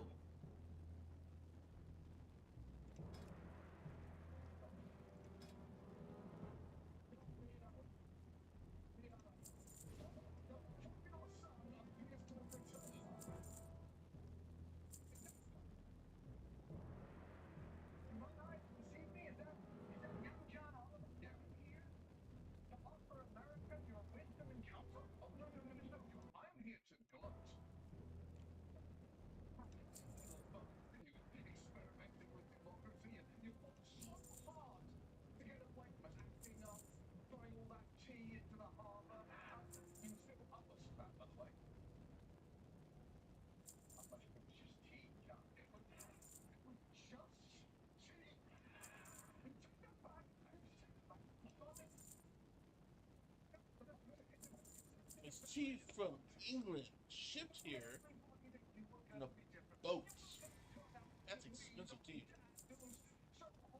you when you were growing up, so we sat back.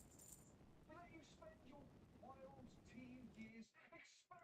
your ridiculous ideas of checks and balances, because deep down we knew that once you got that nonsense out of your system, you'd be back. In fact, if I may sing from Hamilton.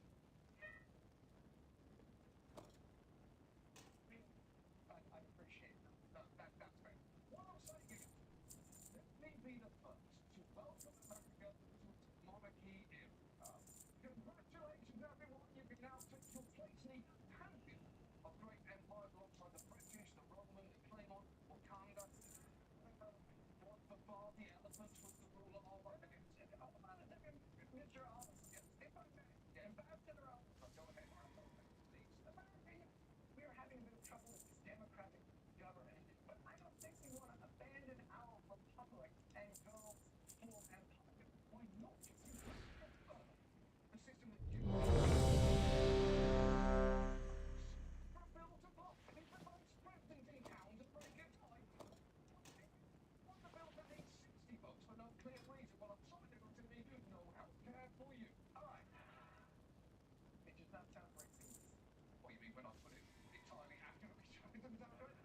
What I'm saying is don't fight being a monarchy, John. Embrace it. Kings get shit done.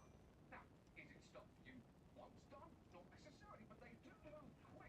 They taste cumin at lunch and have taken over an entire continent by dinner time. That is how the British rolls, John. Everyone else, they're not like us. In fact, Mr. Kendrick Lamar. No. Really? Okay. You should do that. I appreciate you for stopping me on that one. Not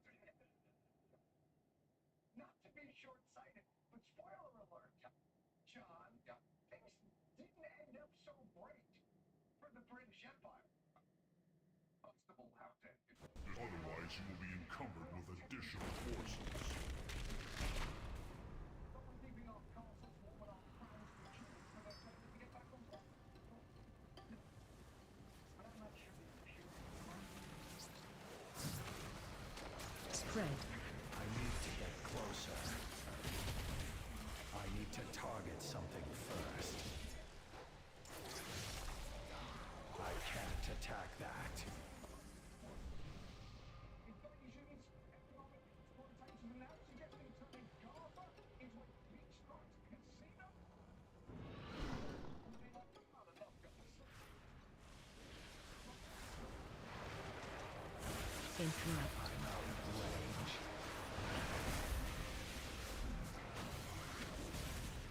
I need to get closer.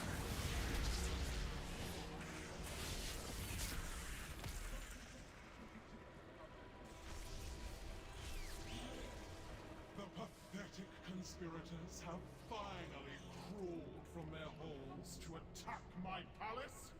I appreciate you making the extermination of your futile resistance all the easier. Orthrax, feed.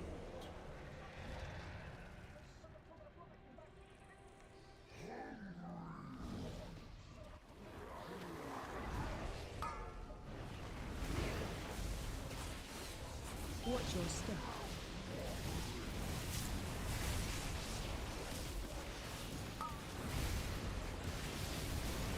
Move to left.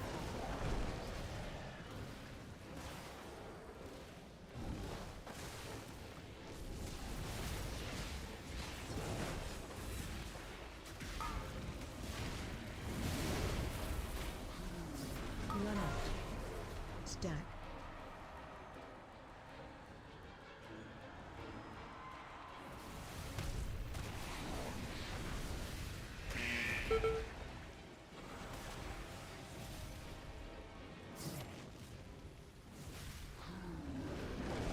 Watch your step.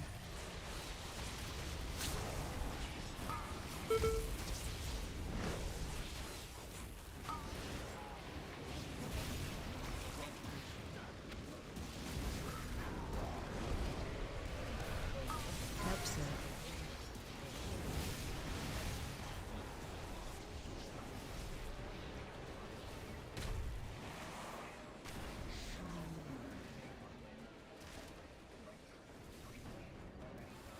You should have let my pet devour you. Destroy Watch your step. and finish them. Kill ads.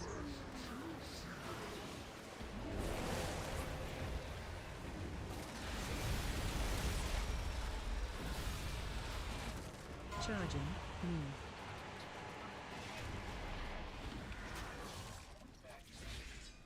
Charging. Move.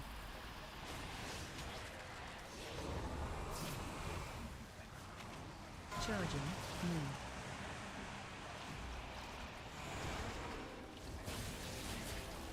Charging. Move.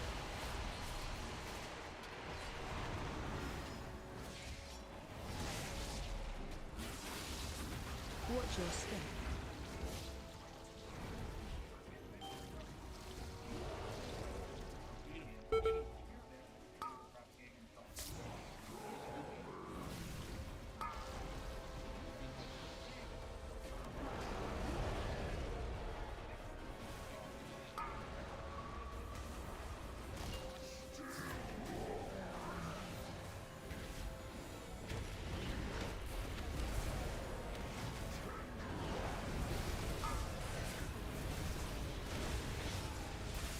Watch your step.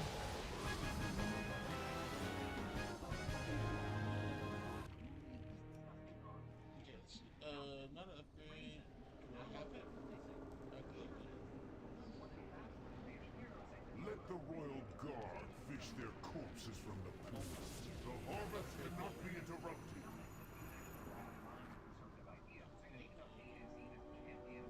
What is it going to add?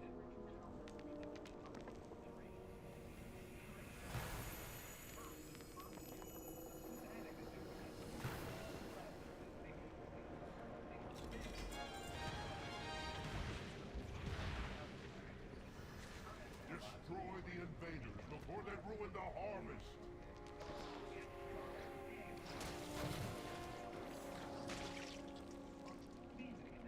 Probably one thing. I got this thing. I hooked it up.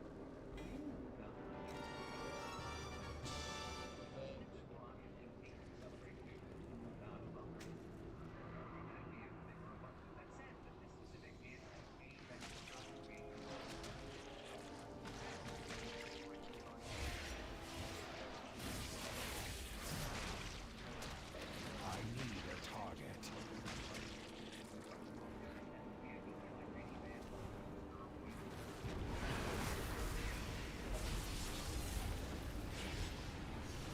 It's too far away.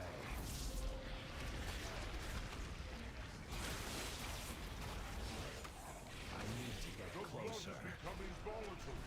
Stop the invaders before it manifests.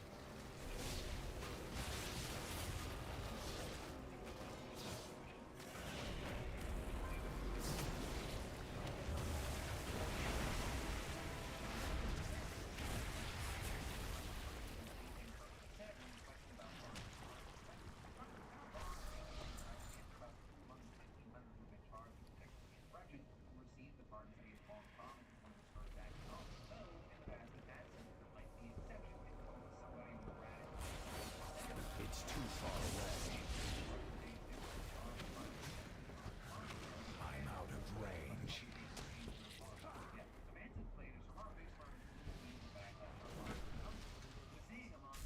The queen will have her prize.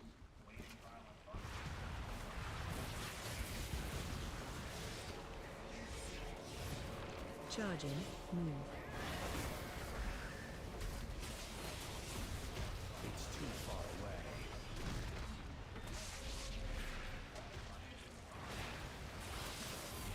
I'm out of range.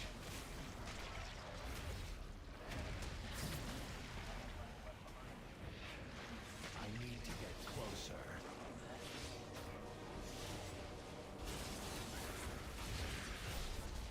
Charging. Move.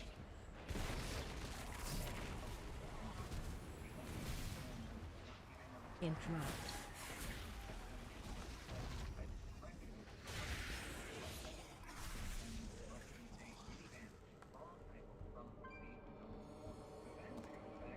Yeah, if Trump said they're still in the government, like, that's on Trump. He should go to jail. Or Grandpa. pardon himself. Gruntle.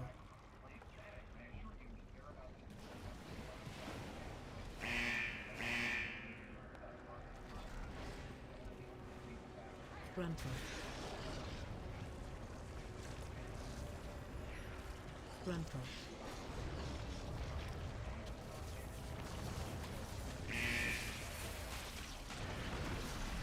Gruntle.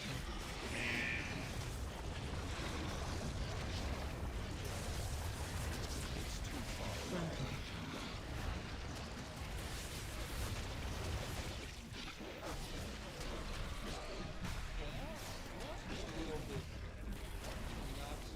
I need to target something first. We have them making any comments at all on what goes on in the United States. You normally hear these comments when I've been almost a recent kind of high-profile battle. Frontal. Oh, he's calling Elon Musk super racist, white dumbass shit. I think he's a MAGA guy.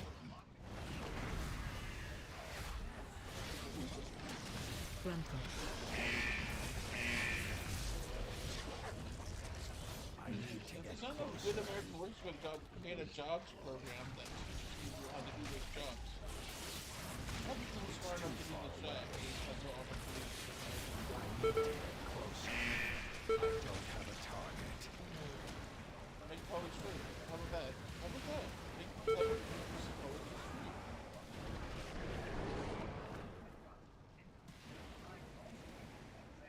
And in Vermont, like broader tension on the right in the United States about the direction of the champion and fears that Mr. Musk could use his influence to sideline powerful figures to promote his own agenda. Then, when you look at the right-wing accounts, thinking on something as one-off Musk and Bannon rather than a broader issue. Some even trying to paint Bannon as a sort of loose cannon lashing out, and the New York Post publishing a headline on Elon Musk. Oh, that could be a good I could say that too.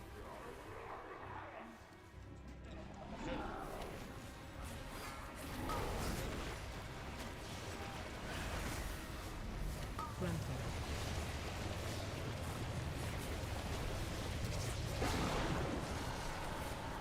Interrupt 1.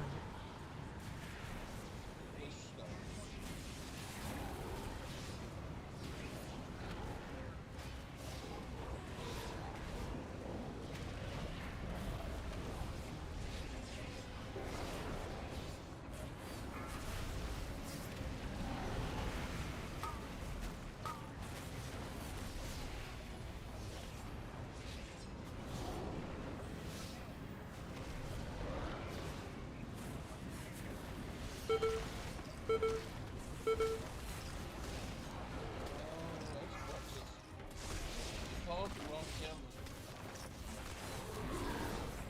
Frontal.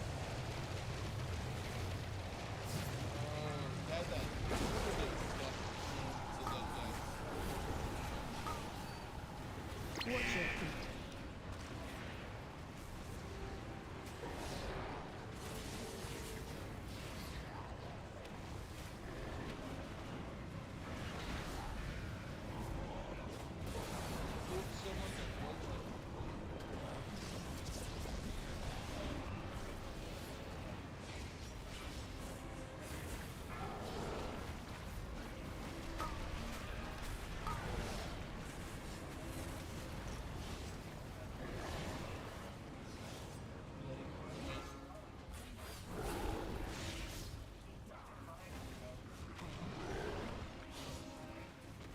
Run. Watch your feet.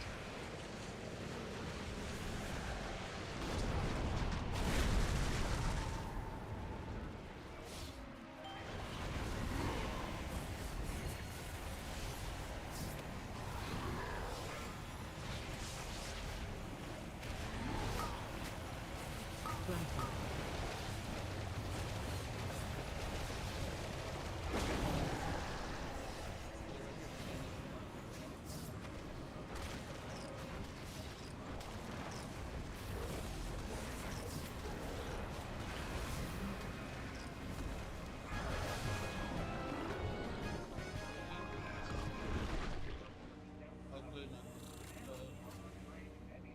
My spies will provide access access to the barracks above.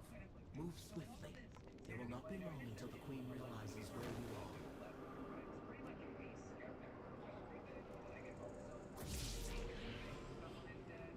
Definitely identify the body and by pulling their phone. Worst case scenario, again, not actually dead. Then go back to in session and adventures like finding the perfect all-winter shoe. I mean, it was like finding those rainy, slushy days that usually make you want to stay inside. No, not anymore. Thanks to today's sponsor, Best Boots no longer need recycled shoes to deliver weather occasion. With the Boots one, you can just step right in front of it and deliver. And my inner child loves it. My feet stay completely dry, especially since I've moved. I've been in surprise downpours while everyone else is doing that awkward run. Not anymore.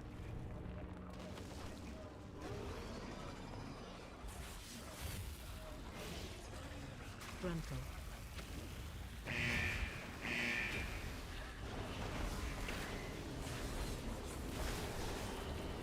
I can't attack that target. I hope we do a new raid, but I guess it's not a new raid yet. I should look it up. Maybe season 2 hasn't started. I don't know. Or maybe they just do one day free that you can access.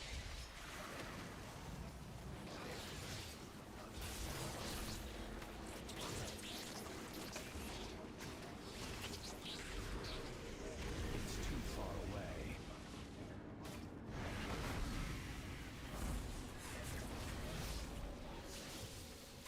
I need to target something first.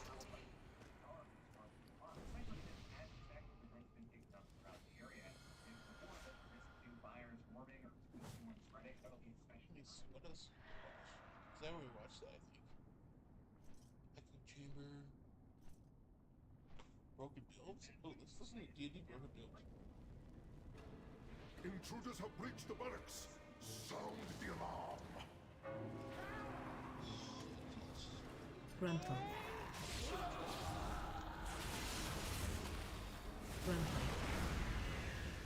I need to get closer. Frontal. I'm out of range. Frontal. It's too far away.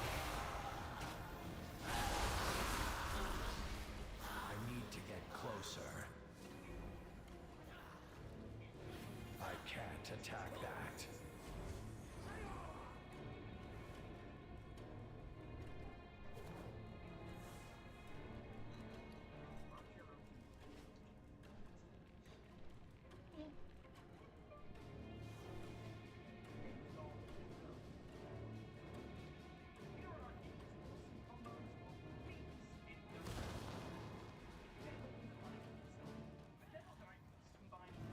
Frontal.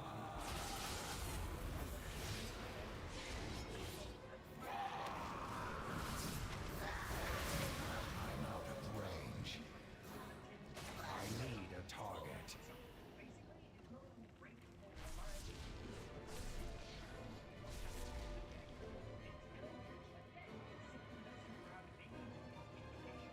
Frontal.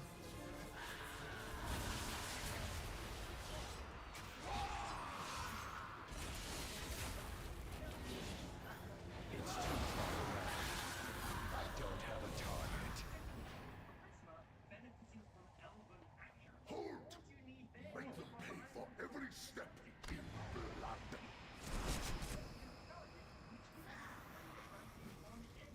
Frontal.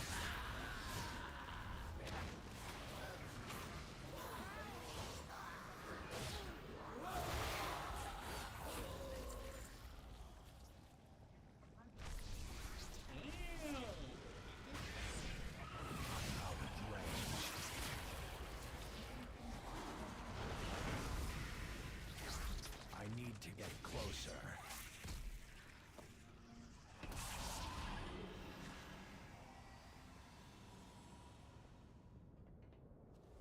Your mad quest to destroy my queen ends here for the queen. But Gaslight the King. Gaslight the King is a simple mix of the Vista and the Moon Shaper beats. And the critical charisma score by 1 gives you a bounty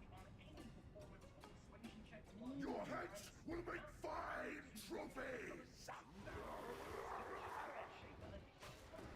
Flesh was made for cutting.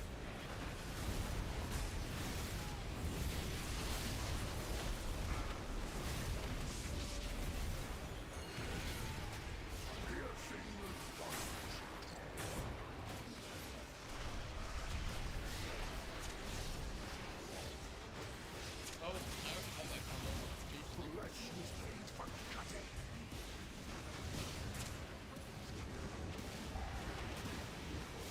Watch your step. Line on you.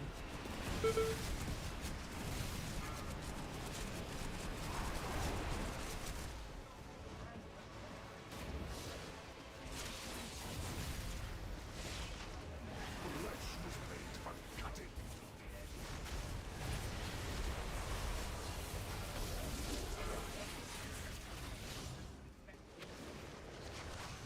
My blade always finds the spark.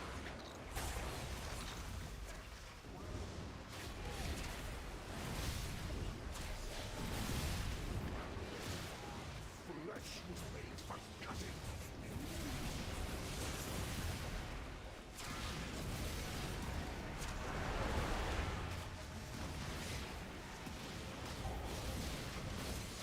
Watch your step.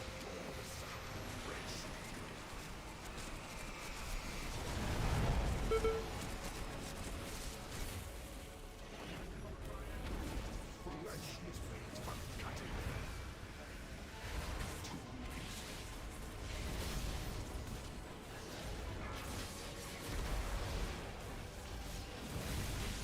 My blade always finds its mark.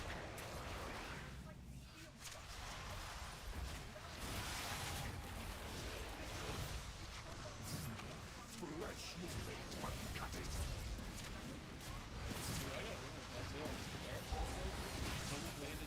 Watch your step.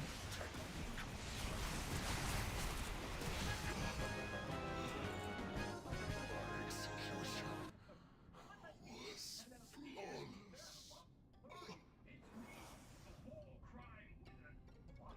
Well, what happened? I cast so many fireballs that I decided to become one. Like your actual race is a sentient fire. Exactly. It was just new war crime. The war crime. That's pretty funny, like, by the rules, right? On the contrary, dear. Simply one of the multitude of beautifully designed, found, and innovative new species from battle to ancestry. Here at the Kickstarter prize. Let me look this up.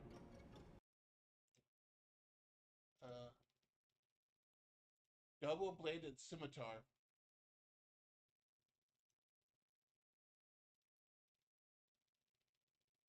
Damn, 2D force slashing. Special two-hand. Ooh. Ooh.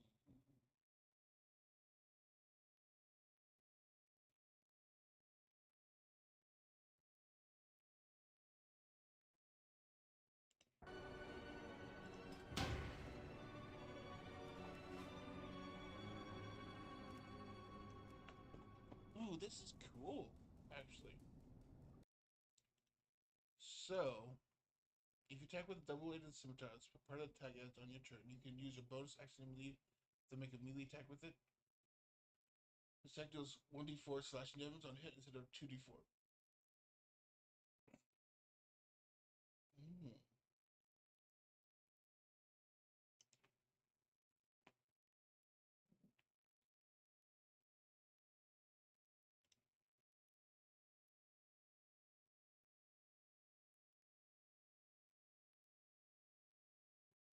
Making a weapon finesse.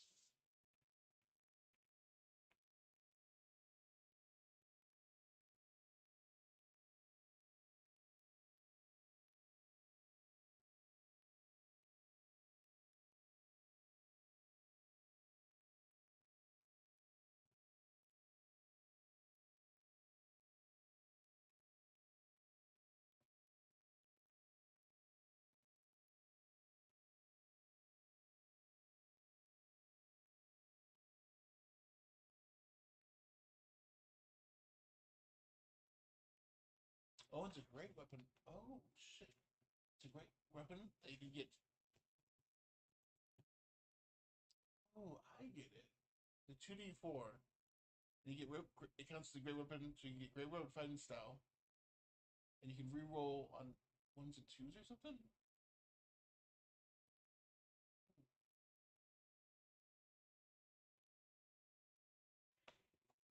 I gotta check that build up. That'd be fun.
Mall, huh?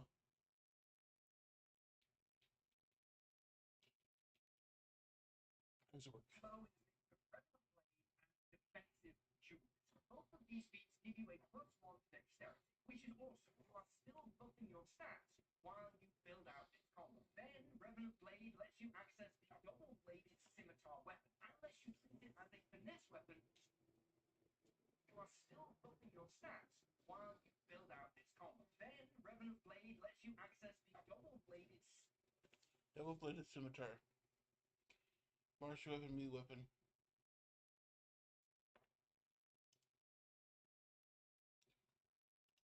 D&D Darth Maul combo.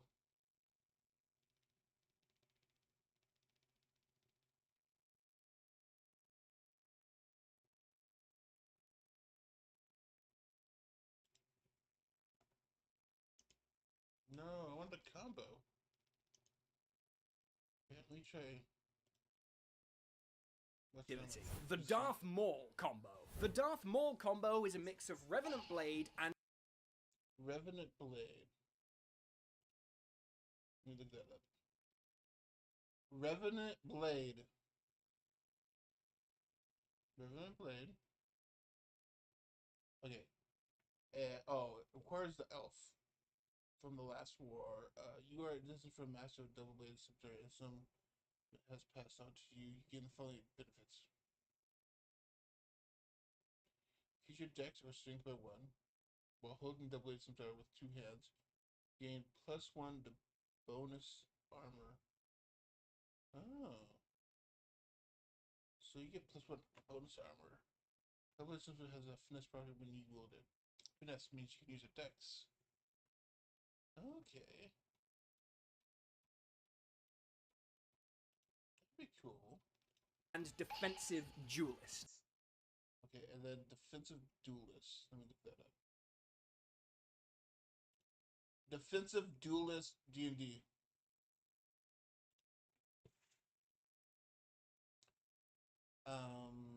When you're wielding a finesse weapon with which you have proficiency, and another creature hits you with a melee attack, use your reaction to add your proficiency bonus AC for that attack.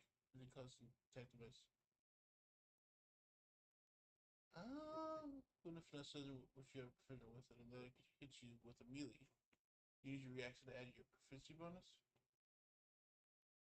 I mean, yeah, but I want to use my bonus reaction for my echo, but I could use the other one.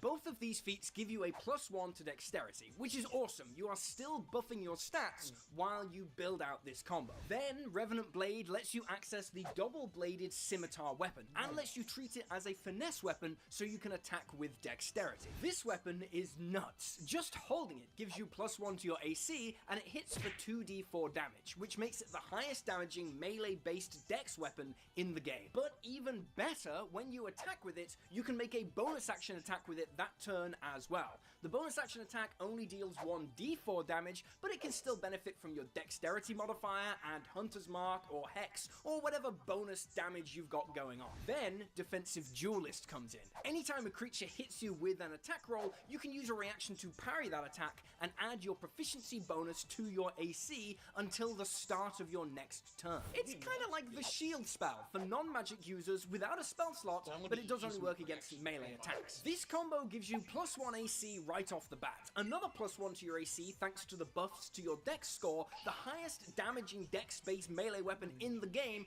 and the ability to bump your AC by 2 to 6 every single round. Oh, and you're also getting an extra attack every single turn. There's also that. But let's keep going. Hello, DM.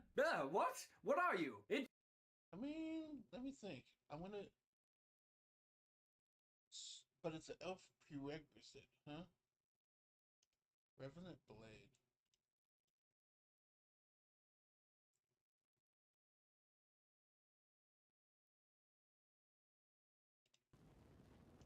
Oh, let me see something. Yeah, what do you want?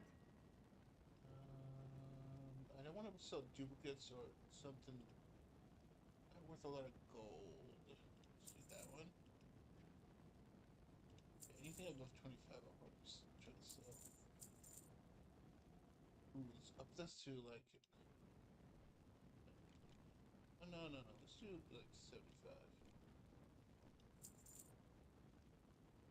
Let's see. Try to get a bunch of gold out of these.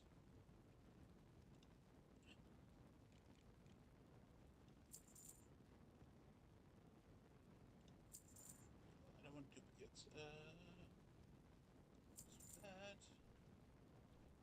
The 10 slot. I'll probably do 25 maybe.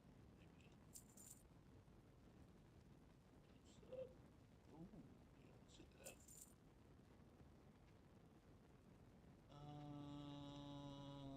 It's the only one on the auction. Let's do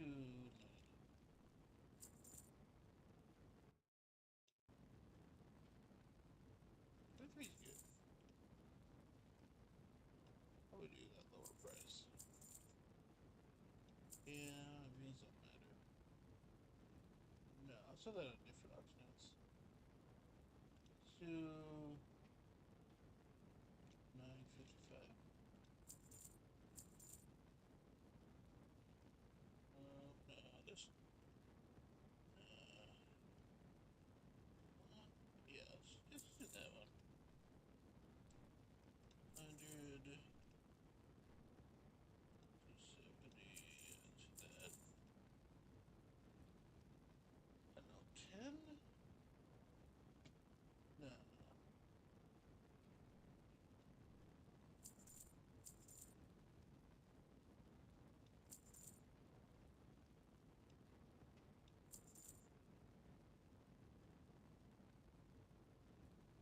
I'll probably get better.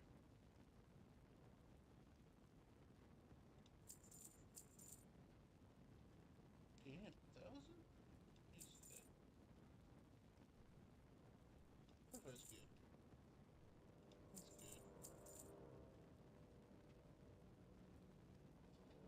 That's good. Ooh, excuse me.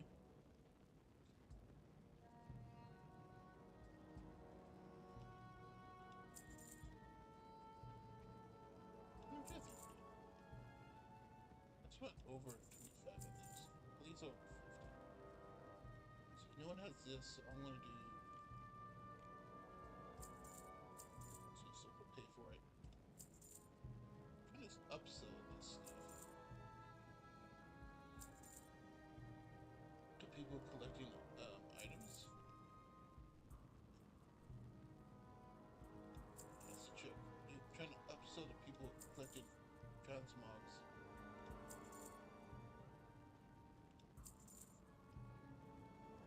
pay a little bit extra just to get that transmog they don't have. That's a point of upselling transmogs. Like, why not pay a little for something you don't have? No?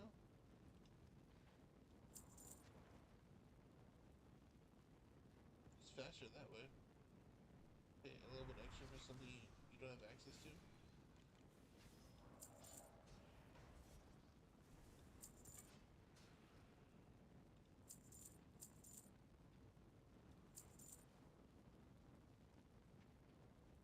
People just want stuff right away, so they'll pay a little bit extra.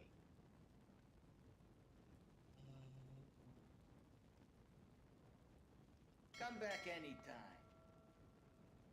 Where's in the bank? I can need sales? I get that back.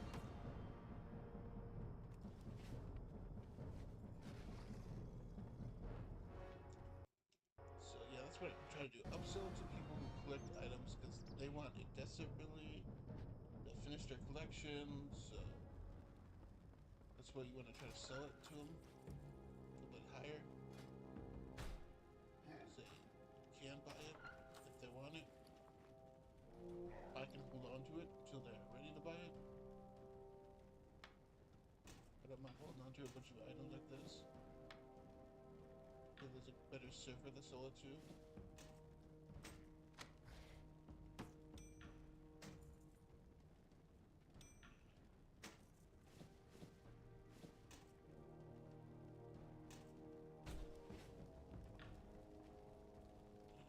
What's up? Listen here.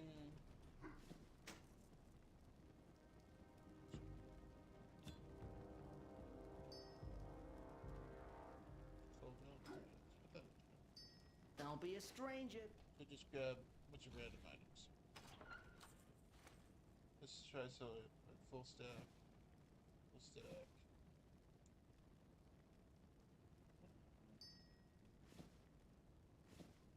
Eat these lovable. Miley? Miley? Miley, I can hear you. Still on my chair. Miley. I can hear you.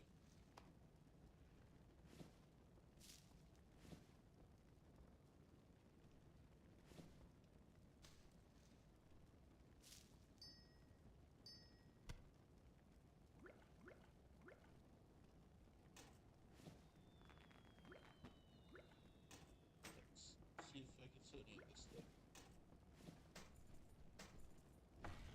I'll be done. Let me go to a different server and try to sell stuff.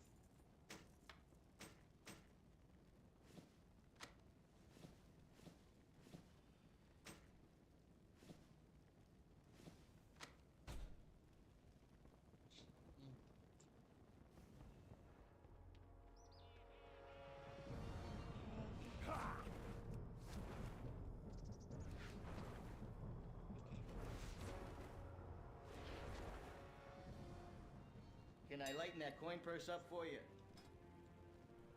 Just sitting. Ooh. They sell that for a fortune. Mistress egg. Northrend.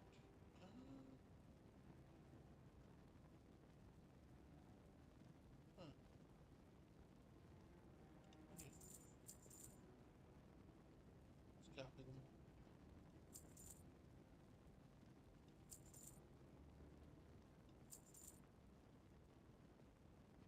Already selling one. Selling one. So this is garbage.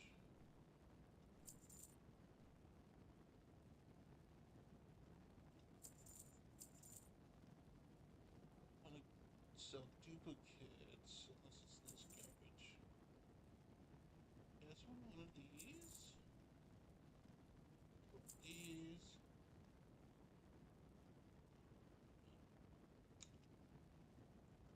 Yes, one of those.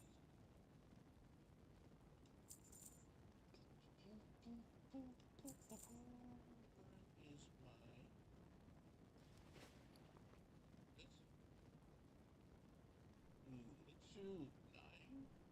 No. I could probably find better prices. This is a server that's overloaded. Mats. I can find better prices for all this.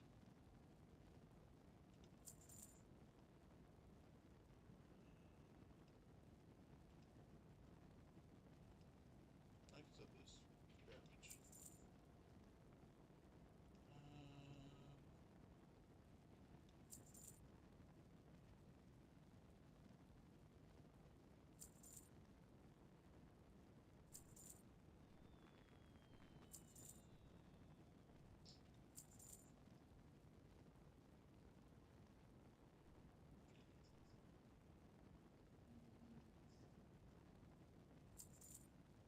You drive a hard bargain. Someone might buy some of that stuff.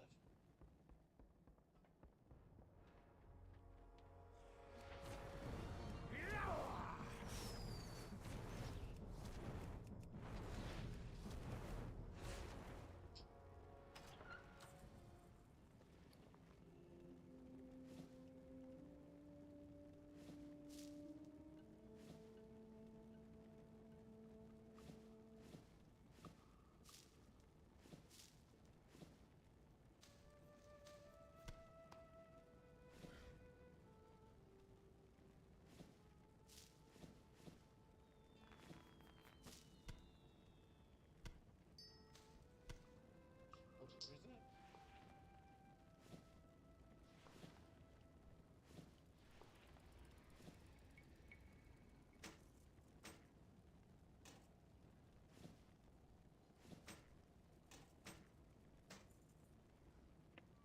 Scimitar weapon. Unless you use it as a finesse weapon, so you can attack with dexterity. This weapon is nuts. Just hold it, gives you +1 to your AC, and it hits 2d4 damage, which makes it the highest damaging melee basic dex weapon in the game. But even better, when you attack with it, you can make a bonus action attack with it that turn as well. The bonus action attack only deals 1d4 damage, but it can still benefit from the dexterity modifier and hunter's mark or hex, or whatever bonus damage you Yeah, but it's also a great weapon. Venom Steel helps you get a grip on everything that needs to get done, start to finish. Great. Protection you Definitely. need and performance you demand.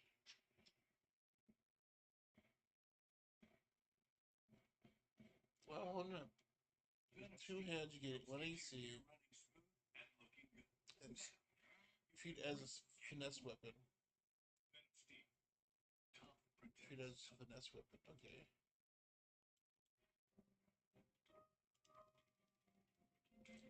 And then it's a 2-handed special. Just fine. Nature's own. It's only 2-handed finesse if you have the feet. Just fine too. So 2d4 is an average of 4 damage. So 1d8. 1d8 is the average of 4 damage too. But having 2d4 means you can get fighter, heavy weapon fighting, fighter 5e. It's kind of like the shield spell for non-magic users without a spell slot, but it doesn't Fighter 5e. And if you look at gives you +1 AC right off their weapon fighting, when you roll a 1 or a 2 in the damage die for attack, you make it with a melee weapon that you're wielding with 2 hands. And it's a 2-handed weapon. You can reroll a die and must use the new roll, even if the new roll is a 1 or 2. So the 2-handed or versatile property for you to gain this mission. Ooh. Well, what happened? I cast so many fireballs that I decided to become one. What, like your actual race is a sentient fireball? Exactly. Now I don't just do war crimes. I am the war crime. Well, that's badass, but it can't be like by the rules, right? On the contrary, dear. I'm simply one of the multitude of beautifully designed, balanced, and innovative new species from Battle Zoo Ancestry Year of the Titans. Year of the Titans is a Kickstarter by Roll for Combat, introducing a host of new playable species for D&D and Pathfinder for both the 2014 and 2024 versions on 5e, which multi-playable living spells, krakens, comes with detailed in-world lore, at least 4 heritages or subspecies, dozens of free digital files and tokens, and loads more. It's out now on Kickstarter, and if you back, you'll receive a new species every single month for the entirety of 2025, with double the content dropping in January. No waiting for years to receive rewards, you're getting stuff right now. Grab Battlesuit Ancestry's Heroes of the Titans on Kickstarter, link in description.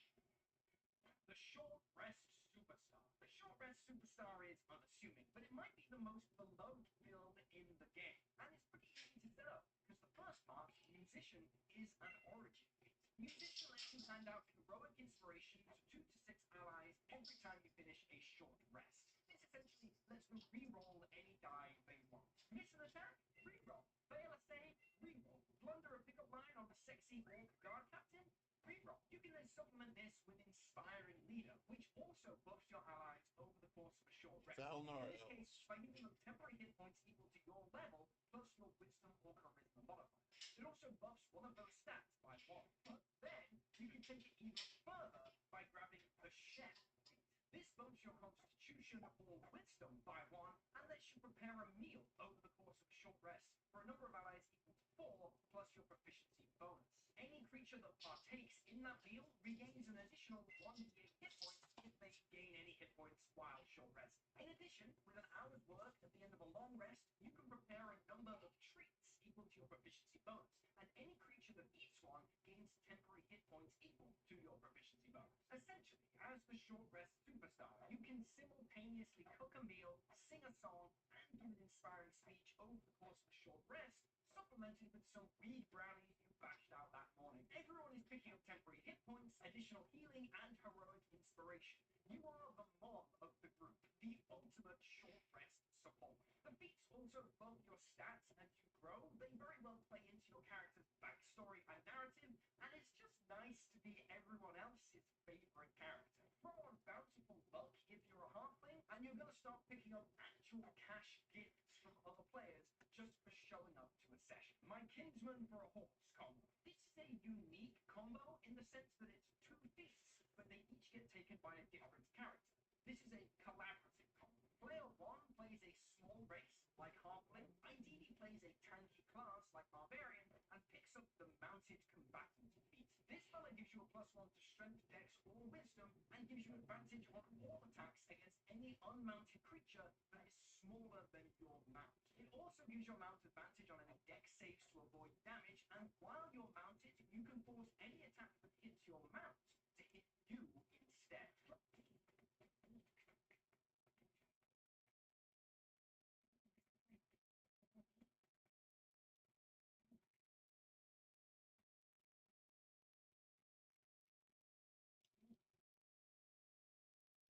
Your aura is limitless, seamlessly connecting across your favorite devices. Introducing the Lenovo Aura Edition AI PC. Player 2 plays any medium-sized race, or even better, a Goliath who can increase their size to large and takes a Sentinel feat. This feat gives +1 to Strength or Dex and says whenever you hit a creature with an opportunity attack, that creature's speed falls to 0 until the end of this turn. More importantly though, it says whenever a creature within 5 feet hits a target with an attack other than you can make an opportunity attack against that creature. The combo here, if you haven't realized, is for player 1 to mount player 2. You ride around on their shoulders. Player 2 is now functionally untargetable by attacks because anything that hits them is redirected up to player 1. And anytime a creature hits player 1, player 2 gets a free opportunity attack against them. An opportunity attack that will, by the way, reduce their movement speed to 0. Player 2 also has advantage on all Dex saves to avoid damage. Meanwhile, player 1 is enjoying advantage on every attack roll against a creature smaller than their ally, and generally being the most effective tank ever. The ideal builds for this combo are probably something like Barbarian Gnome and Goliath Monk, but it can work in a bunch of different ways. It's also hilarious, and teamwork like this is exactly what D&D should be about. The Spin Dasher combo.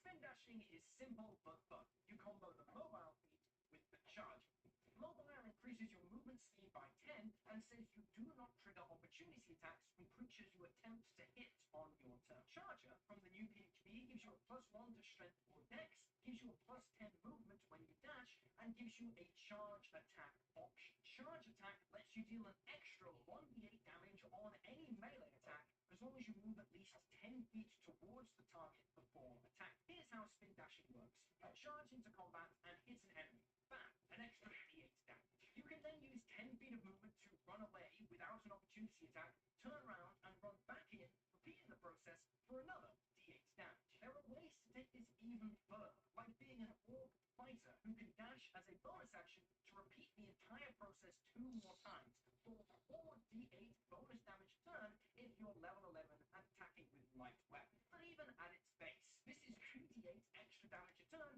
The double-bladed scimitar is perhaps my favorite. Unfortunately, there are problems with the weapon. They require 2 hands to use, but don't get to benefit from the Great Weapon Master feat. That's kind of the biggest problem, right? To make matters worse, there's no weapon mastery associated with them. Should we even bother trying to use them? I think I'd still like to, because there's one thing, when coupled with the DBS, probably makes them better than ever. It's actually something that kind of sucks. What would you say is the worst fighting style in all of D&D 5e? If you said great weapon fighting, I think you're probably right. Ooh,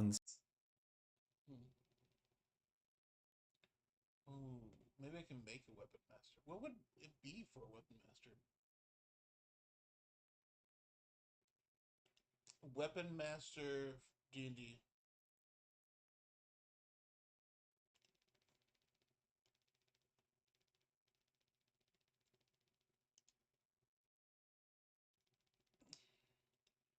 Weapon mastery D&D.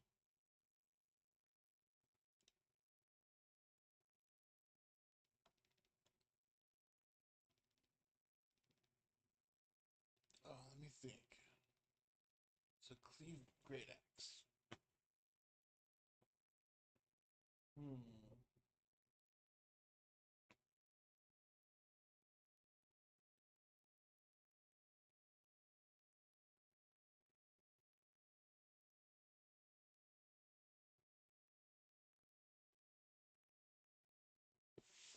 Oh. Oh, cleave would be interesting. Cleave. Let me think. If you hit a creature with a melee attack, you can make a second attack against a creature within 5 feet that is also within your reach. So you can hit 2 creatures. Boom. With the second attack, you roll weapons damage, but you don't add your ability modifier unless it's negative. Okay. So you hit a creature, you can cleave into another creature. Then you can bonus action. Raise great sword. I get it. Great axe makes sense. Great sword. Let me think. Great. No matter what you do damage. It might be cleave. Let me see.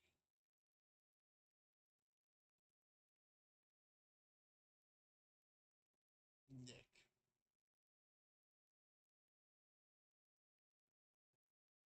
Give me Nick. So far, I would say cleave. That can be push. Sap.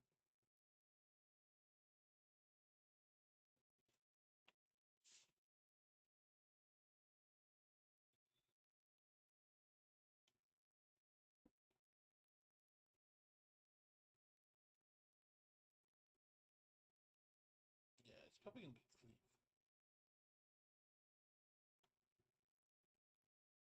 Sword. Short swords always have Vex, right? Mm.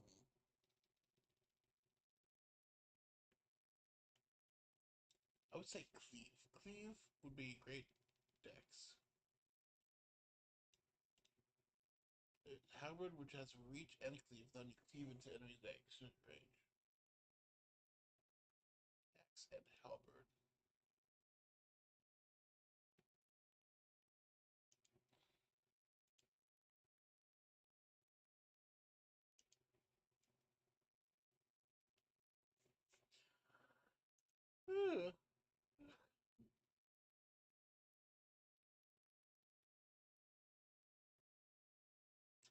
Great Axe and Halberd.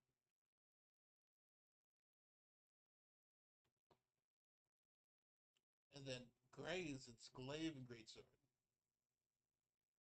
Glaive, Glaive. What is a glaive again? I think it's like a sword at the end of the stick. And Hubbard's like an axe at the end of the stick.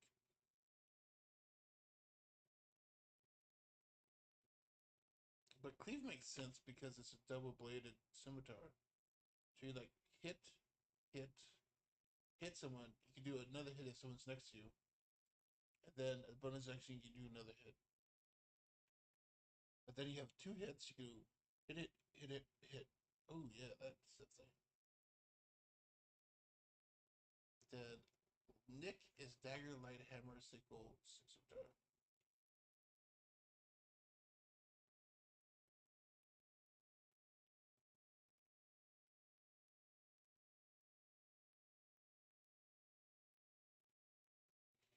So Nick frees up your bonus action.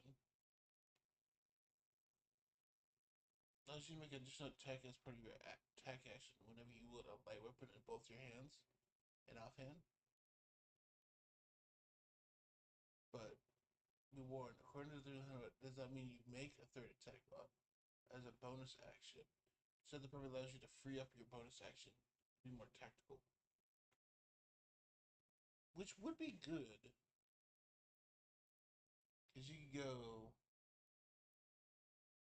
You could do Vex Nick. So where's Vex? You can do Short Sword, which you hit a target with a weapon, you gain advantage on your next attack roll against the same target. Wait for set up your teammates or chain attacks against folks. So you do Short Sword, and then you do Scimitar, which gives you Nick. So it allows you to just attack as your attack action whenever you wield a light weapon in both your hands. You warn, according to the player, does that mean you make a third attack as a bonus action? So the program allows you to make a free up for a bonus action. So you probably go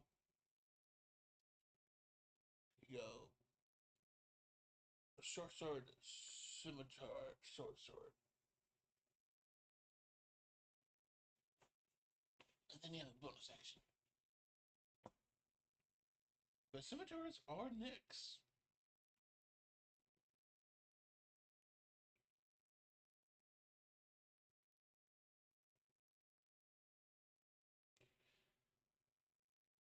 But it's double-sided, so maybe you would want cleave. So you go crazy cleaves.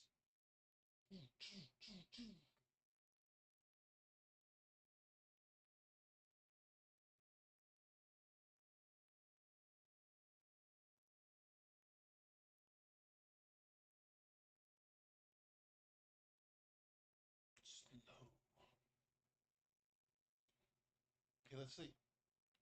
So Great Axe and Halberd are both like two-handed weapons, right? And they do cleave. So if we added to the double-sided scimitar, it would add a finesse weapon if you made it finesse. So a finesse cleave weapon would be good. Graze? I don't think it would be graze, but it could be. A finesse graze?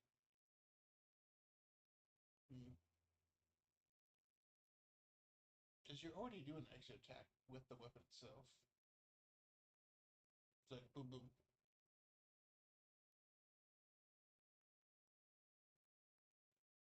Minimum damage. Boom boom. I want to cleave, so you go boom boom, boom boom.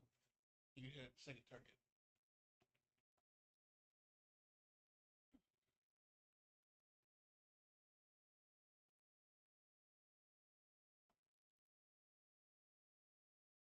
Okay, so as a dex space person, I can do Reaper, short sword, Reaper into Reaper, short sword into scimitar, two-hand crossbow because you have to reload. Same with pistol, unless I got the feat to skip the reload. Unless you carry multiple pistols on you, like an army of pistols.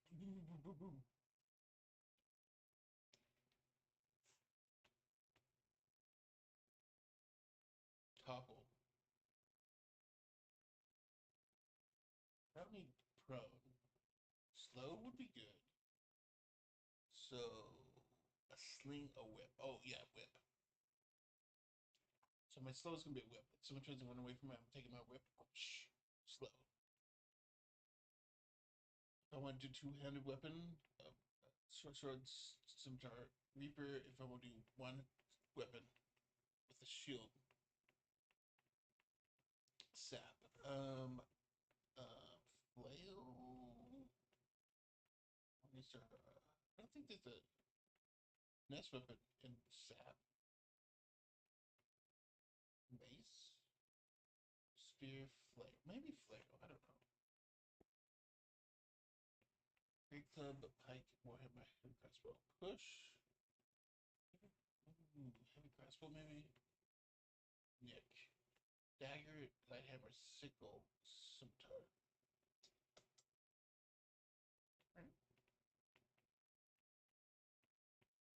The scimitar is good because you get an extra attack without using your bonus action. So I can use my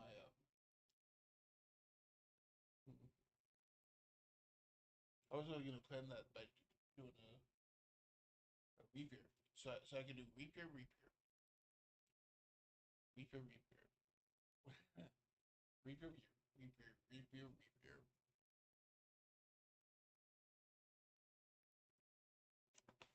But I also could go with the two weapon fighting with the Nick. The Nick would open up my short sword, gives me advantage on my Nick, which also gives me another attack with the short sword. And then the short sword, if I hit with that, I would have advantage with my next short sword into Nick into short sword. So then, if I combo it over and over again, I would have two advantages and one regular to be the last short sword. And then if I'm doing weapon fighting, I can make it so I can get my bonus damage on my second weapon.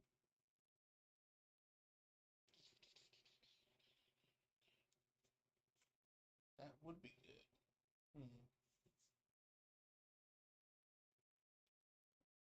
I wish I'm gonna do longbow because you can shoot it multiple times. Man. Pew, pew, pew, pew.